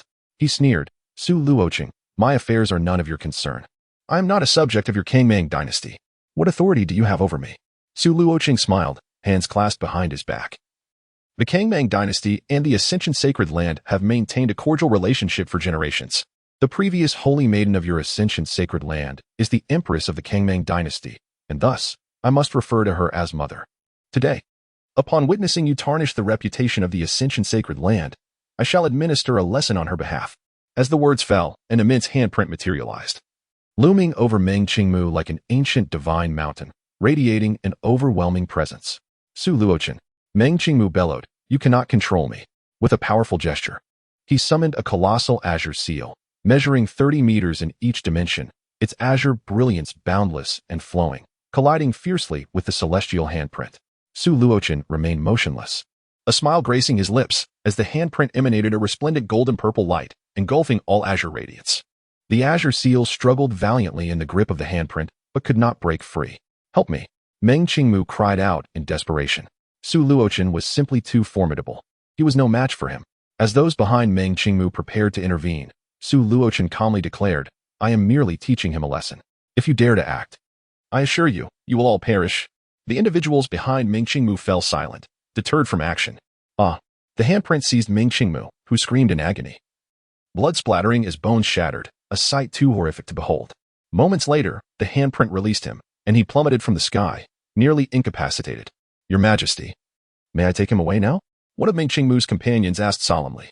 Su Luochen nodded, and Meng Qingmu was escorted away. Turning his cold gaze toward Chu Han and Ji Xingyan, Su Luochen asked, "Will you kneel and end your own lives, or shall I intervene personally?" Chu Han scoffed. "Su Luochen, you are exceedingly arrogant. Do you think I am as feeble as Meng Qingmu?" With a flick of his finger, he unleashed the heart-piercing demon light. His index finger extended while the others curled inward. A slender black line shot forth, aimed at Su Luochen's throat. "Haha, die, you worthless fool." Chu Han rejoiced, not expecting Su Luochen to be so weak and defenseless. Ji Xingyan furrowed her brow, sensing something amiss. Chu Han's expression froze. "What do you mean by that?" He began to inquire, only to realize the truth instantly. The demon light struck Su Luochen's throat but vanished in an instant, failing to even pierce his skin. "Impossible!" Chu Han gasped in horror. He had cultivated the heart-piercing demon light to an extraordinarily advanced level, yet it could not breach Su Luochen's skin. "You are even more useless than Meng Qingmu." The handprint lunged towards Chu Han. Panic-stricken, he cried out, "Senior sister, save me." Ji Xingyan snorted coldly and stepped in front of him, invoking the star-piercing demon hand. She extended her palm, her fingers resembling a vast starry sky, with enigmatic, deep black stars dancing within. 7 black stars shot forth, forming a 7-star formation that enveloped a 100-meter radius, confronting the celestial handprint. "Annihilate," Su Luochen declared indifferently. Bang, bang, bang, bang, bang, bang, bang. All 7 stars erupted, and under the strain, Ji Xingyan's lips bled. "We must go." The shadow demon eagle spread its wings, preparing to depart. 4 blood dragons roared in unison, their formidable presence instilling terror. The ethereal magic eagle found itself immobilized, utterly paralyzed. Ji Xingyan seized Chu Han's shoulder and fled in haste. There was no escape. The colossal handprint pursued relentlessly, capturing Chu Han. "Junior sister, save me," Chu Han exclaimed in panic, only to be crushed by the handprint and perish on the spot. Ji Xingyan did not look back as she fled, but the handprint pursued once more. With a cold gaze, 2 eerie black stars flickered within her eyes. Boom, boom, boom, boom. Ji Xingyan's limbs erupted in a violent explosion, blood gushing forth, coalescing into a massive crimson star that obstructed the handprint. For a fleeting moment, the handprint was hindered, allowing Ji Xingyan to vanish without a trace. Su Luochen retrieved the blood-red sphere. Ji Xingyan, being a celestial demon body, rendered this sphere quite valuable to him. "Did you let her go? Showing mercy?" Ying Feiyue inquired. Su Luochen remained silent. Ji Xingyan still held potential value. She was the 3rd pig he had raised, and he certainly could not allow her to perish so soon. The first pig was Jianjin from the Bodhi Zen Temple. The second was Bilian from the Buddha-slaying kingdom. Bilian emerged from the blood dragon carriage, expressing her reverence. "The might of the Song King is truly legendary." Su Luochen feigned modesty. "You flatter me, esteemed Bilian." While Bilian maintained a solemn facade, inwardly she reveled in her triumph. Realizing that despite Su Luochen's prowess, he was destined to be her sycophant, one who could never attain her, Bilian resolved to keep him dangling, ensuring he could only admire from afar, never truly reaching her. She understood the psychology of a sycophant well, that which is unattainable is the most coveted. Fifth Shishao and Anya Qianli also emerged, casting furtive disdainful glances at Bilian. They found her to be a mere manipulative temptress, a sentiment they did not appreciate. Baiyao flew up respectfully. "Greetings, Song King. We are indebted to you for saving our lives, please." The disciples of the Mirror Illusion sect bowed in unison, expressing their gratitude for the Song King's intervention. Many silently marveled at the Song King's overwhelming strength. The true disciples of the Celestial Demon sect and the Ascendant Sanctuary could not withstand even a single blow from Su Luochen. Were it not for the favor of the Empress of the Kangmang dynasty, Meng Qingmu might have met his demise. Had Ji Xingyan not risked grievous injury to survive, she too would have faced certain death. Su Luochen was invited into the main hall of the Mirror Illusion sect, where Baiyao relinquished the position of sect leader. "Song King, please take your seat." Su Luochen unreservedly sat down, with Anya Qianli and Bilian standing behind him, while Fifth Shishao stood to the side. "We are grateful for your life-saving grace, Song King," Baiyao declared loudly. "You have rescued our Mirror Illusion sect. Whatever your wishes may be, we shall comply." "Is that so?" Su Luochen replied with a smile. "I have long heard of the illustrious reputation of the forbidden grounds of the Mirror Illusion sect, and wish to see for myself, if that is permissible." Su Luochen's true intention in visiting the Mirror Illusion sect was to gain access to its forbidden grounds. In the original text, the Mirror Illusion sect was annihilated, and the secrets of the Forbidden Land were unveiled, with the protagonist Yi Feng fortuitously reaping the benefits. Su Luochen, however, harbored no significant malice, yet he certainly desired the treasures hidden within the Mirror Illusion sect's forbidden area. Having saved the sect once, he deemed it no act of tyranny to claim the treasures. Should the Mirror Illusion sect refuse, he would not hesitate to assert himself. Chapter 30. The Qi Feng Chaoyang Blade. The sect leader of the Mirror Illusion sect, Bai Yao, hesitated. Su Luochen inquired with a smile, "Leader Bai, is it not permissible?" Fearing a misunderstanding, Bai Yao quickly waved his hands. "Your Highness, please do not misconstrue. You have saved our entire sect. Our lives belong to you, let alone granting you access to the Forbidden Land." He continued, "The reason this area is deemed forbidden is due to its perilous nature. We are concerned for your safety, Your Highness." Bai Yao was not afraid of Su Luochen entering the Mirror Illusion sect's Forbidden Land, but rather feared for his safety within it, as the sect would face certain doom should any misfortune befall him. "Rest assured, I shall encounter no danger," declared Su Luochen. With such assurance, Bai Yao found it difficult to refuse further and cupped his hands, saying, "Your Highness, please follow me." Bai Yao led Su Luochen to the entrance of a dark and foreboding cave on the back mountain, resembling the gaping maw of an ancient beast, poised to devour the unwary, instilling a sense of dread. Bai Yao spoke gravely, "This forbidden land is off limits. None who have entered have ever returned." After a pause, he added, "Not even our sect's founding master. Such peril? Brother, do not enter." Fifth Xiao quickly grasped Su Luochen's hand, fearing that should he enter, he might never return. Anya Chinli also urged, "Master, please do not proceed. There is no need to risk yourself." Bai Lian's eyes flickered as she advised, "Your Highness, caution is paramount." She did not wish for Su Luochen's demise. A devoted individual of such caliber was exceedingly rare and should be cherished. Su Luochen gently patted Fifth Xiao's head, reassuring her. "Do not worry, there is no danger." He understood more than anyone what lay within the Mirror Illusion sect's Forbidden Land. Inside resided an extraordinarily formidable, albeit incomplete weapon. The Qi Feng Chaoyang Blade. This weapon belonged to a renowned figure named Feng Chaoyang, a third Tribulation Supreme, and was immensely powerful. Following Feng Chaoyang's demise, the Qi Feng Chaoyang Blade shattered and vanished from existence. The treasure hidden in the Forbidden Land was none other than the Qi Feng Chaoyang Blade. Those who dared to enter the forbidden area met their end, as their flesh and souls were consumed by the blade. This characteristic stemmed from its connection to the bloodline of the Phoenix, allowing it to devour and restore itself even after breaking. Su Luochen sought that very trace of Phoenix blood within the Qi Feng Chaoyang Blade. He stepped into the impenetrable darkness of the cave. "Grandfather, you must protect my brother," Fifth Xiao silently implored, knowing that her grandfather, Fifth Chongsheng, could hear her. "Humph." Fifth Chongsheng merely snorted. "Boy, you had better encounter danger. I shall come to your rescue." He contemplated silently. Only if Su Luochen found himself in peril could he extend his demands regarding the method to unlock the eternal pathway. Once all 9 celestial gates were opened, he would take Fifth Xiao far away from Su Luochen, ensuring she would forget this false brother. As Su Luochen meandered through the cavern, his pace was unhurried, each step measured and equal. He descended further until no path remained, only a vast, unfathomable pit, the depth of which was unknown. This immense chasm had been carved by the Qi Feng Chaoyang Blade. Even in its fragmented state, the blade's sharpness remained astonishingly formidable. After descending for what felt like 100 miles, Su Luochen finally stepped onto solid ground. The moment his feet touched the earth, an overwhelming force of gravity emerged, pulling his body and soul downward. "Stabilize." Su Luochen's expression remained impassive as he stood firm. This was the stabilization technique bestowed upon him by Ing Fei Yue, allowing him to maintain equilibrium amidst chaos. When the original protagonist, Yifeng, had arrived here, he lacked this technique and barely survived thanks to Ing Fei Yue's impromptu instruction, having lost nearly half of his vitality to the Qi Feng Chaoyang Blade. Su Luochen, however, was well prepared, composed and unshaken, ensuring he would suffer no harm. "Arise." He unleashed a punch toward the ground. A resounding explosion echoed as dirt and stones erupted, revealing a fiery red shard of a blade nestled within. This shard was no larger than a palm, its edges remarkably sharp, seemingly capable of slicing through the very fabric of space. A faint yet formidable aura emanated from it, reminiscent of a supreme sovereign, inducing a sense of trepidation that compelled one to kneel in reverence.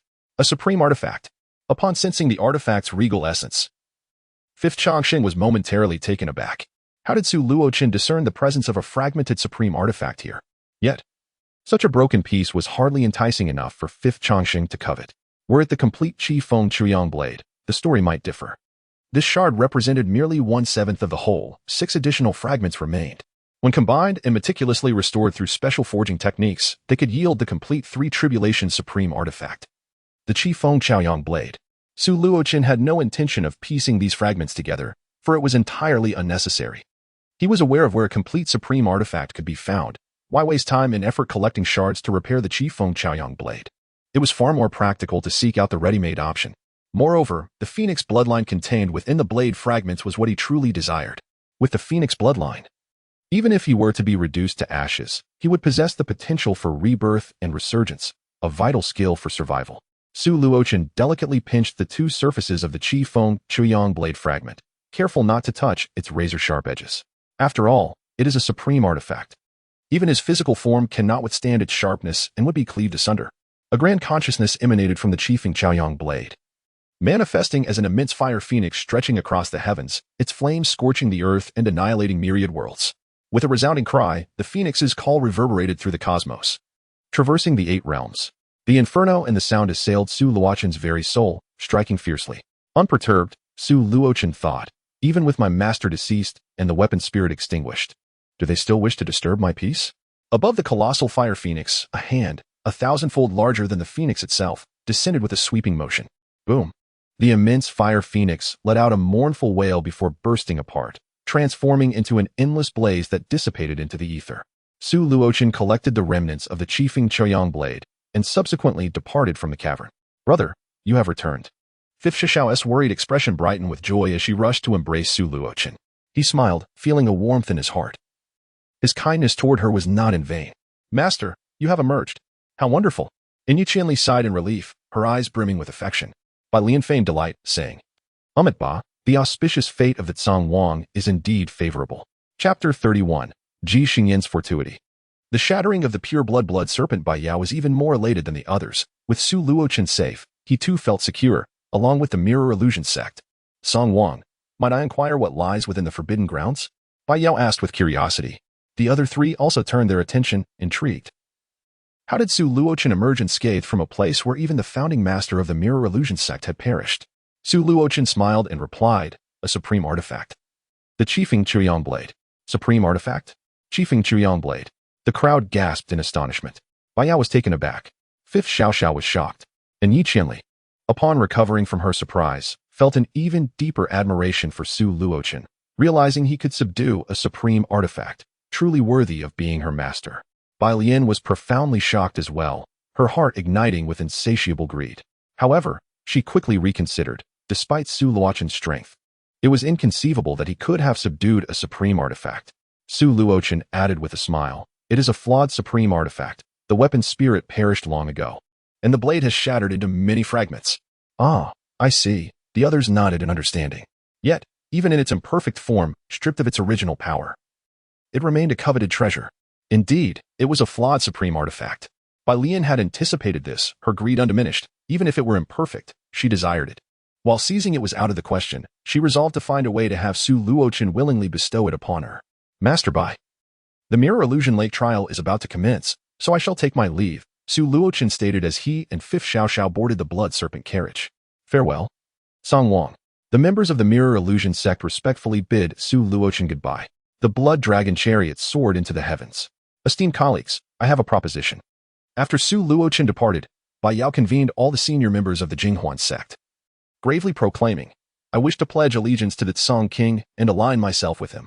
The assembly fell silent for a moment before the Grand Elder spoke up. Master, I have no objections. I too have no objections. I concur. Bai Yao smiled, initially anticipating resistance and dissent, but was pleasantly surprised by the unanimous agreement. It appeared that others, like him, were intimidated by the near annihilation they had previously faced. Were it not for Su Luochen, they would likely have met their demise long ago. Aligning with Su Luochen served a dual purpose, to repay the life-saving grace and to secure a refuge for themselves, truly a win-win situation. At that moment, as Su Luochen entered the forbidden grounds of the Jinghuan sect to subdue the remnants of the Qi Feng Chuyang blade, Ji Xingyan, her limbs severed, lay unconscious and utterly unrestrained in the air, drifting aimlessly. With a thunderous crash, she collided with a towering mountain. Within the mountain resided a black demonic palace, surrounded by countless dark stars revolving around it, as if the palace were the very center of the universe. Ji Xingyan fell directly into the black palace, where the power of the stars emanated, aiding her in the restoration of her body. In no time, her limbs were mended, and she gradually regained consciousness. Where's this place?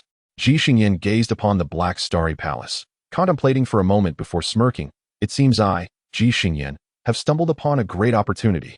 Su Luochen, you shall wait for me. When we meet again, I will ensure you find no resting place. Ji Xingyan commenced her exploration of the Black Palace. At the Jinghuan Lake, ethereal mists danced in the air, where formidable figures stood, observing the shifting fog. Among them were both men and women, each exuding distinct yet powerful auras, all exceptional beings within the realm of Jintai. Most hailed from the various factions of the southern wilderness, with a rare few from the other four continents. Among them was a white-robed monk, Jianjin from the Bodhi Zen Institute, who had previously been soundly defeated and expelled from the Song King's residence by Su Luochen. He had fully recuperated and obtained a key to participate in the trials of the Jinghuan Lake. Jianjin, you will surely arrive as well. In the trials of Jinghuan Lake, no one will be able to assist you, making it a perfect opportunity for you to embrace our teachings. Jianjin's brow furrowed, wholeheartedly devoted to fulfilling his master's task of converting Su Luochen to submission. Just as this thought crossed his mind, a crimson light surged from the horizon, heralding the arrival of the blood dragon chariot before the onlookers. For blood-red dragons roared and howled, stirring the hearts of all present. The vast Song dynasty's Song King, Su Luochen. All eyes turned in unison. Silence. Among the throng, a towering figure clad in crimson hair and attire barked an order. The four blood dragons, as if struck by lightning, ceased their sounds and dared not to move, succumbing to the pressure that weighed upon their very souls. What a shame for these noble dragons to abandon their true nature and serve as mere steeds for humans. The man, towering and clad in blood-red garments, spoke coldly. You ought to take your own lives as an offering to all the blood dragons. The four blood-colored dragons trembled, their breaths becoming noticeably shallower. They were mixed blood dragons, inherently subdued by the presence of a pure blood dragon, regardless of their opponent's strength. Indeed, this blood-haired, blood-clad giant was a pure blood of the blood dragon clan, a member of the direct lineage. My steed is not for you to dictate. A frigid voice emerged from within the carriage. Su Luochen, I was just looking for you. Dare you face me in battle for daring to claim my blood dragon clan as your steed? The blood-haired giant roared. As you wish. Without revealing himself, a colossal hand, obscuring the sun, reached out towards the blood-haired giant. Blood dragon shattering fist. The giant bellowed, unleashing a punch imbued with crimson energy that illuminated the world as it violently struck towards the enormous hand. Yet, the massive hand remained steady, extinguishing all the crimson brilliance until it collided with the fist. The force capable of demolishing a mountain failed to even rattle the immense hand, which effortlessly crushed the attack.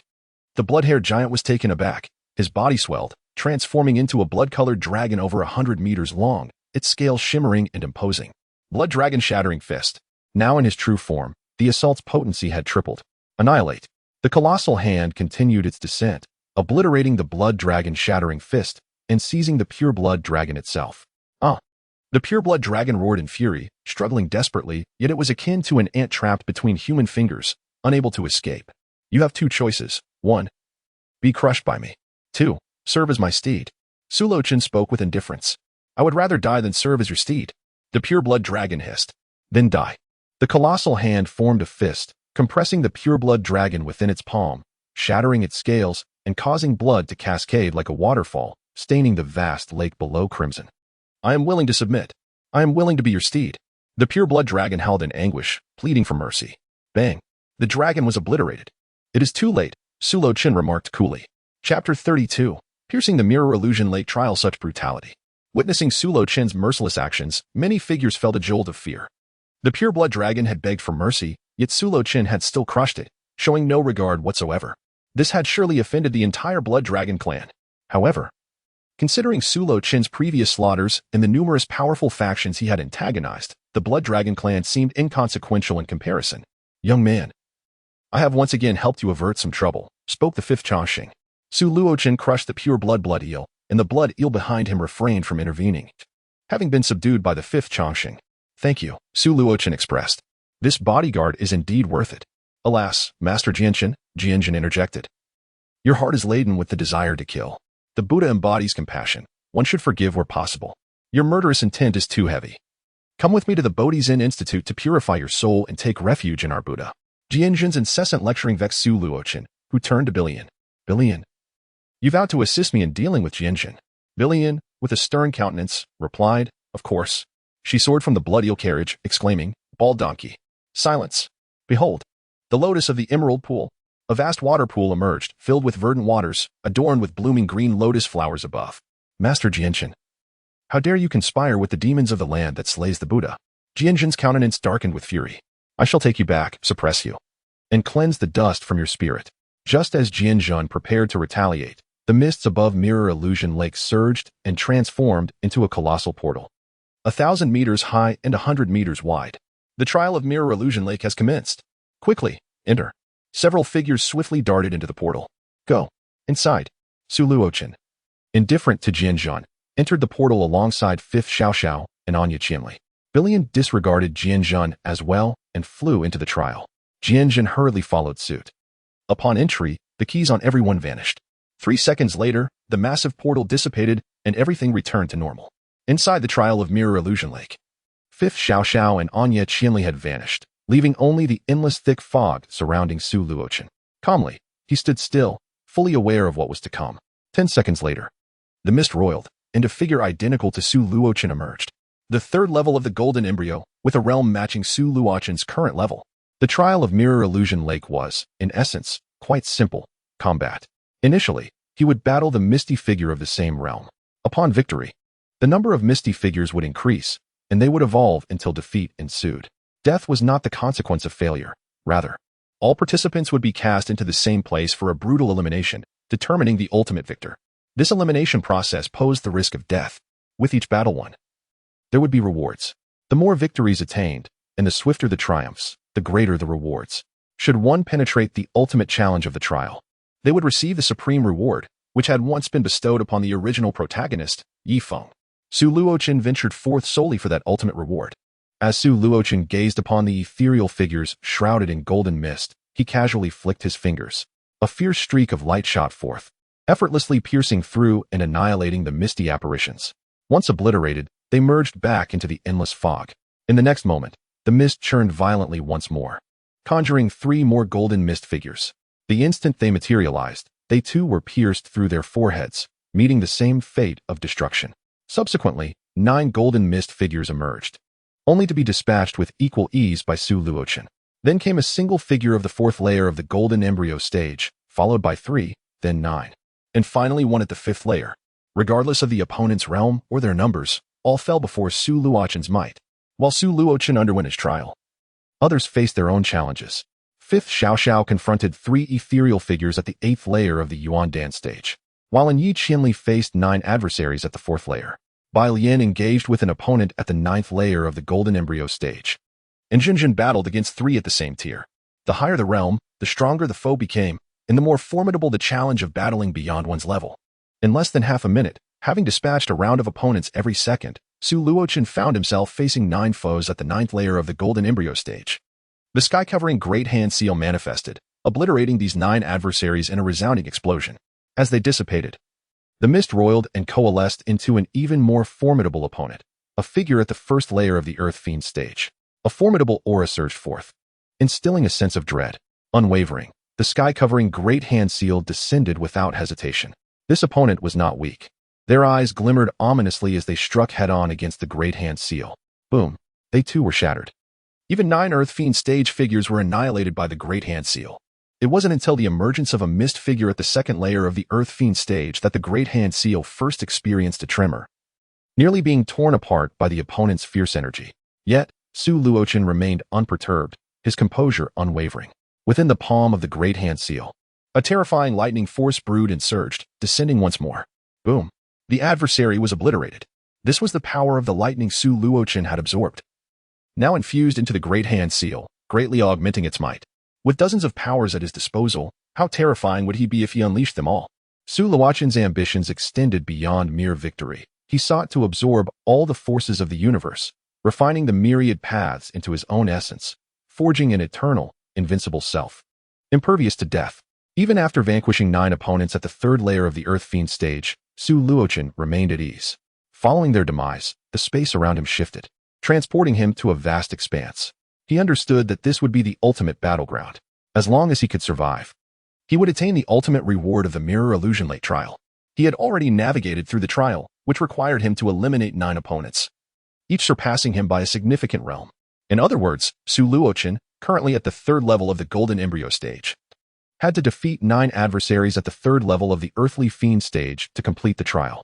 Had he been at the 9th level of the Golden Embryo stage, he would have needed to vanquish 9 foes at the 9th level of the Earthly Fiend stage. Alone in the open space, Su Luochen awaited, and soon, a second figure emerged. Su Luochen? The newcomer laughed heartily. You emerged so quickly? What a weakling. Chapter 33. You are not worthy to be remembered by me. It is well known that those who exit the Mirror Illusion Lake trial early are deemed weaker. Since no one had successfully completed the trial, the newcomer assumed that Su Luochen had been defeated, thus exiting prematurely. He could not fathom that Su Luochen had indeed triumphed in the trial. Naturally, with Su Luochen emerging before him, he felt emboldened to mock him. Su Luochen cast a casual glance at the newcomer. Who are you? The newcomer's expression darkened. You do not recognize me? Su Luochen replied indifferently. What are you that warrants my recognition? Very well. The newcomer sneered coldly. Su Luochen, remember my name, Long Hanchuan, a true disciple of the Huangquan Demon Palace. Even in hell, you shall remember that it was I who ended your life. The Huangquan Demon Palace is a powerful faction from the northern wilderness continent. Su Luochen responded with indifference. You are not worthy of my remembrance. Seeking death. Long Hanchuan's gaze turned icy. Had it not been for the restriction on combat, he would have struck down Su Luochen on the spot. Before long, another individual appeared. Su Luochen? Ha ha ha ha. This person, too, laughed mockingly upon seeing him. Su Luochen chose to ignore him. Once the combat restrictions were lifted, he would impart some lessons to them. Subsequently, more individuals emerged. Some derided Su Luochen, others remained indifferent, while some approached him directly. Those who approached were allies or vassals of the Kangmang dynasty, including the 13th princess of the Hanwei dynasty, Lu Shi, who had previously attended Su Luochen's coming-of-age ceremony and met the Song King. Lu Shi stood before Su Luochen, offering a slight bow. Her enchanting face tinged with a blush. Her delicate, fair fingers nervously pinched the hem of her garment. She recalled her father mentioning a proposal to the Kangmang dynasty, the intended groom being none other than Su Luochen. Had it been anyone else, Lu Shi would have been discontent, unwilling to engage in a political marriage with the Kangmang dynasty. However, the prospect of marrying Su Luochen made all the difference. At the adult ceremony of Su Luochen, she had already witnessed his formidable power, leaving a profound impression and considerable affection within her. The recent spectacle of Su Luochen crushing the pure blood serpent outside had further etched his domineering aura deep into her soul. Contemplating her future as Su Luochen's bride, Lu Shi felt an immense satisfaction, never once considering the possibility of a failed alliance.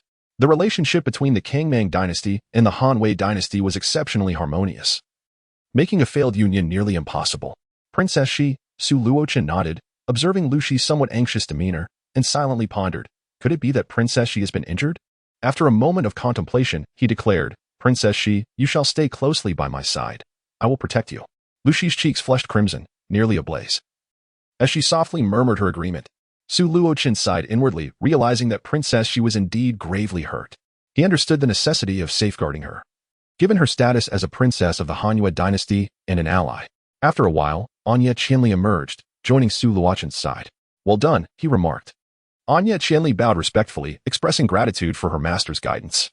She had completely surrendered to Su Luochen, who, in turn, generously nurtured her with numerous valuable resources.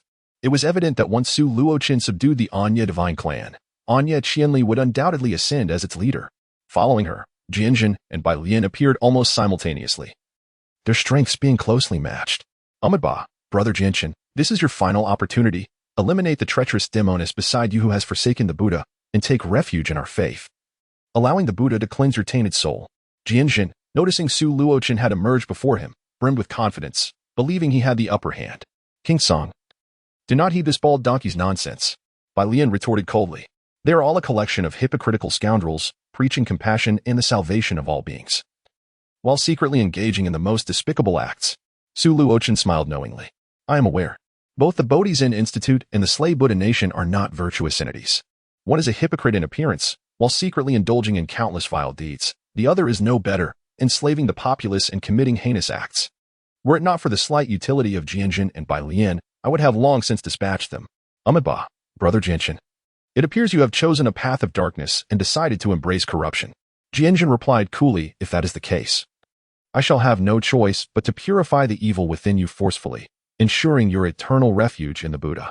Bai Lian scoffed, bald donkey. If you're going to make a move, then do so. Your mouth is full of righteousness while your heart harbors malice. Su Luochen grew weary of exchanging words with Jianjin. There was little need for dialogue between man and beast. After an extended wait, no one else emerged. Yet the constraints preventing the crowd from engaging in combat remained intact. Who else is yet to appear? Who possesses such strength that they continue to battle? The crowd was left astonished. Su Luochen was the first to emerge, followed closely by Jianjun and by Lian, along with other illustrious figures from powerful factions. Who could possibly surpass them in strength?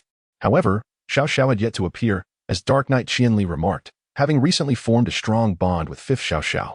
Bai Lian's gaze flickered with intrigue. She had previously overlooked Fifth Xiao Xiao, only to discover that she was a concealed prodigy of unparalleled talent. If she could lure Fifth Xiao Xiao into the abyss of Buddha's slaughter and lead her to corruption, it would indeed be a delightful outcome. Malicious schemes swirled within Bai Lian's mind, one after another.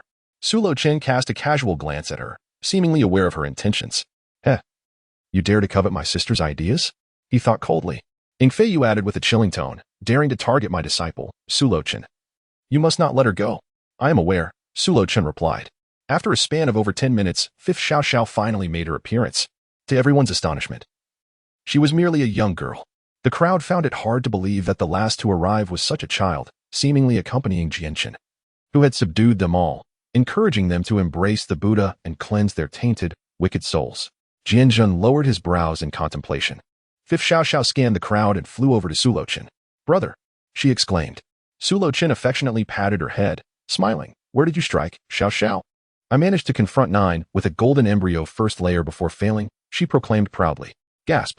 A collective intake of breath echoed among the onlookers. They were fully aware of Fifth Xiao Xiao's realm, which was merely the 3rd layer of Yuandan. How could she have contended with 9 at the golden embryo first layer? This was utterly terrifying. Little did they know, Fifth Xiao Xiao's talents had yet to fully awaken. As Chapter 34 unfolded, the atmosphere grew tense, and a number materialized above the vast expanse. 10. The crowd instantly adopted grave expressions. Everyone understood that when this number reached 0, the restrictions placed upon them would be lifted, and a great battle was inevitable. I withdraw. I too shall withdraw. Some hastily called out. Not everyone was prepared for the final confrontation. Those aware of their insufficient strength promptly chose to retreat, lest they face death. More than 10 participants opted out, and the remaining individuals refrained from further withdrawals. As the number approached 0, someone bellowed, kill. Except for the handful following Su Luochen, the rest launched an assault against him, including Jianjun. A barrage of terrifyingly powerful attacks converged upon Su Luochen. Careful. How shameless. They are teaming up. The expressions of those behind Su Luochen shifted dramatically. Their adversaries numbered over 40, double their own count. Moreover, each individual among them was a formidable force. With figures like Jianjun, a pinnacle powerhouse of the Golden, Su Luochen remained calm and composed, exuding an air of tranquility as he placed his left hand behind his back and gently pushed forward with his right. The void quaked as an immense handprint rose, its 5 fingers displaying 5 distinct colors, symbolizing the power of the 5 elements, resembling an ancient divine mountain as it advanced with relentless force. Boom, boom, boom. All assaults converged upon the vast handprint. Sword energies shattered, blade lights fragmented, and fist forces were obliterated. Every attack met its demise, leaving not a trace behind. This is terrible. How can he be so powerful? Jianjun and the others were struck with astonishment and sheer terror. Su Luochen was truly terrifying. He single-handedly contended against the combined assault of over 40 individuals and emerged dominant. Even those behind Su Luochen were left in awe. Master is astonishing. Anya Shenli gazed dreamily. Her eyes focused solely on Su Luochen. Brother, murmured Fifth Xiao Xiao. He is the man I wish to marry. She felt her cheeks flush, her heart racing, longing to wed Su Luochen at that very moment. Humph. No matter how strong, he remains my devoted admirer. Bai Lian chuckled to herself. The vast handprint swept across, obliterating all attacks effortlessly. Bang! The nearest individual was directly crushed by the handprint, leaving no remains. With the first, there followed the second, the third. One after another, gifted warriors were annihilated by the vast handprint, reduced to unrecognizable remnants. A sight too harrowing to behold. Su Luochen, I am from the Xianbing divine clan. If you dare to kill me, your end is assured. Su Luochen, do not slay me. I am a true disciple of the void sacred land, willing to submit. Ah. Su Luochen, I curse you to a wretched demise, cursed to never attain rebirth. The crowd, whether through threats, pleas for mercy, or resentful curses, found that their words had no impact on Su Luochen's resolve, nor did they sway the sweeping momentum of the vast handprint. All were obliterated, and the handprint descended upon Jianjun. Faced with the ancient divine mountain-like handprint, Jianjun bellowed sternly, Junior brother Jianjun, are you still obstinately clinging to your delusions? I am Su Luochen, not Jianjun. Su Luochen remained indifferent. He found Jianjun's self-righteous reference to him, as junior brother Jianjun utterly repugnant. Boom. The vast handprint struck Jianjin. Ah! Jianjin shrieked in agony, his bones shattering, reduced to pulp by Su Luochen, his cultivation entirely rendered void. I shall not kill you. Instead, I will cripple you, allowing you to languish in suffering for the remainder of your life, Su Luochen spoke coolly. In truth, this was a means for Jianjin to obtain his own opportunity, allowing this fool to grow. Were he to be slain, his chance would vanish. Su Luochen was remarkably adept at nurturing talent. Lord Song, you have dealt with Jianjin, and I, the one who slays the Lord of the Buddha Kingdom, shall surely reward you, exclaimed Billion hastily. Once the trials at Mirror Illusion Lake are concluded, I implore you to accompany me to the Buddha-slaying kingdom. As she spoke, Billion cast a suggestive glance at Su Luochen, convinced that he would be ensnared by her allure. Once Su Luochen set foot in the Buddha-slaying kingdom, he would be at her mercy, becoming her devoted follower.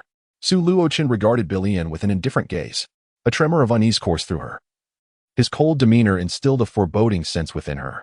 Mustering her courage, she inquired, Lord Song, what troubles you? Su Luochen chuckled lightly. Billion, do you truly believe me to be a fool? Billion's expression shifted subtly. My lord, I am unaware of what you speak.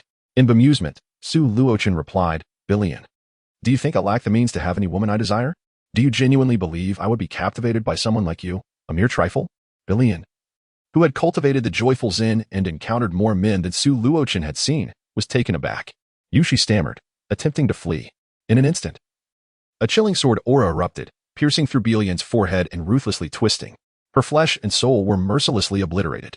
I refuse to accept this.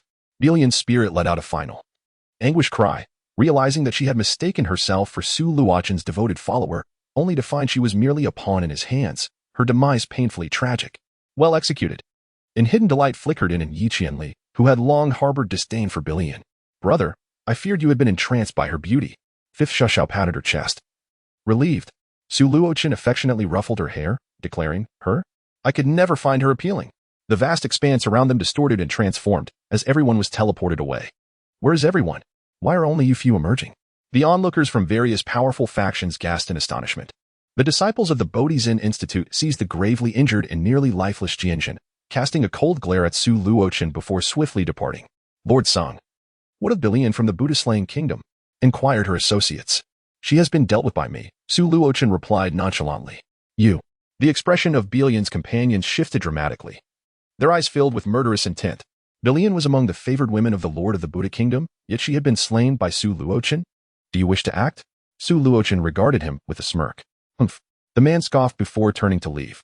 The remaining individuals gleaned the situation and, understanding the gravity of their predicament, chose not to pursue further inquiries but instead departed. They contemplated avenging their fallen prodigies by eliminating Su Luochen. Yet they recognized that his audacity stemmed from an unyielding confidence. To act against him would be tantamount to courting death. All hail Lord Song.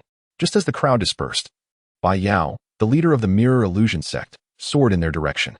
Chapter 35, The 7 Layers of the Golden Embryo and Marriage. What important matter does the sect leader Bai have? Su Luochen inquired with a smile. Bai Yao knelt on one knee, presenting a jade token, and said, Your Majesty, this is the supreme token of the Mirror Illusion sect, the Mirror Illusion Order. Requesting Your Majesty's protection. Su Luochen regarded Bai Yao, comprehending his desire for allegiance. Rise. The Mirror Illusion Order is unnecessary. From now on, you shall follow me. Su Luochen declared. Although the Mirror Illusion sect was merely a second-tier force, it harbored several formidable experts at the Celestial Gang's level, capable of assisting Su Luochen significantly, thus deserving a place under his command. Bai Yao was overjoyed and promptly stood up. Prior to this meeting, he had been anxious, fearing Su Luochen would reject them. Fortunately, Su Luochen ultimately accepted their allegiance. I shall return to the Tsongwang mansion first. Once you are prepared, come to the Kangmang imperial capital to find me. Su Luochen instructed. Understood. Bai Yao quickly adapted to his subordinate role. Farewell, Your Majesty. I shall visit the Kangmang Empire in due time. Lu Shi said with a hint of reluctance. Su Luochen nodded, ever ready to welcome Princess Xi's esteemed presence. Lu Shi blushed and took flight. The next time she met Su Luochen, she would likely be his fiancée. The Blood Dragon carriage soared, and the group returned to the Tsongwang mansion. In the cultivation chamber, Su Luochen assessed his gains.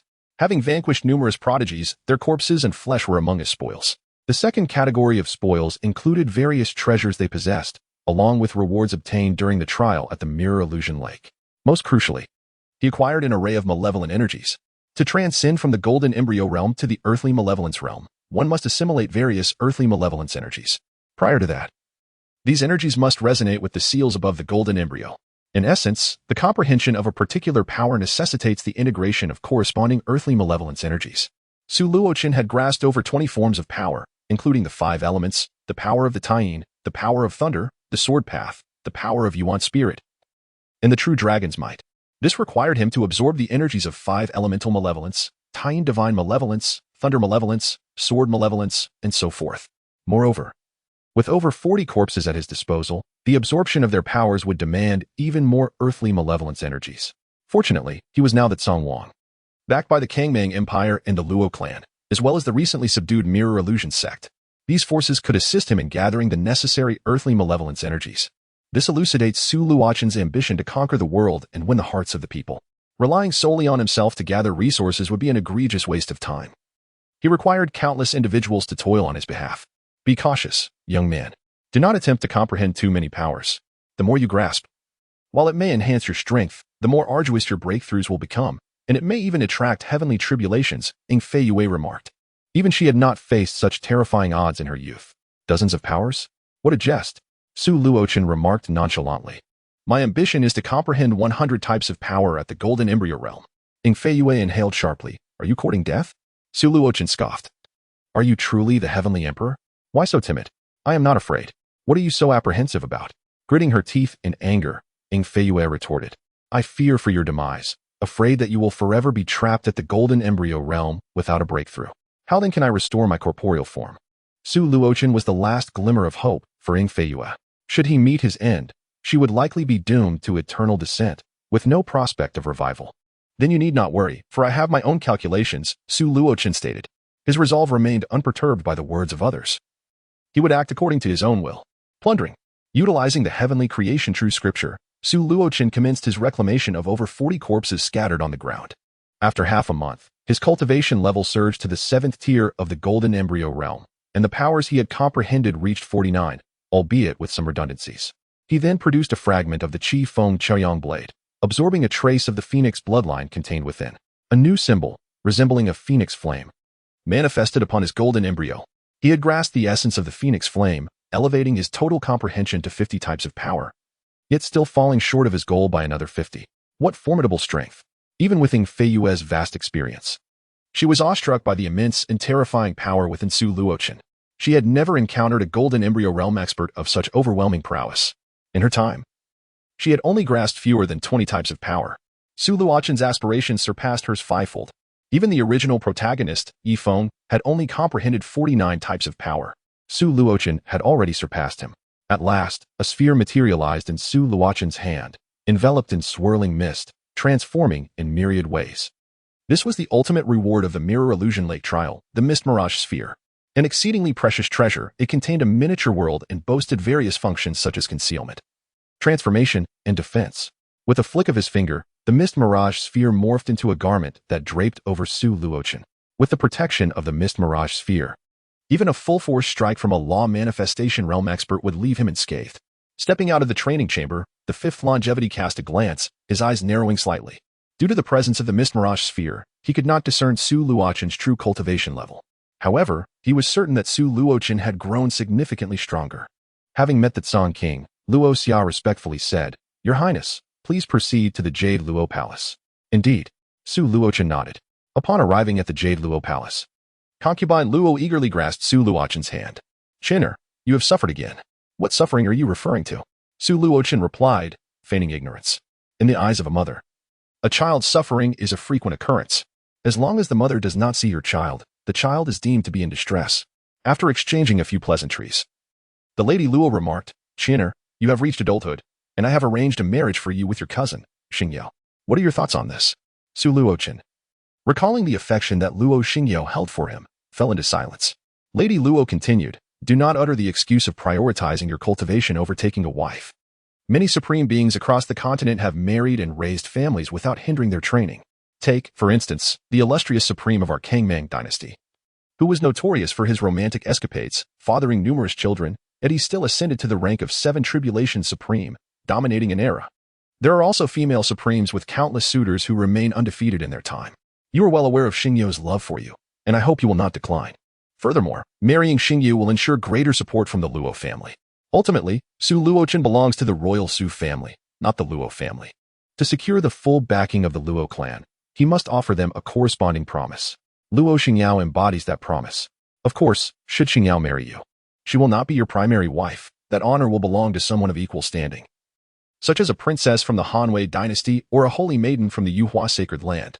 Chapter 36. The Stirring of the Winds. After a moment of contemplation, Su Luochen responded, "Mother, may I first become engaged and delay the wedding for a while?" Lady Luo smiled, "Of course. Your father and I were engaged for many years before we wed." Pausing, she added solemnly, "However, once you agree to the engagement, you must not waver. You cannot act in a manner that leads to regret, nor can you betray Xingyao. If you intend to feign agreement to deceive me, do not bother." Su Luochen assured her, "I would never do that." Lady Luo nodded in satisfaction and clapped her hands. "Xingyao, come forth." Luo Xingyao emerged from behind the screen. Her face flushed with shyness as she gazed at Su Luochen and spoke in a voice as soft as a mosquito's buzz. "Cousin." Su Luochen smiled gently and approached her. Taking her small hand, "Cousin, let us go." Replied Luo Xingyao, her eyes sparkling with joy. She had cherished her feelings for Su Luochen since childhood, and her long-cherished wish was finally coming true. As for the matter of not being the primary wife, she had long been aware and did not mind it. "I shall discuss with the Luo family to arrange your engagement ceremony," Lady Luo declared. With the marriage to Luo Xingyao, the Luo family would wholeheartedly support Su Luochen, which pleased Lady Luo immensely. The Luo family is one of the four great families of the Kangmang dynasty, with profound heritage, although no supreme had emerged from their ranks. They had birthed half-supremes who once followed the Kangmang supreme, thus securing their esteemed status in the Kangmang dynasty. Su Luochen, hand in hand with Luo Xingyao, returned to the Song King's mansion. "Brother, who is she?" Fifth Shesha inquired curiously upon seeing Su Luochen holding Luo Xingyao's hand. Su Luochen replied, "She is my cousin, Luo Xingyao, and henceforth, she will be the mistress of the Song King's mansion." "Sister Xingyao," he added. Fifth Xiao exclaimed, while Anya Qinli stood beside her. Her face filled with envy, yet she was merely a maid and lacked even the privilege to feel jealousy. "Cousin, could you manage the Song Wang mansion for me in the future?" Su Luochen suggested. "I don't think I can." Luo Xingyao hesitated. "You can. With my support," Su Luochen replied with a smile.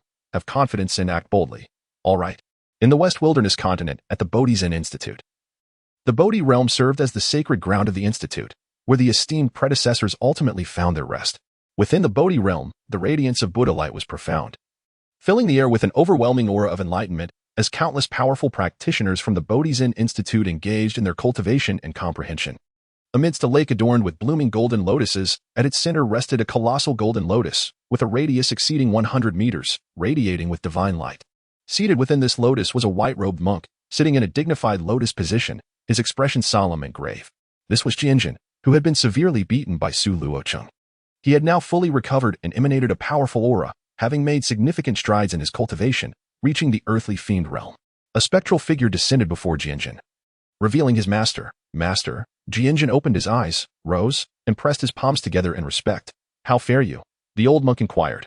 "Master, I have received the inheritance of the Lotus Heart Sovereign," Jianjin replied reverently. The Lotus Heart Sovereign was a supreme being of the Bodhi Zen Institute from many years ago. A three-calamity sovereign. "Master, I shall journey to the Kangmang dynasty to bring back my junior brother Jianjin." Jianjin continued, "Junior brother Jianjin has been tainted by evil and filth and requires purification. Once cleansed, he will remain my dear junior brother." The old monk nodded in satisfaction. "Your intention is commendable. Go forth, for Jianshan is about to hold an engagement ceremony. Violating the precepts of our Buddhist order, you must intervene." "Understood." Jianjin stepped forward, golden lotuses sprouting beneath his feet, lifting him gracefully. With each step, a golden lotus appeared. A wondrous spectacle indeed. In the kingdom of Buddha slayers, within a grand green hall, soft chants resonated, penetrating the soul and inducing a state of ecstasy, igniting a fiery passion within. Moments later, a much louder sound erupted, only to be abruptly silenced, akin to a duck having its neck grasped. A woman adorned in translucent green silk, barely concealing her form, emerged. "We welcome the green tea Buddha maiden from her retreat." 2 rows of men, all robust, knelt at the entrance of the hall. "Where is my sister, Billion?" Green tea inquired. The first man on the left bowed his head to the ground, speaking each word with gravity. "Billion Buddha maiden has returned to the embrace of the Buddha, eternally enjoying bliss and great freedom." "What?" Green tea's face darkened with fury. The phrase "returned to the embrace of the Buddha" bluntly meant she had perished. "Who did this?" Green tea asked coldly. In the South Wilderness continent, Kangmang Dynasty. It was Song Wangsu Luocheng. The man replied in a low voice. Good. What did Song Wangsu Luocheng? The figure of Bicha vanished from sight. Daring to harm my sister. I shall send you to the bliss of the Western Paradise. At the Celestial Ascension Sacred Ground, Meng Qingmu implored senior brother Feng for vengeance. He stood before a towering peak of the true disciples for a full 10 days and nights. At last, a disciple descended from the mountain, granting Meng Qingmu passage. Overjoyed, he knew that if senior brother Feng agreed to meet him, there was hope for retribution. Upon reaching the summit, he beheld a palace shrouded in ethereal mist, reminiscent of an immortal realm. As he entered, he saw a youth seated in an elevated position, possessing red lips and white teeth, with striking features exuding a celestial aura. I have come to pay my respects to senior brother Feng, Meng Qingmu bowed. The individual before him was also a true disciple of the Celestial Ascension Sacred Ground, named Feng Ke Luo. Despite their shared status, Feng Ke Luo held a far superior position. Being one of those qualified to vie for the title of the Celestial Ascendant Son, commonly referred to as a prospective saint, Feng Ke Luo was the 8th prospective saint. What brings you to me, Meng Qingmu? Feng Ke Luo inquired, already aware of Meng Qingmu's intentions.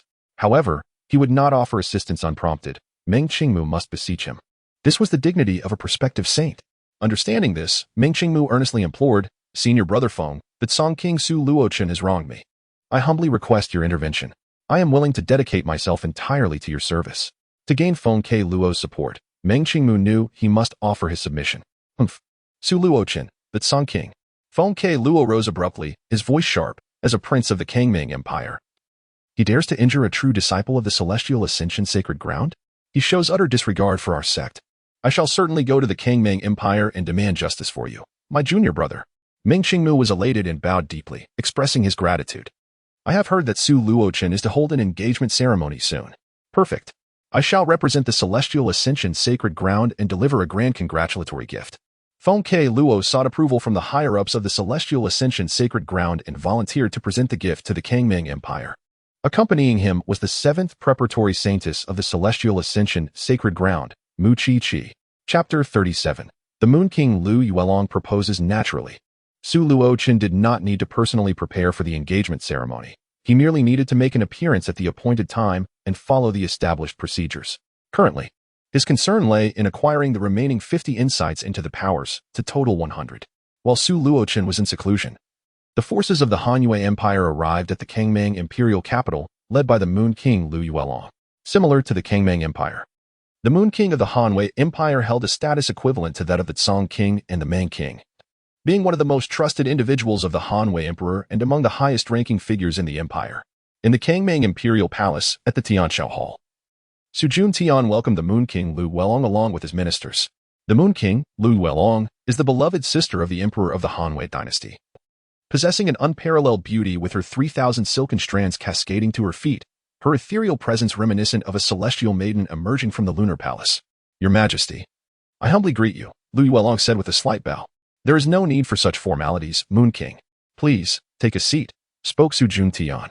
Lu Yuelong settled into the most esteemed position to his left, a testament to Sujun Tian's respect for her and the Hanyu dynasty. May I inquire about the purpose of your visit, Moon King? Asked the left chancellor of the Kangmang dynasty, when Fu Yun, with a smile. Lu Yuelong replied serenely. I have come to seek a suitor for the 13th princess of our Hanyu dynasty. The courtiers displayed no unusual expressions, having largely surmised Lu Yuelong's intentions. Matters that necessitate the Moon King's personal involvement are few: alliances through war, marriages, or other significant affairs. The likelihood of a marriage alliance seemed the most plausible. Pray tell, which prince has captured the 13th princess's heart? When Fu Yun continued to inquire, Lu Yuelong stated, the 27th prince, that Song King, Su Luocheng. The Song King. It is indeed him, murmured the courtiers. He had recently shone brightly, his age closely matching that of the 13th princess. However, it appeared that he was on the verge of an engagement with Luo Xingyao from the Luo family. They turned their gaze toward the emperor, for such matters were beyond their purview. Su Luochen was not present. Though he was the Song King, he could choose to absent himself from court unless significant matters arose. He had only made a brief appearance, spending the rest of his time cultivating within the Song King's residence. Sujun Tian remarked, Moon King, that Song King is about to be engaged to Luo Xingyao. What are your thoughts on this? Lu Yuelong's gaze darkened slightly. They were indeed unaware of this development. Had they known, they would not have come to propose so hastily. Nevertheless, this was not a grave issue. In this world, it is quite normal for a man to have many women, just as it is for a woman to have many men. Even a man with many men, or a woman with many women, is perfectly acceptable as long as none object. Your Majesty, I must consult the 13th princess's opinion, Lu Welong stated. Su Juntian nodded in agreement, acknowledging the propriety of her request. Lu Welong temporarily departed from the Tianshao Hall, seeking out the 13th princess, Lu Shi, who had been assigned residence within the imperial palace. Lu Shi sat in the courtyard, her delicate hand propping up her chin as she gazed up at the vast azure sky, filled with visions of Su Luochen. She envisioned him decisively vanquishing the most formidable talents of various factions, crushing the pure-blooded blood serpents, and standing protectively behind her, uttering the promise of protection. Her mind was wholly consumed by thoughts of Su Luochen, leaving no room for anything else. Sheer, what occupies your thoughts? The voice of Lu Yuelong echoed. Lu Shi was startled and immediately stood up, her face flushing crimson as she realized it was that Song Wang. Lu Yuelong, I never even mentioned Song Wang Su Luochen. Did I? The moment the words escaped her lips, Lu Shi recognized her blunder, her cheeks reddening further as she lowered her head, gazing at her toes, stammering and unable to articulate her thoughts. Oh no, she was not looking at her toes. Her view was obstructed, and all she could see was a pair of majestic peaks.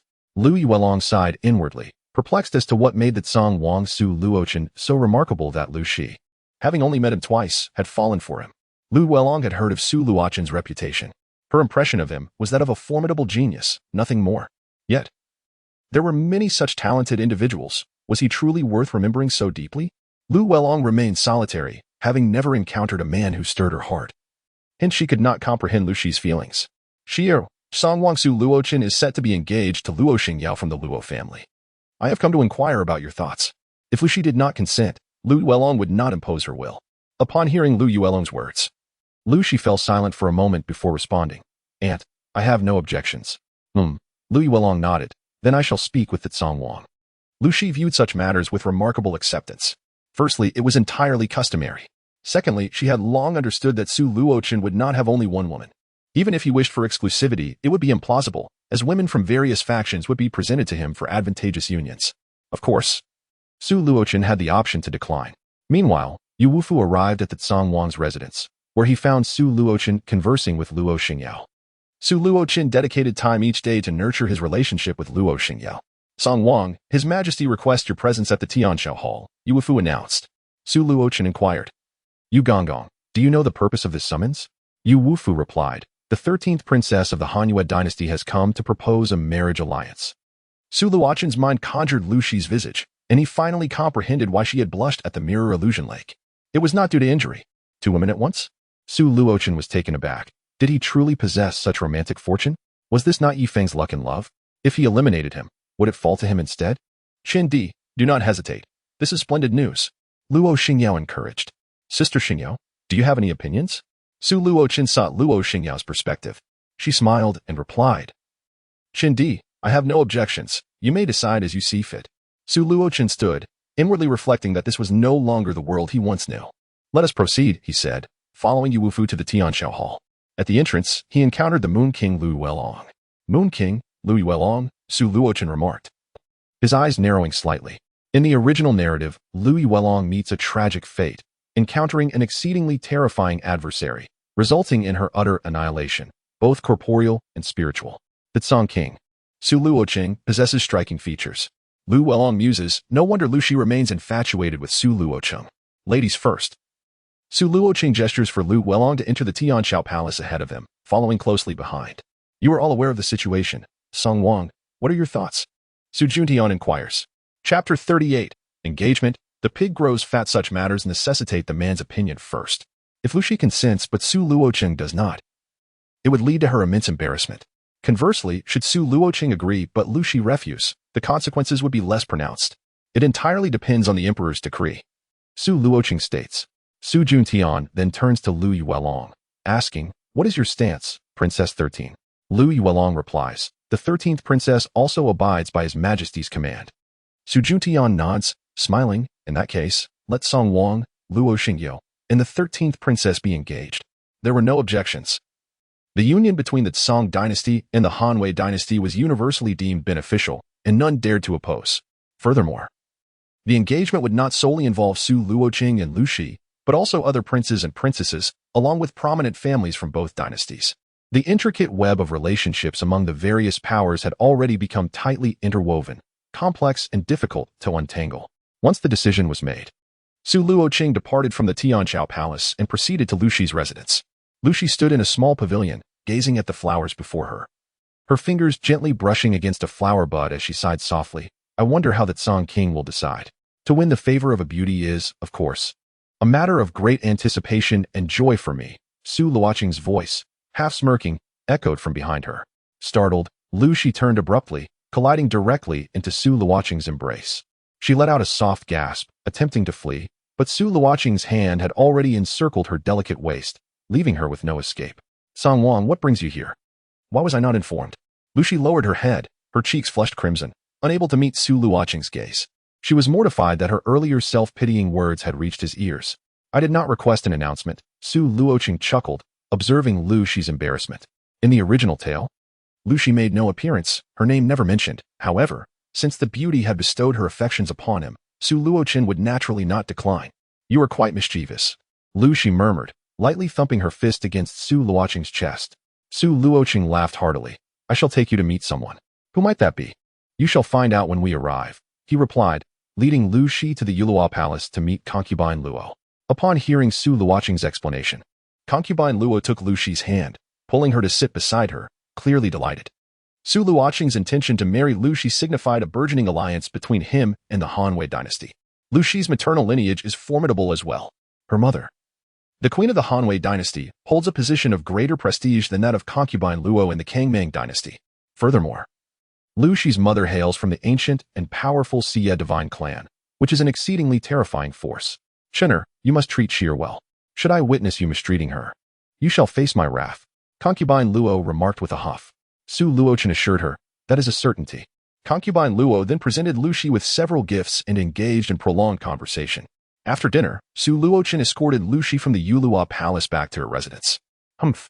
You've whisked away my niece so swiftly, and yet you are not even engaged. Lu Welong glared at both Su Luochen and Lu Shi. And you, Xia, are you so eager to leave with him? Lu Shi, blushing with embarrassment, playfully pouted. Aunt. Su Luochen, unfazed, replied, Aunt Moon King, I shall take my leave now. Please take good care of Xia. Lu Yuelong's lips twitched in annoyance. You little rascal, how quickly you adopt the term aunt. What a peculiar title, Aunt Moon King. This left Lu Welong somewhat speechless, and with a wave of her hand, she urged, off you go, off you go. 3 days later, the engagement ceremony was meticulously arranged to take place within the Songwang mansion. Given that Luo Xingyao originates from the Luo family, and Lu Shi from the Han dynasty, it was most fitting to host the event there.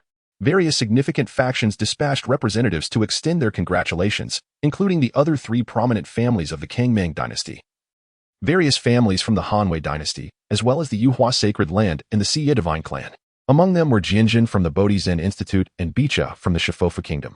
Once everyone was seated, Su Luochen held Lu Shi with his left hand and Luo Xingyu with his right, presenting a splendid sight before the gathered crowd. Well, they truly are a pair of celestial beings. I am envious, exclaimed one onlooker. The Songwang is exceedingly handsome, and both Princess Shi and Luo Xingyao are stunning. Another lamented. Woe is me, that Songwang is engaged, and his fiancée, is not me. My heart is shattered. Su Luochen smiled at the crowd, preparing to express his gratitude for their presence, when suddenly Jinjin stood up, exclaiming, Ba, junior brother Jinjin, you violate the precepts. Will you persist in your delusions? He commanded. Quickly return with me to the Bodhi Zen Institute to purify your soul and take refuge in the Buddha. A profound silence fell over the assembly, which was soon shattered by an outburst of fervent curses. Who is this bald donkey daring to meddle in the affairs of my Kangming dynasty? The Bodhi Zen Institute? Pa, do they truly believe themselves invincible? Su Luochen's fervent admirers hurled insults with great fervor. Jianjin's face darkened. You show no respect for the Buddha. You are destined for hell. As the crowd continued their tirade, Su Luochen gestured for silence. Once the tumult subsided, he coldly declared, Bald donkey, I have spared you once. Yet you dare return to sabotage my affair. This time, I shall not let you go unpunished. On the surface, Su Luochen appeared infuriated, yet internally, he was overwhelmed with mirth. The pigs he had nurtured had finally grown plump and had willingly presented themselves. How could he not feel elated? Jianjin continued, Ba. Junior brother Jianjin, this humble monk is determined to take you back to the Bodhi Zen monastery, to cleanse your tainted soul and lead you to take refuge in the Buddha, even at the cost of my life. Su Luochen responded coldly. Since you were so willing to die, then go ahead and perish. With that, he unleashed the celestial hand seal. A colossal imprint descended with overwhelming force. Jianjun raised a single palm, gently pushing towards the void, and a golden lotus blossomed forth, resonating with the majestic chanting of mantras as boundless Buddhist light radiated outward. The pure world Buddha lotus. He had indeed obtained the legacy of the supreme lotus heart. Bachan narrowed his eyes slightly, a glint of ruthlessness flashing within. The Slaughter Buddha Kingdom and the Bodhi Zen Monastery were archenemies. The addition of one who possessed the supreme lotus heart's legacy posed a significant threat to the Slaughter Buddha Kingdom. He needed to find an opportunity to eliminate Jianjun. Ideally, he could drain Jianjun using the joyful Zen. Absorbing the power of the supreme lotus heart's Lotus Heart Sutra would be even more advantageous. Foolish bald donkey. Do you think that acquiring the legacy of the supreme lotus heart makes you my match? Su Luochen remained unperturbed, declaring, I shall enlighten you. Your so-called supremacy in the Buddhist realm is utterly worthless. Boom. The celestial hand seal forcefully shattered the golden lotus, crashing down upon Jianjun's body. Chapter 39, Slaughtering Pigs, 11 Men Boom. Jianjun's form erupted, flesh and blood scattering in all directions. The celestial hand seal gathered, capturing all the flying remnants of blood and flesh, leaving not a single drop to escape. Amidst the carnage, a golden lotus seed shimmered with Buddhist light. Having evaded the crushing grip of the celestial hand seal, and was faintly resisting its power, striving to break free. This was the legacy of the supreme lotus heart. The lotus heart seed. Jianjun lacked the true sutra of seizing heaven and creating fortune. Thus it was impossible for him to refine the legacy of the supreme lotus heart all at once like Su Luochen. He could only rely on the lotus heart seed, gradually absorbing the legacy, and even upon completion, the lotus heart seed would not dissipate, for it was a precious treasure, which could be worn at all times to expedite the cultivation of the Lotus Heart Sutra. Moreover, the lotus heart seed could be consumed, soaked in the water that nurtured it, yielding numerous miraculous effects. Su Luochen intended to gather both the lotus heart seed and Jianjun's flesh. However, a middle-aged monk, who had previously sat beside Jianjun, stood up and proclaimed, Amitabha, Jianjun, you have slain your fellow disciple. Do you intend to desecrate Jianjun's corpse and take the lotus heart seed? Su Luochen laughed heartily. Fellow disciple? I do not acknowledge you bald donkeys as my brethren. His expression darkened. If you dare to address me as Jianjun again, I assure you, you will meet a grisly end. You. The middle-aged monk was incensed. Jian Songwang, you have killed Jianjun. Return the lotus heart seed to me. Liang Xinzi represents the legacy of the esteemed Lianshin of the Bodhi Zen Temple. Yet your possession of it bears no significance. The demise of Jianjun is inconsequential. As long as Liang Xinzi exists, another Jianjun can swiftly be nurtured. Su Luochen scoffed, begone. After laboriously fattening the pig, you expect me to surrender the pork? How utterly absurd. The middle-aged monk's countenance darkened ominously. Songwang, have you truly considered your stance? Do you wish to oppose the Bodhi Zen Temple? In terms of individual strength, the Kangmang dynasty cannot rival the Bodhi Zen Temple. A truth Su Luochen understood better than anyone. However, this did not imply that the Kangmang dynasty would cower before the temple. The Bodhi Zen Temple would not dare traverse the boundless sea to conquer the Kangmang dynasty. Their audacity to march into the southern wilderness surely invites obliteration. I shall indeed stand against the Bodhi Zen Temple. What can you do about it? Su Luochen toyed with the golden Liang Xinzi, articulating words of extreme arrogance with an air of nonchalance. The middle-aged monk's face turned ashen, wishing to strike Su Luochen down, yet hesitated. Mindful of the territory he was in. Songwang, you will come to regret this. Farewell.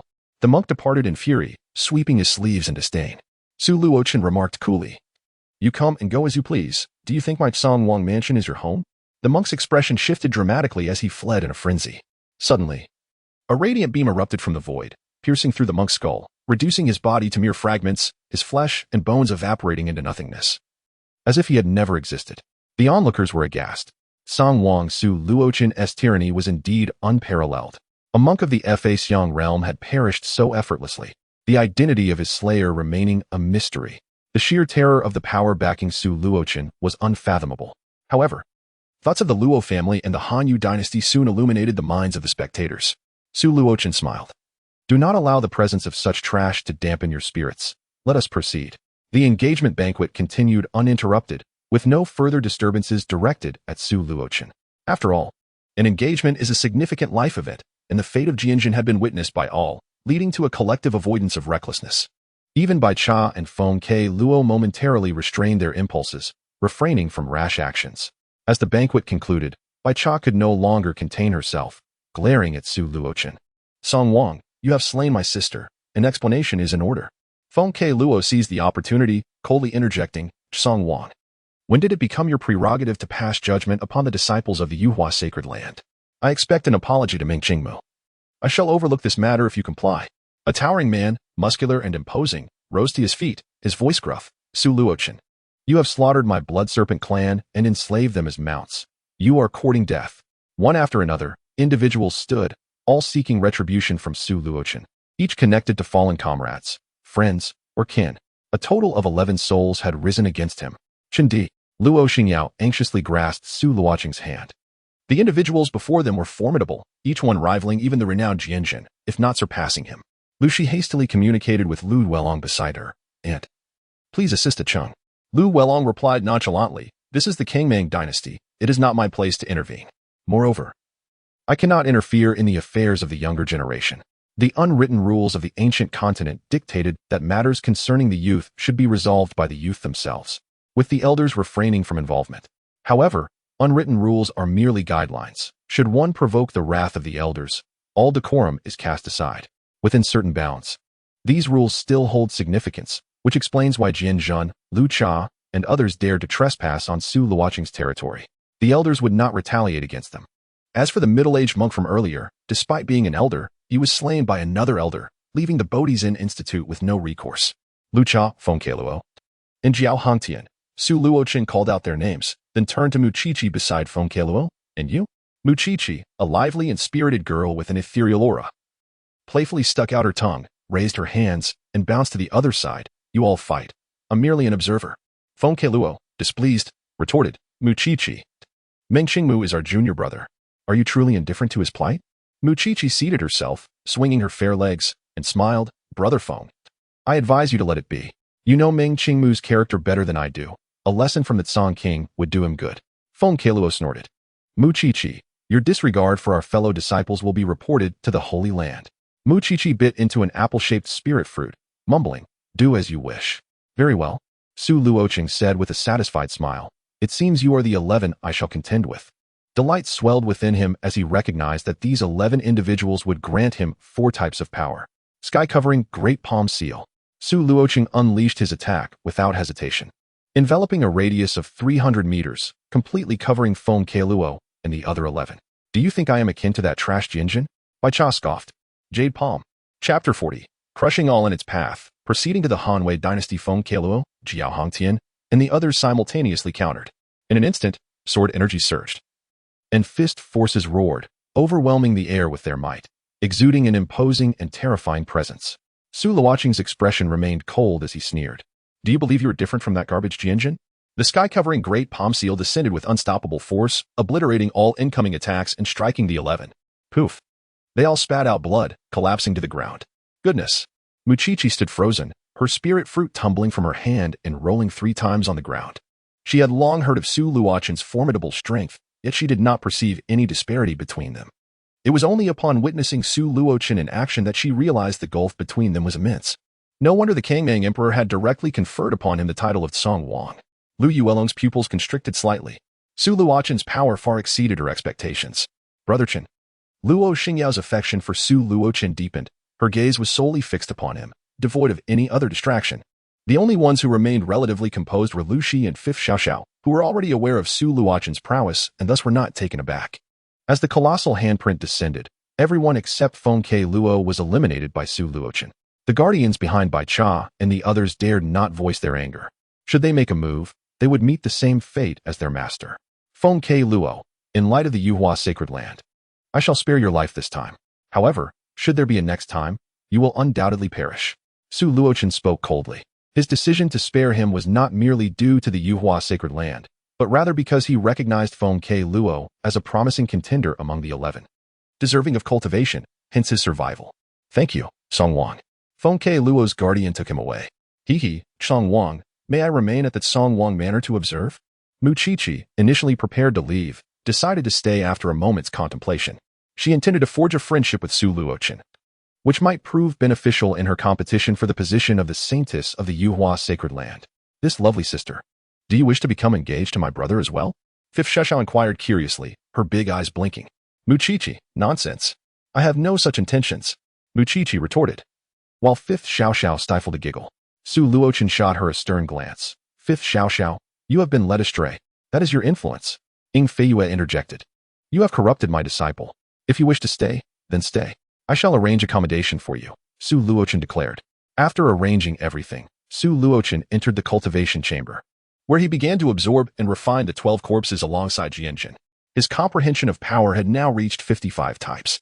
Subsequently, he retrieved the Lotus Heart Seed and forcefully absorbed its power, mastering the Lotus Heart Sutra. Although Ying Feiyue could teach him the Supreme Sutra, her teachings lacked the true essence of transmission, providing only the techniques, which did not constitute a complete Supreme Sutra. Only when the techniques in the true essence complement each other can the Supreme Sutra be deemed whole. The Lotus Heart Seed contained the complete Supreme Sutra, albeit only 1/3 of the Lotus Heart Sutra was present, similar to the Kangming Sutra, which was also incomplete. 5 days later, Su Luochen emerged from the cultivation chamber. Lushi approached him and said, Aiken, my father and mother have asked me to return home and requested that you accompany me. What do you think? Lushi looked at Su Luochen with anticipation. Certainly, we shall go together. Su Luochen remarked with a smile, I shall pay a visit to my esteemed in-laws as well. As for Luo Xingyou's parents, it is rather convenient since they are frequently encountered and the relationship is amicable, thus no formal visit is required. However, it is necessary to meet Lu Shi's parents as a sign of respect towards her. If you are not preoccupied, shall we set off now? Absolutely. Su Luochen accompanied the entourage of the Han dynasty as they journeyed forth. Fifth Shishao and Anya Qianli were also brought along, the former to deepen and solidify their bond, and to have Fifth Chongqing safeguard him. As for Anya Qianli, her role was to attend to his needs. Su Luochen was now indulging in a life of comfort, as it would be inappropriate to have Lu Shi serve him. Anya Qianli's service was indeed quite pleasing. En route to the Han dynasty, word had already reached them that Song King was on his way and would be received with second-tier ceremonial honors. Within the imperial palace of the Han dynasty, the sovereign summoned his ministers to deliberate on the reception of Su Luochen. Su Luochen was not merely his son-in-law, he was also the Song King of the Kangming dynasty. Naturally, the Kangming dynasty had extended high honors to the Moon King, thus the Hanyu dynasty must reciprocate with equal ceremony for Su Luochen. After concluding their discussions regarding the reception, the princes and princesses of the Han dynasty, along with the talented youth of the imperial capital, engaged in lively discourse. The Song King is arriving. It was said that he had just come of age when he was bestowed the title, holding a status equivalent to our Moon King and Han King. Rumor has it that the Song King is an extraordinary genius, ranking first on the ancient golden fetus list of the great Yin Holy Land. The Song King and the 13th princess are a match made in heaven, a couple admired by many. Everywhere, tales of Su Luochen were circulating, elevating his legend to great heights. In the Hanwei Imperial Palace, the Xie Palace, the residence of the Queen, was abuzz with anticipation. That Song King is finally arriving. I shall see if this brother-in-law truly deserves my sister, remarked Lu Jingling, the 9th prince of the Han dynasty. The Queen, seated in her exalted position, gently replied, Linger, that Song King is indeed of high standing. You may test him, but ensure his dignity is preserved, lest we jeopardize our relationship with the Kangming dynasty. Your sister holds a great affection for him. Lu Jingling responded, Rest assured, mother. I merely wish to ascertain whether his capabilities befit my sister, nothing more. In the Danqing Palace, the residence of the imperial concubine Dan of the Han dynasty, she coldly articulated, the alliance between our royal lineage and the Kangming dynasty poses a significant threat to us. Do not worry, mother. I shall intervene and ensure that the Song King is put in a difficult position, disrupting their union, chuckled the 10th prince, her son, with a sneer. The throne is destined for my elder brother. No one can usurp it. Jean Poke, the genius of the Jean family, was drowning his sorrows in a bottle of liquor, surrounded by countless shattered wine jars. His sister, Jean Kyer, stood beside him, her heart aching as she implored, Brother, please stop drinking. The 13th princess is already engaged. You must let go. There are other princesses you could marry. In response, Jean Poke violently smashed another jar, exclaiming, Those princesses are not even worthy to compare to a single finger of the 13th princess. Jean Kyer gasped in shock, Brother, do not speak carelessly. If word of this spreads, it could be disastrous for you. She understood that her brother had harbored a secret affection for the 13th princess for many years. And just as he had mustered the courage to propose, she became engaged to Su Luochen. The depth of his sorrow was evident. Chapter 41. The Emperor of the Hanyu intentionally inflicts injury on Su Luochen. Jean Poke gritted his teeth, declaring, I must ascertain whether he is truly worthy of marrying the 13th princess. Jean Kaya was alarmed. Brother, what are you planning to do? Please, do not act recklessly. Jean Poke scoffed. I merely wish to gauge his strength. Jean Kaya was unconvinced. Her brother's volatile temperament often led him to act impulsively. She was filled with anxiety, hoping that he would not jeopardize the relationship between the Song-Mang dynasty and the Hanyu dynasty. Otherwise, it would not just be the Emperor of Hanyu who would punish him. The Jin family would take action first. With a smooth journey, Su Luochen arrived at the imperial capital of Hanyu. The reception prepared by the Hanyu dynasty was exceptionally respectful, honoring Su Luochen without any semblance of negligence. Moreover, numerous residents of the Hanyu capital, along with visitors from other cities, had gathered to witness Su Luochen. Many had heard tales of his reputation but had never beheld him in person, eager to see what this legendary figure was truly like. Su Luochen, unperturbed, graciously stepped forward, waving to the crowd to convey his goodwill from the Song-Mang dynasty. The Song King possesses remarkable poise, many remarked, echoing the rumors that he resembled an immortal descended from the heavens. The 13th princess, equally stunning, stood alongside the Song King, embodying a celestial couple. I have never seen such a handsome and charming man. Even the four most handsome men of the capital pale in comparison. Countless praises were showered upon Su Luochen. While within a private room of a tavern sat four dashing young men, their faces sour as they observed the scene. Why must they belittle us to elevate him? One muttered in frustration. The four men were indeed the city's renowned beauties, having come to witness the legendary Su Luochen, only to be overshadowed and treated as stepping stones. Humph. If they wish to elevate him by disparaging us, then we shall teach him a lesson. They exchanged knowing glances, their expressions darkening. Among the crowd, Jean Poke and Jean Kaya were also present. Jean Kaya, her eyes sparkling with admiration, murmured that Song King lives up to his reputation. He is even more handsome than the rumors suggest. Jean Poke let out a heavy scoff, mockingly retorting, if you admire him so much, why not marry him yourself? Jean Kaya's expression shifted. Brother, what do you mean by that? She beheld Su Luochen's extraordinary demeanor and appearance, unable to restrain herself from offering a compliment. Yet that did not signify any deeper feelings toward him. Jean Po's words were indeed somewhat hurtful. You know exactly what I mean. With that, Jean Po turned and strode away. The more he observed Su Luochen, the more agitated he became, despite his reluctance to acknowledge it. His subconscious continually reminded him that he fell short in comparison to Su Luochen. While he may not be as handsome in this world where strength reigns supreme, it was a different matter altogether. Jean Po's eyes blazed with an inferno of anger, poised to erupt into a cataclysmic fury at any moment. You. Jean Kaya fumed, stamping her feet in frustration, her face etched with grievance. Upon entering the Hanyu imperial palace to pay respects to Lu Shi's father, the ruler of the Hanyu dynasty, Lu Zhenxuan, he appeared gentle in countenance, resembling more of an erudite scholar than a sovereign. Your Majesty, Su Luochen greeted with a bow. Lu Zhenxuan chuckled heartily. There is no need for excessive formality, Wang. In truth, I share a close bond with you. As your father and I once pledged to unite our families through marriage, and now that it has come to fruition, it reflects our long-standing agreement. A nostalgic gleam flickered in Lu Zhenxuan's eyes. It has been many years since I last saw your father. I wonder how he fares. Su Luochen was aware that Lu Zhenxuan and Su Juntian shared a profound friendship, having traveled together in their youth, initially clashing in combat without a clear victor, ultimately swearing brotherhood. Their bond flourished through conflict. However, once they ascended to their respective thrones, the burdens of governance prevented them from meeting again, which solidified the strong rapport between the Song-Mang and Hanyu dynasties. What was once merely an alliance had now evolved into a fraternal affection. My father has always held you in high regard, Su Luochen remarked, producing a short sword. This is a gift from my father for you, Your Majesty. As the sword was placed in Lu Zhenxuan's hands, he shook his head with a bemused smile. Your father still finds ways to tease me. Su Luochen was uncertain of the true significance behind the short sword and chose to remain silent. You must be weary from your travels, Wang. Please take some rest. I have prepared a grand welcoming banquet for you this evening, Lu Zhenxuan announced. Thank you, Your Majesty. Su Luochen replied as he departed. He soon found Lu Shi, who grasped his hand and said, I will take you to meet my mother. Lu Shi's mother, the queen of the Hanyu dynasty, was Xie from the Xie divine clan. Upon arriving at the entrance of the Xie palace, a flash of sword light suddenly surged forth, aimed directly at Lu Shi's brow.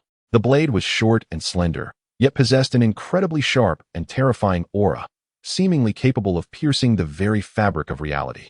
Seeking death, Su Luochen exclaimed, extending his hand to grasp the sword light, before delivering a forceful strike that unleashed a colossal palm imprint into the Xie palace. Puff! A sound of spitting blood echoed from within as a colossal handprint emerged, accompanied by a torrent of crimson. This blood carried the essence of the dawn moon and an aura of destructive sharpness. Are these your people? Su Luochen inquired, gazing at Lu Shi. Lu Shi's expression shifted. It is my brother, Lu Jingling. Brother, what do you intend to do? Lu Shi admonished, directing her ire at the Xia Palace. Lu Jingling stepped forth. Casting a sharp glance at Su Luochen, kid, your methods are quite ruthless. Su Luochen quickly donned a smile. Brother, I had no idea it was you. I thought someone intended harm against Xia. I apologize. Lu Shi huffed. Do not apologize to him. He deserves it. Lu Jingling sighed. Sister. I merely wish to test your man's prowess. Please do not be upset. Lu Shi tilted her head in a playful manner. Is this how you conduct tests? Su Luochen chuckled. Xia, do not be angry with your brother. He means well. Lu Shi nodded. Very well, since you say so, I shall reluctantly forgive him. Lu Jingling felt a twinge of frustration. Now that you have a man, you forget your brother. Lu Shi's large eyes glared at him. What did you say? Repeat that. Lu Jingling hastily replied. I said nothing. Nothing at all. Let us go greet mother. We must not keep her waiting. Su Luochen suppressed a chuckle. In truth, he had long recognized Lu Jingling's involvement. Who else would dare act within the Xia Palace if not Lu Jingling? Moreover, the sword energy contained a palpable aura of destruction. Unmistakably the power of Lu Jingling's broken sword body. Su Luochen understood that he had purposefully inflicted harm to draw forth the power of the Xia divine clan and the broken sword body from his bloodline. Chapter 42. A visit. Let us proceed together. Upon entering the Xia Palace, they beheld Lu Shi and Lu Jingling's mother, the resplendent and dignified Xia Huang. Akin to a luminous moon suspended in the night sky. Your Majesty, we pay our respects, Su Luochen said, bowing. There is no need for such formality, Song Wang. Xia Huang replied in a soothing tone. Luo acted without cause. I apologize on his behalf. Su Luochen straightened, responding with a smile. Brother acted for the sake of Xia. I bear no resentment.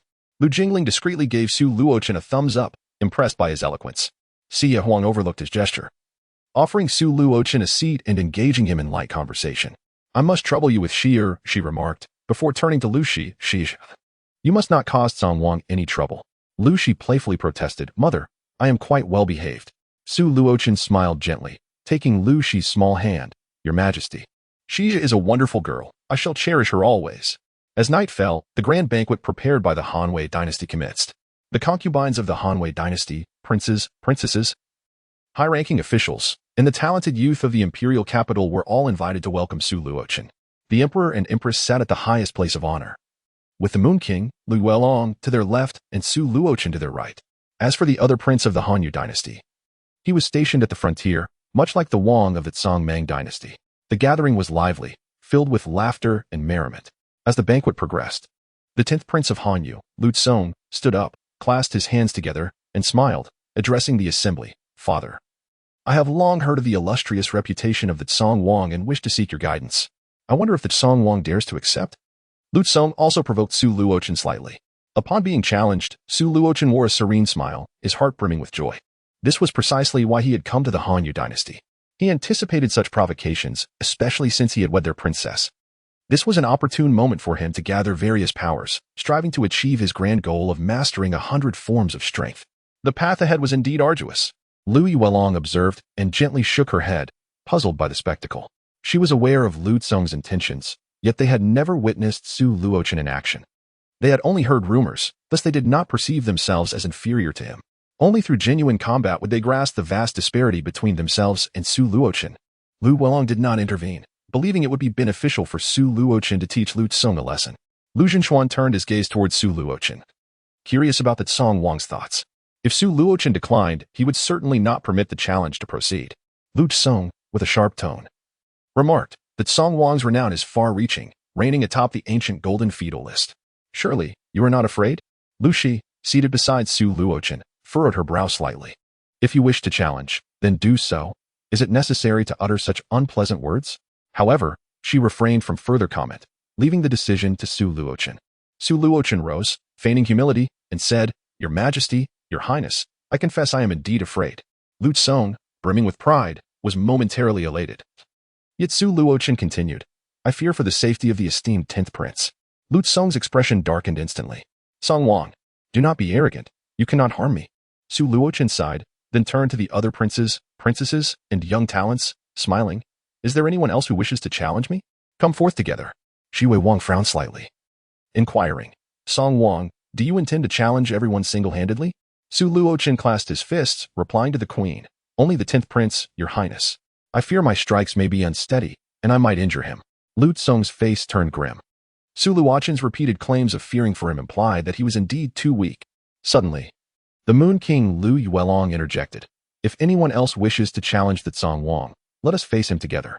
Su Luochen offered Lu Yuelong a grateful smile. Lu Yuelong scoffed inwardly. Her words were prompted by Su Luochen, as Lu Shi had also pleaded at that moment. The intention was to encourage others to join in the fray. According to Su Luochen, it was preferable to face a group rather than a single opponent, thus saving time and effort by confronting many at once. In truth, Su Luochen was apprehensive. Having struck one, the others were intimidated and hesitant to act. He could not afford to challenge them directly, for that would be an utter loss. Thus, it was more prudent to invite them all to engage together. Since the Moon King had spoken thus, he would not hold back any longer. I seek the guidance of the Song King. The irascible Jinpa sprang forth. With Jin Kaier unable to restrain him, I too wish to participate. The Song King is renowned. I seek his enlightenment. One by one, the young prodigies emerged. Hailing from the illustrious families of the Kangmang dynasty, various esteemed academies, along with 3 princes and a princess. In total, there were 22 individuals. Sensing the formidable aura surrounding them, Su Luochen felt an immense sense of satisfaction. What a cunning little rascal! Ying Fei Yue murmured. You lot are destined to become mere stepping stones for Su Luochen. How pitiable! Su Luochen stepped forth from his seat, first bowing courteously to those around him, displaying a demeanor of utmost politeness and dignity. The Song King is truly magnificent. Even in the face of such grave danger, he remains composed and gracious. Indeed, Princess, she has chosen an admirable consort. The crowd privately praised him. Even if Su Luochen were to lose, he had earned their respect. What a charade! Lu Shi scoffed inwardly. She had witnessed Su Luochen's ruthless nature in battle on numerous occasions. He was hardly this courteous. Back in the Kangmang dynasty, he would have struck without a second thought. Yet now, in the Hanwei dynasty, he seemed transformed. She understood well that this Fade was for her sake. He could not afford to bring shame to her family and must project the image of a refined gentleman. Please proceed. It was rare for Su Luochen not to take the initiative. Attack! Lu Tsong bellowed. Great trees rise to the heavens. A colossal ancient tree descended from above, casting a shadow over the land for 1,000 miles. Jinpa whispered fiercely, Cloud shuttle pierces the sun. A beam of light traversed the heavens, cutting through the sun and moon, sweeping across the void with great force. The 22 individuals launched their assaults simultaneously, each possessing at least the prowess of a peak golden embryo, with the strongest among them reaching the 5th level of Earth Fiend. The terrifying onslaught surged forth like tumultuous waves, vast and boundless, their divine might seemingly endless. Yet, Su Luochen maintained a faint smile. With his left hand behind his back and his right hand extending gently, he pressed downwards. Boom! The void trembled as a colossal palm imprint materialized, enveloping all attacks, suppressing, shattering, and annihilating them. An overwhelming force descended upon the 22 simultaneously. All 22 staggered back, spitting blood, their faces as pale as parchment. Chapter 43. Suppression, attitudes from all sides. The blood expelled by the 22 was seized by Su Luochen, gathered in his grasp. As the colossal palm imprint retracted, Su Luochen remarked, Thank you for your guidance. In the illustrious realm of the Hanwei dynasty, Su Luochen chose merely to injure his adversaries rather than eliminate them entirely. The expressions of the 22 foes were ashen, their disbelief palpable as they gazed upon Su Luochen. Despite their combined efforts, they found themselves utterly outmatched by a single strike from him. Reflecting on their earlier provocations towards Su Luochen, they realized how absurd their actions had been. Not only were Su Luochen's opponents taken aback, but the courtiers of the Hanwei dynasty, the representatives of various factions, the gifted youths of the imperial capital, as well as the princes, princesses, and concubines of the imperial harem, were equally stunned. After all, Su Luochen was merely at the 7th level of the golden embryo stage. How was it possible that even a significant portion of his opponents, who were at the earthly fiend level, could not withstand a single blow from him? Initially, they had dismissed the rumors surrounding Su Luochen as exaggerated tales. But witnessing the reality before them dispelled their doubts. The rumors were indeed true, devoid of embellishment. Was the chasm between us truly so vast? Jinpa felt a profound despair, pondering how he could possibly vie for Lu Shi's affection in the face of Su Luochen's prowess. Did he not see the adoration in Lu Shi's eyes for Su Luochen? She hardly glanced in his direction. Lu Tsong clenched his fists in secret, vowing that Su Luochen should not revel in his triumph, for his brother would surely defeat him. Lu Shi and Lu Yuelong, the aunt and niece, had anticipated this outcome. Maintaining their composure, the Empress, Xue Wang, nodded with satisfaction. Lu Jinchuan's emotions were conflicted. He felt joy that Su Luochen was his son-in-law, yet lamented that he was not his son. Such a pity. Su Luochen had shown restraint in his earlier actions. Lu Jingling clicked his tongue in admiration, recognizing that his sister had indeed found the right partner, as Su Luochen was likely to ascend to a prominent position within the vast imperial court. Had Su Luochen harbored intentions to kill him during his time at the Xie Palace, he would likely have met a grim fate. In contrast to the joy emanating from the Empress's faction, the expressions of the other imperial concubines were far less favorable. The greater Su Luochen's strength, the more formidable the Empress's lineage appeared, although it was certain that Su Luochen would not intervene in the struggles for the throne of the Han dynasty. Even a modicum of support from him could provide a substantial advantage to the Empress's faction. If the crown prince could wed Lu Shi, then perhaps he could also marry my daughter. Some concubines began to entertain thoughts of marrying their own daughters to Su Luochen. The high-ranking officials of the Han dynasty, along with various prominent families, were similarly contemplating this notion. Their own beautiful daughters could also be wed to Su Luochen. As Su Luochen returned to his seat, Lu Shi cast a glance his way, her smile betraying her delight. Who would not desire to witness their beloved exuding such power and invincibility? Su Luochen returned her smile, gently teasing her delicate nose with affection. Lu Shi let out a soft hum, her eyes curving into crescent moons, rendering her even more enchanting, captivating all who beheld her. Many women watching this scene felt a pang of envy. Who would not wish for such an invincible, devoted, and seemingly perfect man? I cannot help but feel an overwhelming sense of envy for Lu Shi. As the banquet concluded, the attendees departed, each harboring their own sentiments. In the residence of Xiang Fei, one of the 4 imperial concubines of the Han dynasty, she sat in a position of prominence, her daughter, the 14th princess of the Han dynasty, standing beside her, slightly younger than Lu Shi. Little 14, you have met the Wang of Tsang. What are your thoughts on him? Xiang Fei inquired.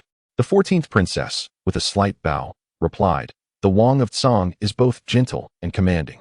Sister 13 has indeed chosen a commendable suitor. Given this, how about you? Xiang Fei asked candidly, would you be willing to wed the Wang of Tsang?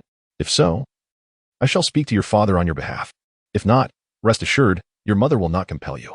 The 14th princess's cheeks flushed slightly, and she lowered her head, responding, I shall leave it to mother's discretion. Xiang Fei smiled, understanding well the unspoken sentiments of her daughter. It was evident that she too had taken a liking to Su Luochen. This was hardly surprising, for none could deny Su Luochen's exceptional qualities, making him irresistibly attractive to women.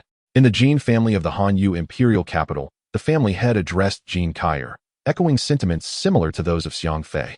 Kaier, what are your thoughts? Jin Kaier pursed her lips, remaining silent.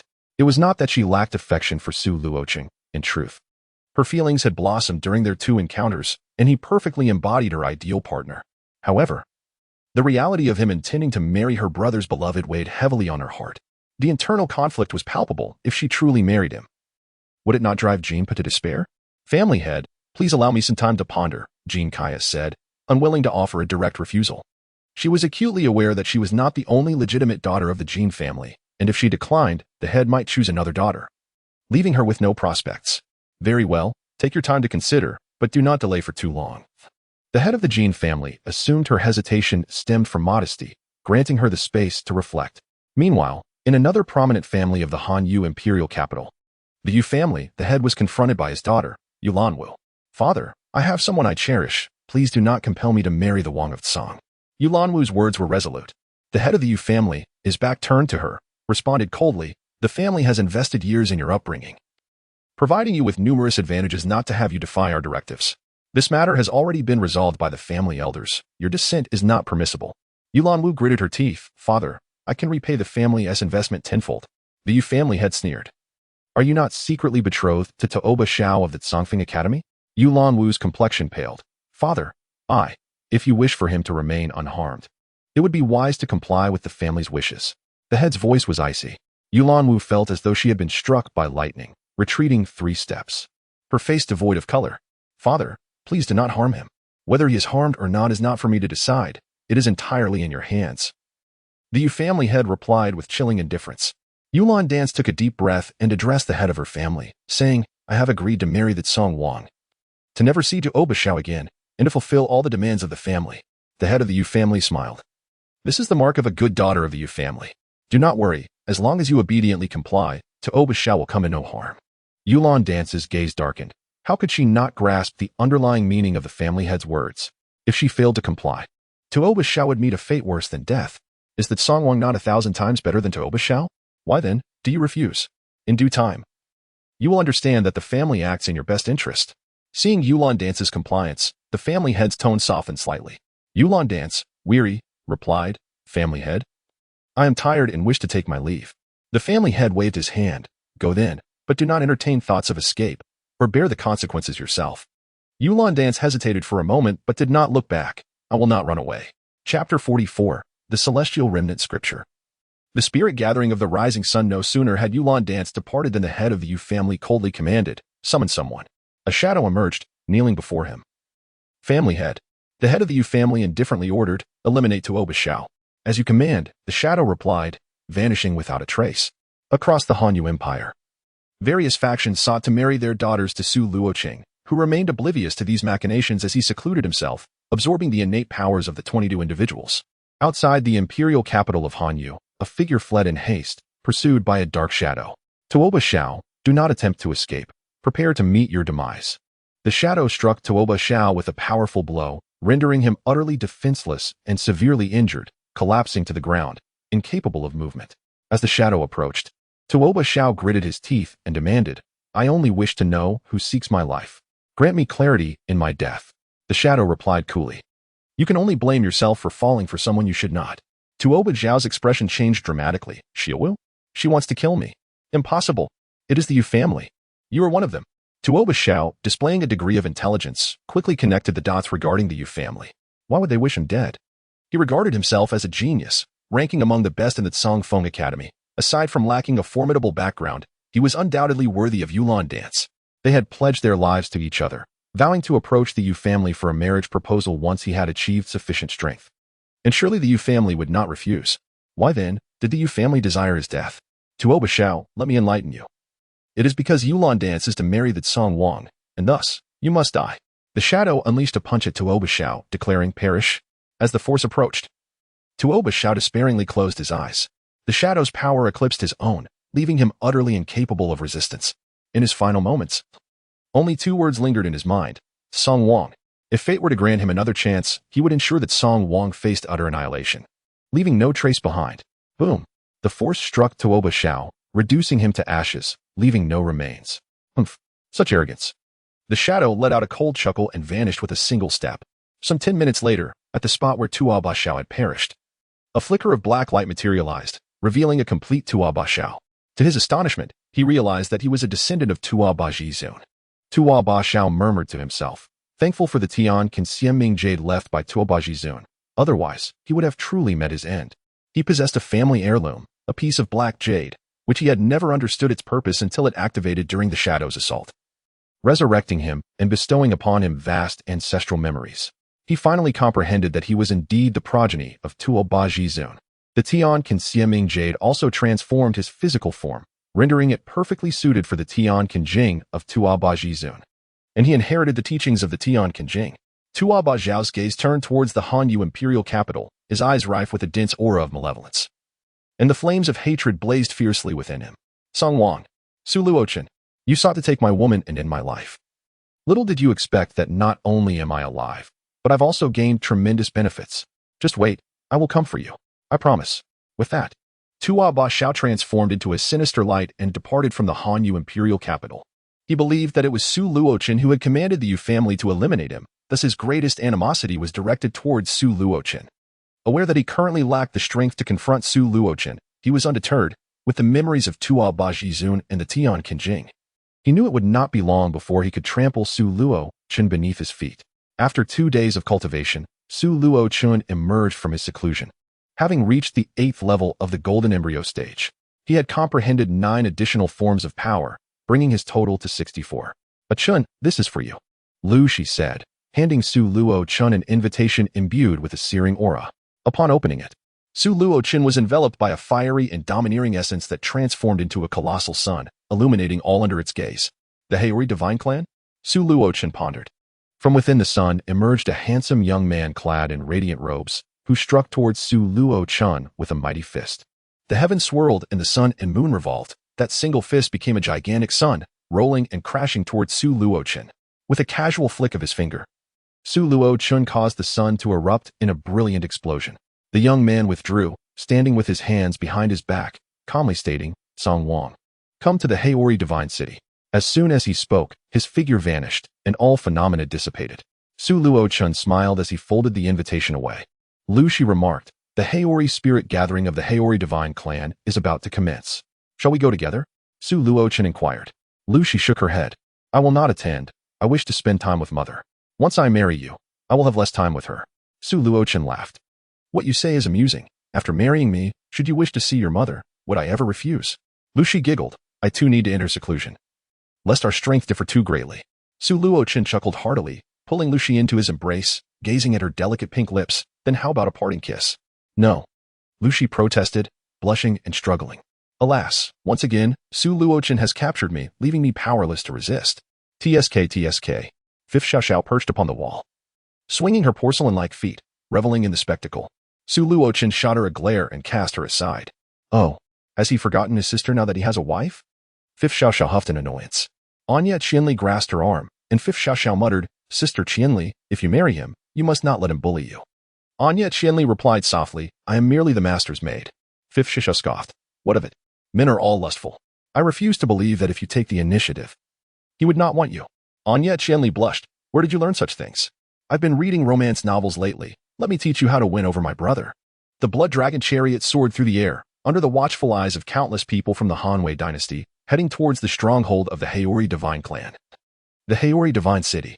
Inside the chariot, Anya Qianli massaged Su Luochen's shoulders and legs, peeling a spirit fruit to feed him, her fingers inadvertently brushing against his lips. Remembering the things Fifth Xiaoxiao had taught her, Anya Qianli felt a warmth rise within her. How could this little one know more than she did? Meanwhile, myriad prodigies from the southern wilderness rushed towards the Haori Divine City from all directions. The Haori Spirit Gathering, hosted by the Haori Divine Clan, was a grand event where talents clashed, and participants had the opportunity to indulge in the Haori clan's Haori origin spirit fruit, an opportunity no one would dare to forfeit. Within a certain city, Ji Xingyan snorted coldly, "Su Luochen, you could never have imagined that I would turn misfortune into fortune, gaining great opportunities and profound legacies. The Haori Divine City shall be your burial ground." In the ethereal sanctuary, Feng Kaluo broke through barriers with an even more profound aura, imbued with an inscrutable essence. "Su Luochen, the humiliation you inflicted upon me shall be repaid 100-fold. Chapter 45, Haori Divine City, the Burning Feather King, and the Celestial Fox Yaoao. A round of crimson sun hung in the void, radiating a magnificent glow that illuminated millions of miles of land and sky. Even the depths of the void bore witness to the brilliance of this fiery orb. Indeed, Haori Divine City resembled a small sun suspended in the heavens. The blood dragon chariot flew above this miniature sun, where the temperature remained quite normal, devoid of the fierce heat of a true sun. The light above was equally gentle, not blinding, as many ordinary members of the Haori Divine Clan lived in this realm. "Present your invitation," commanded a colossal Haori guardian standing before Su Luochen. He complied, displaying his invitation. "Please." After the guardian scrutinized the invitation, he escorted Su Luochen and his companions to the heart of Haori Divine City. All were permitted to attend the Haori Spirit Gathering, regardless of whether they possessed an invitation. However, those without one had to find their own accommodations, while those with invitations would have their lodgings arranged by the Haori Divine Clan. Su Luochen evidently relished such treatment. Upon entering the interior of the Haori Divine City, Anya Qianli wore a complex expression, letting out a soft sigh. Once, her Anya Divine Clan basked in glory akin to that of the Haori Divine Clan. Now, however, they resembled rats in a gutter, hiding in the abyssal void, trembling at the thought of being discovered. Su Luochen glanced at her and reassured, "Before long, I shall bring your Anya Divine Clan back into the light." "Thank you, Master." Anya Qianli expressed her gratitude. "Welcome, esteemed king of the Song dynasty. Please, follow me." A beautiful maid of the Haori Divine Clan greeted Su Luochen with a vibrant smile, radiating youthful energy. The Song Wang has arrived. Su Luochen's presence drew many gazes. None dared to provoke him, for this was the territory of the Haori Divine Clan, and respect was due. Moreover, with the upcoming Haori Spirit Assembly, there would be ample opportunity to challenge Su Luochen. No need to rush. The enchanting maid led Su Luochen to a private courtyard, stating, "Should the king have any commands, do not hesitate to call upon me. The Haori Spirit Assembly commences in 2 days." Su Luochen nodded, and as the maid departed, He prepared to meditate in tranquility, awaiting the assembly. Yet, moments later, the maid returned, announcing, "The Burning Feather King of the Song dynasty seeks an audience." The Burning Feather King? Luochen's eyes narrowed. The Burning Feather King, the 15th prince of the Song dynasty, named Su Yuli, was one of the 5 princes conferred with the title of king among all the princes and princesses. His mother was the 4th imperial consort of the Song dynasty, Consort Yu, who belonged to the demon race, specifically the burning sky feather sparrow, possessing the bloodline of the divine beast, the vermilion bird. In the ancient world, the union of humans and demons was not an uncommon affair. No one would frivolously concern themselves with the absurd notion that humans and demons could not fall in love. What could he possibly want from me? Although the Burning Feather King bore a half-demon lineage and was largely overlooked, he rarely interacted with others. Having never exchanged a single word with Luochen. "Let him in," Luochen instructed. After a brief moment, the beautiful maid entered alongside the Burning Feather King. He resembled a walking flame, each step exuding an overwhelming aura of fiery dominance, truly befitting of his title. His handsome visage held an alluring hint of otherworldliness, captivating to behold. 15th brother, Luochen greeted with a smile, stepping forward. 27th brother, the Burning Feather King responded with a hearty laugh, approaching with equal warmth. The two appeared as genuine brothers, long separated. They took their seats, and Luochen inquired with a smile, "What matters bring you to seek your younger brother today?" The Burning Feather King chuckled, "Nothing of great importance, merely came to see the renowned 27th brother." "Indeed, upon this meeting, you are truly remarkable. No wonder, even my mother has praised you on numerous occasions." Luochen humbly replied, "I am honored by the praises of Consort Yu. You flatter me. Moreover, there is another matter." After exchanging pleasantries, King Fenyu remarked, "Previously, within the Fun Tian UK clan, there was a desire for a union with you. My 27th brother, I would like to inquire about your sentiments regarding this matter." With a smile, King Fenyu continued, "Rest assured, my dear brother. Any eligible match would undoubtedly be a paragon of beauty and talent from our clan, unmatched in both appearance and innate abilities." Luochen cleared his throat, surprised that King Fenyu's purpose was such. "Haha." King Fenyu chuckled as he rose. "Take your time to contemplate. Dear brother, there is no rush. I shall take my leave now." "Safe travels, brother 15. Luochen bid farewell as he escorted King Fenyu out, then returned to his seat. Luochen was not particularly astonished by King Fenyu's words. Possessing exceptional talent and power, along with an unparalleled appearance and unique aura, coupled with an immensely powerful lineage, it was beyond doubt that countless factions would seek to ally with him.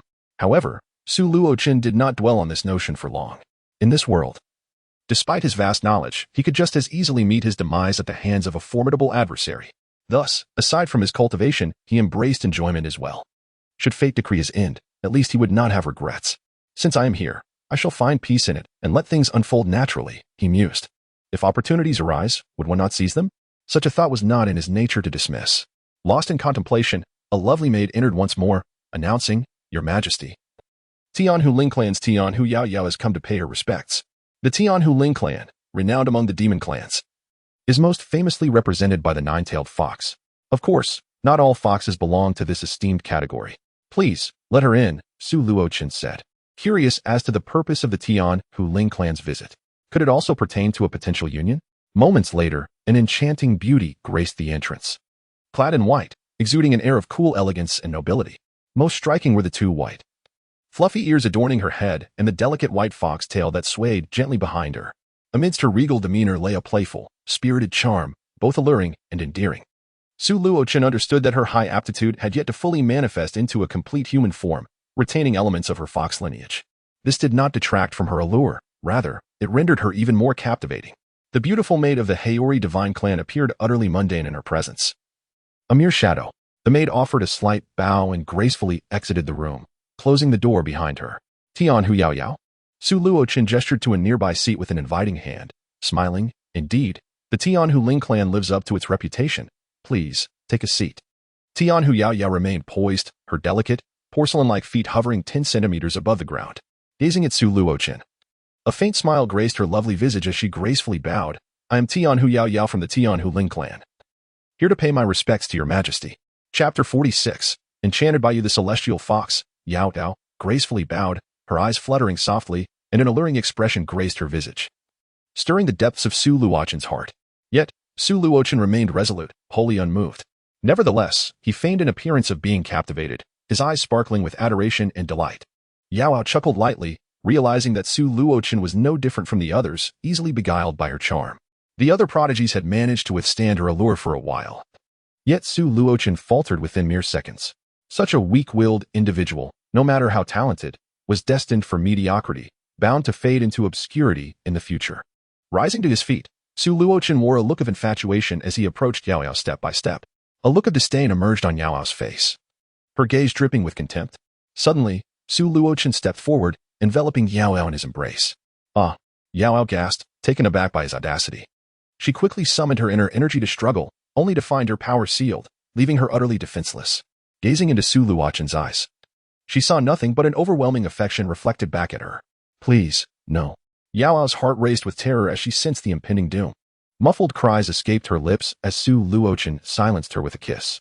No, she screamed internally, feeling his grip tighten around her tail. Please, spare me. Let me go? Tears streamed down her cheeks in despair. Outside the door, Fifth Xiaoxiao huffed. My brother has been with that enchanting fox for far too long. This cannot bode well. Anya Qianli replied with a smile. The master is engaged in serious business with her. Fifth Xiaoxiao shot her a skeptical glance. Are you foolish? What serious business? Is it about having children? Anya Qianli retorted. Xiaoxiao, do not speak so carelessly. The master must be attending to very important matters. I believe your mind is clouded. Fifth Xiaoxiao grumbled under her breath. Within the room, Su Luochen held the completely immobilized Yao Yao, his gaze still filled with infatuation. As if he were entirely entranced by her allure. I shall kill you. Yao Yao's eyes brimmed with hatred and tears, resigned to Su Luochen's whims.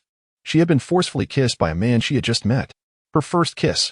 Moreover, her tail and ears were being toyed with by him. She finally comprehended that Su Luochen was not enchanted by her at all. Instead, he had stolen her first kiss. As he playfully caressed her fluffy ears, he chuckled. It was you who first enchanted this king. Yao Yao still glared at Su Luochen, filled with resentment. Su Luochen continued. Let us reason this out. You first enchanted me. It is not my fault that I succumbed to your allure. If you had not bewitched me, none of this would have occurred. Think carefully. If you had refrained from enchanting me, there would have been no such events. Tianhu Yao Yao gritted her teeth, wishing she could sink her teeth into Su Luochen. What nonsense. You clearly possess the ability to resist my charm, yet feign helplessness, spouting such absurd justifications. How shameless can you be? Ying Feiyue interjected. You forcibly kissed her and now utter these disgraceful words. Su Luochen pondered earnestly, is it permissible for you to enchant me? Yet I am not allowed to be successfully enchanted by you. That is illogical. Tianhu Yao Yao should have anticipated such a possibility before attempting to charm me. Ying Feiyue was at a loss for words. Your argument seems slightly plausible, yet why do I feel you are merely speaking nonsense? Su Luochen finally caressed Tianhu Yao Yao's ears and tail a few times before lifting the restrictions placed upon her. Tianhu Yao Yao lunged at Su Luochen, intent on strangling him. With a gentle wave of his hand, Su Luochen rendered her immobile. Do not waste your energy. You are indeed enchanting. Even I find myself drawn to you. Yet, your strength is insufficient. You are no match for me. Su Luochen then released Tianhu Yao Yao once more. Ignoring his warning, she charged at him again, determined to kill him. Su Luochen subdued her once more. Following a third suppression, he spoke in a calm and even tone. Considering you are my woman, I have granted you 3 chances. However, all things have their limits. I will release you again, but if you attempt to kill me a 4th time, do not blame me for being merciless. Ying Feiyue exclaimed. Young man, you cannot truly be this cold-hearted. Su Luochen freed Tianhu Yao Yao, who surprisingly remained still. Not only was she extraordinarily enchanting, but she also possessed a mysterious instinct within her bloodline. She felt an overwhelming certainty that if she were to strike at Su Luochen again, he would undoubtedly kill her without mercy. Tianhu Yao Yao stood up, her gaze icy as she looked at Su Luochen, devoid of any allure. Only an endless chill remained. Su Luochen, I am not your match now, but one day, I shall surely kill you. Su Luochen stood up as well, a nonchalant smile gracing his lips. You may hate me and contemplate daily how to slay me. Yet, considering you are my woman, I shall not make things difficult for you. However, it would be wise not to act on those thoughts, or you shall bear the consequences. Tianhu Yao Yao glared at Su Luochen. I was merely forcefully kissed by you. How does that make me your woman? As she turned to leave, Su Luochen suddenly called out, Wait. Tianhu Yao Yao quickly covered her body, angrily retorting. What do you want now? She truly feared that Su Luochen would inflict even greater violence upon her. I would rather die than submit. Su Luochen chuckled softly, then adopted a serious demeanor. You are my woman. Do not entice other men. You. Tianhu Yao Yao seethed with anger. What I do is none of your concern. I shall go out and find 10 men right now. Su Luochen replied with calm assurance. Do you dare to try? A chill gripped Tianhu Yao's heart. The more tranquil Su Luochen appeared, the more intense her instinctual sense of danger became. If she dared to act, Su Luochen would not hesitate to create upheaval. Humph. With a heavy huff, Tianhu Yao flung the door open and stormed out. Naturally, she had no intention of following through on her threats. It was merely a matter of pride between her and Su Luochen. If she truly wished to act, she would not still possess her first kiss. Can't you say something sweet to appease her? Ying Fei Yue rolled her eyes. Perhaps, but it is unnecessary, Su Luochen replied nonchalantly. Fifth Shishao and Anya Qianli entered. But before they could inquire, Su Luochen interjected, I shall enter seclusion. He promptly ushered them out. Chapter 47. The Ripening Leaks. Chu Aoj, how infuriating. There must be something amiss. He fears our questions. Fifth Shishao stomped her feet in frustration. Anya Qianli remained cheerful. Xiao, the master must be engaged in serious matters. He is entering seclusion now, so we should not disturb him. Fifth Shishao, still fuming, retorted. I see you are willing to be sold by him, and then help him count the profits. Anya Qianli replied playfully. How could I sell myself for more money for the master? Should I be sold in pieces or as a whole? Fifth Shishao collapsed. Blood spewing from her mouth, convulsing uncontrollably. 2 days later, Su Luochen emerged from his chamber, accompanied by Fifth Xiao and Anya Qianli. As they made their way to the venue of the Haori spiritual gathering, Your Highness, your seat is here. A lovely maid guided Su Luochen to his designated place and stood behind him, awaiting his commands. Seventh brother, the Flame Feather King, Su Yuli, had also arrived. Seated not far from Su Luochen. What have you decided regarding that matter? Su Luochen smiled. Let me meet the esteemed lady of the Fantian Yujiao clan first. Although she is undoubtedly exceptional, what if she does not suit my tastes? Thus, I cannot commit just yet. Understood, the Flame Feather King nodded. Humph. A heavy cold snort accompanied by a chilling gaze drew Su Luochen's attention to the upper right corner across from him, where Tianhu Yao sat. Su Luochen licked his lips slightly, his eyes blinking, revealing a look of infatuation. Tianhu Yao seethed with rage. Do you still wish to deceive me? Do you take me for a fool? Su Luochen chuckled lightly. Yao, how sweet you are. This remark was meant solely for Tianhu Yao's ears. Enraged to the point of wanting to spit blood, she gritted her teeth. Do not call me Yao. Su Luochen replied, you are my woman. What is wrong with me calling you Yao? From now on, you may refer to me as Aiken, a name my women affectionately call me. Silence.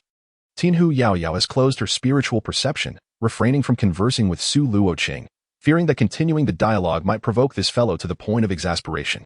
Hey. A smile broke upon Su Luochen's lips. What are you laughing at, Su Luochen?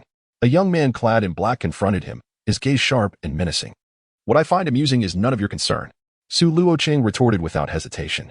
The young man, a member of the magic ancient dynasty, warranted no courtesy from Su Luochen. You. The young man's expression darkened, a cold smirk gracing his lips. You are indeed audacious, Su Luochen. I hope you can maintain this arrogance. Su Luochen replied nonchalantly. Of course, I shall remain audacious. The young man snorted disdainfully, choosing silence thereafter.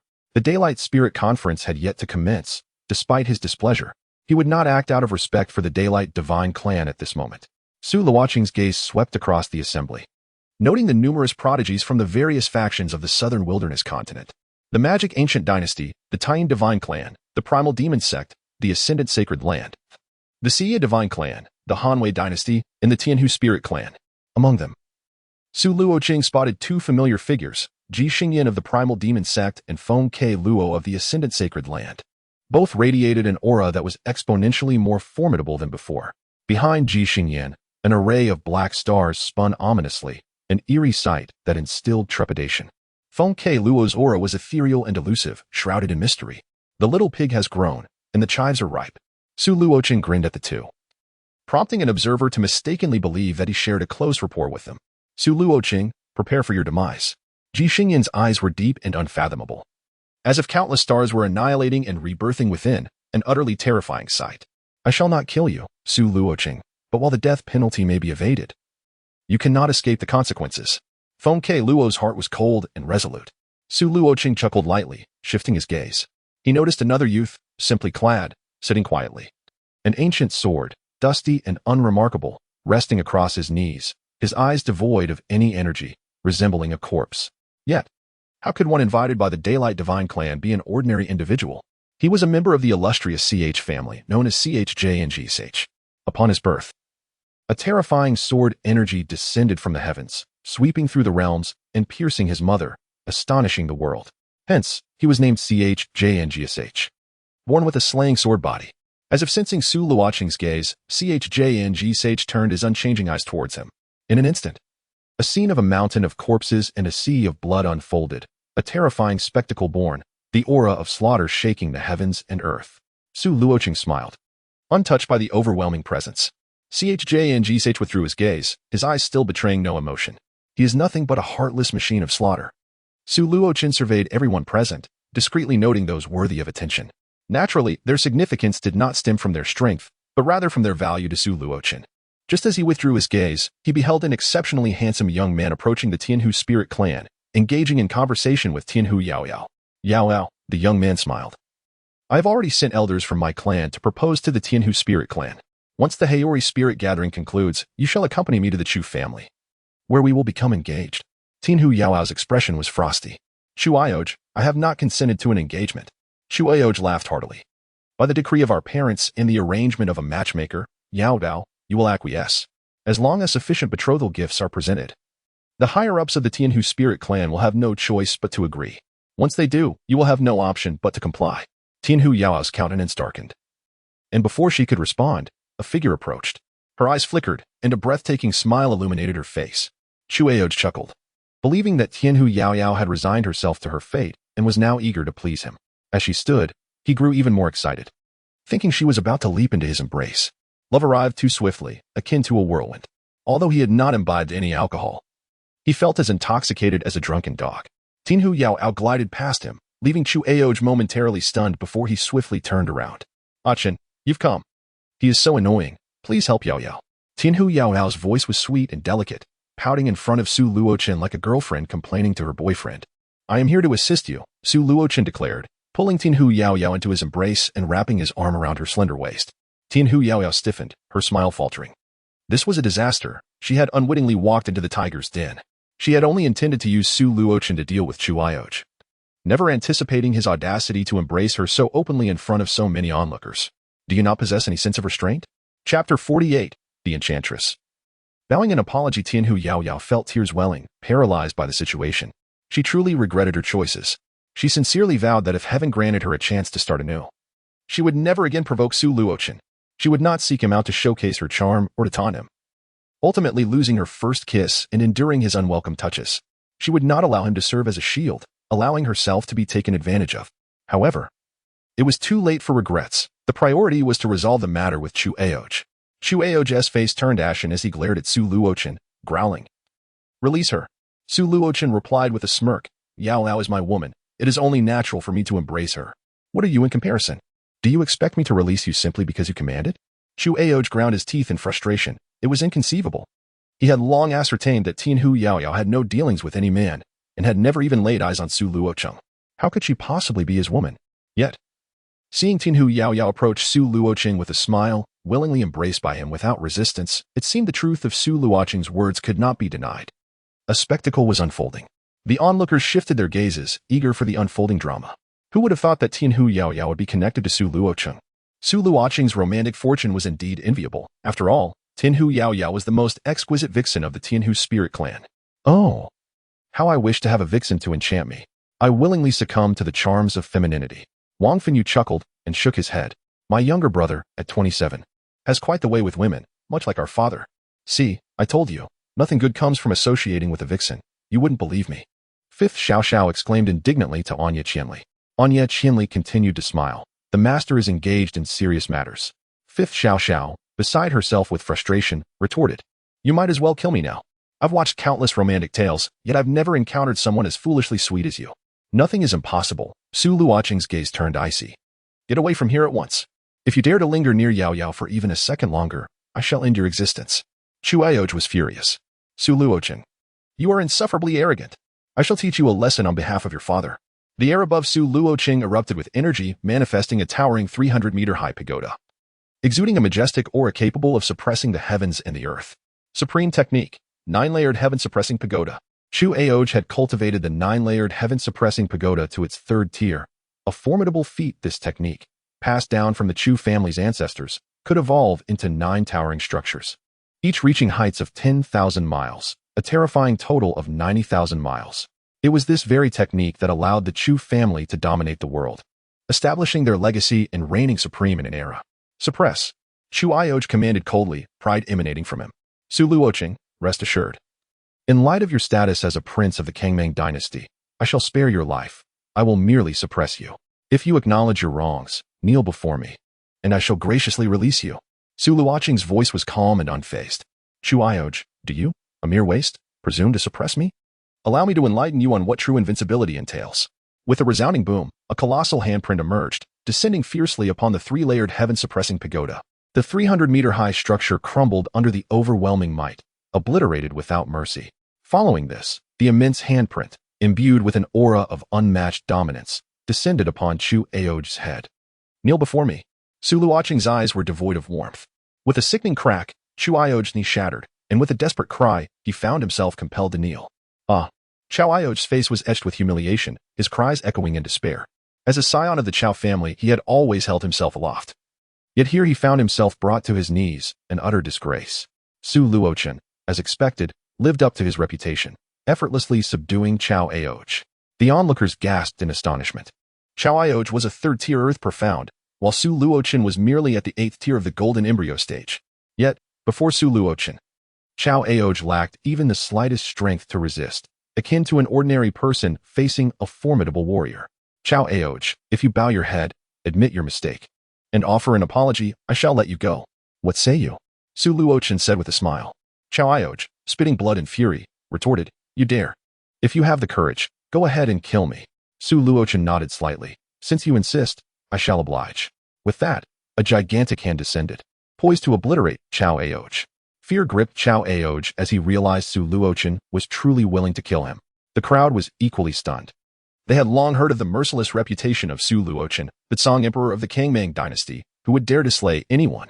Today, witnessing it firsthand, they found the rumors to be undeniably true. Suddenly, a gray sword aura shot forth, imbued with a murderous intent that blocked the descending hand. The crowd turned in unison to see the assailant. Chow Jingshi, brother, save me. Chow Ioj cried out, grasping at the last thread of hope.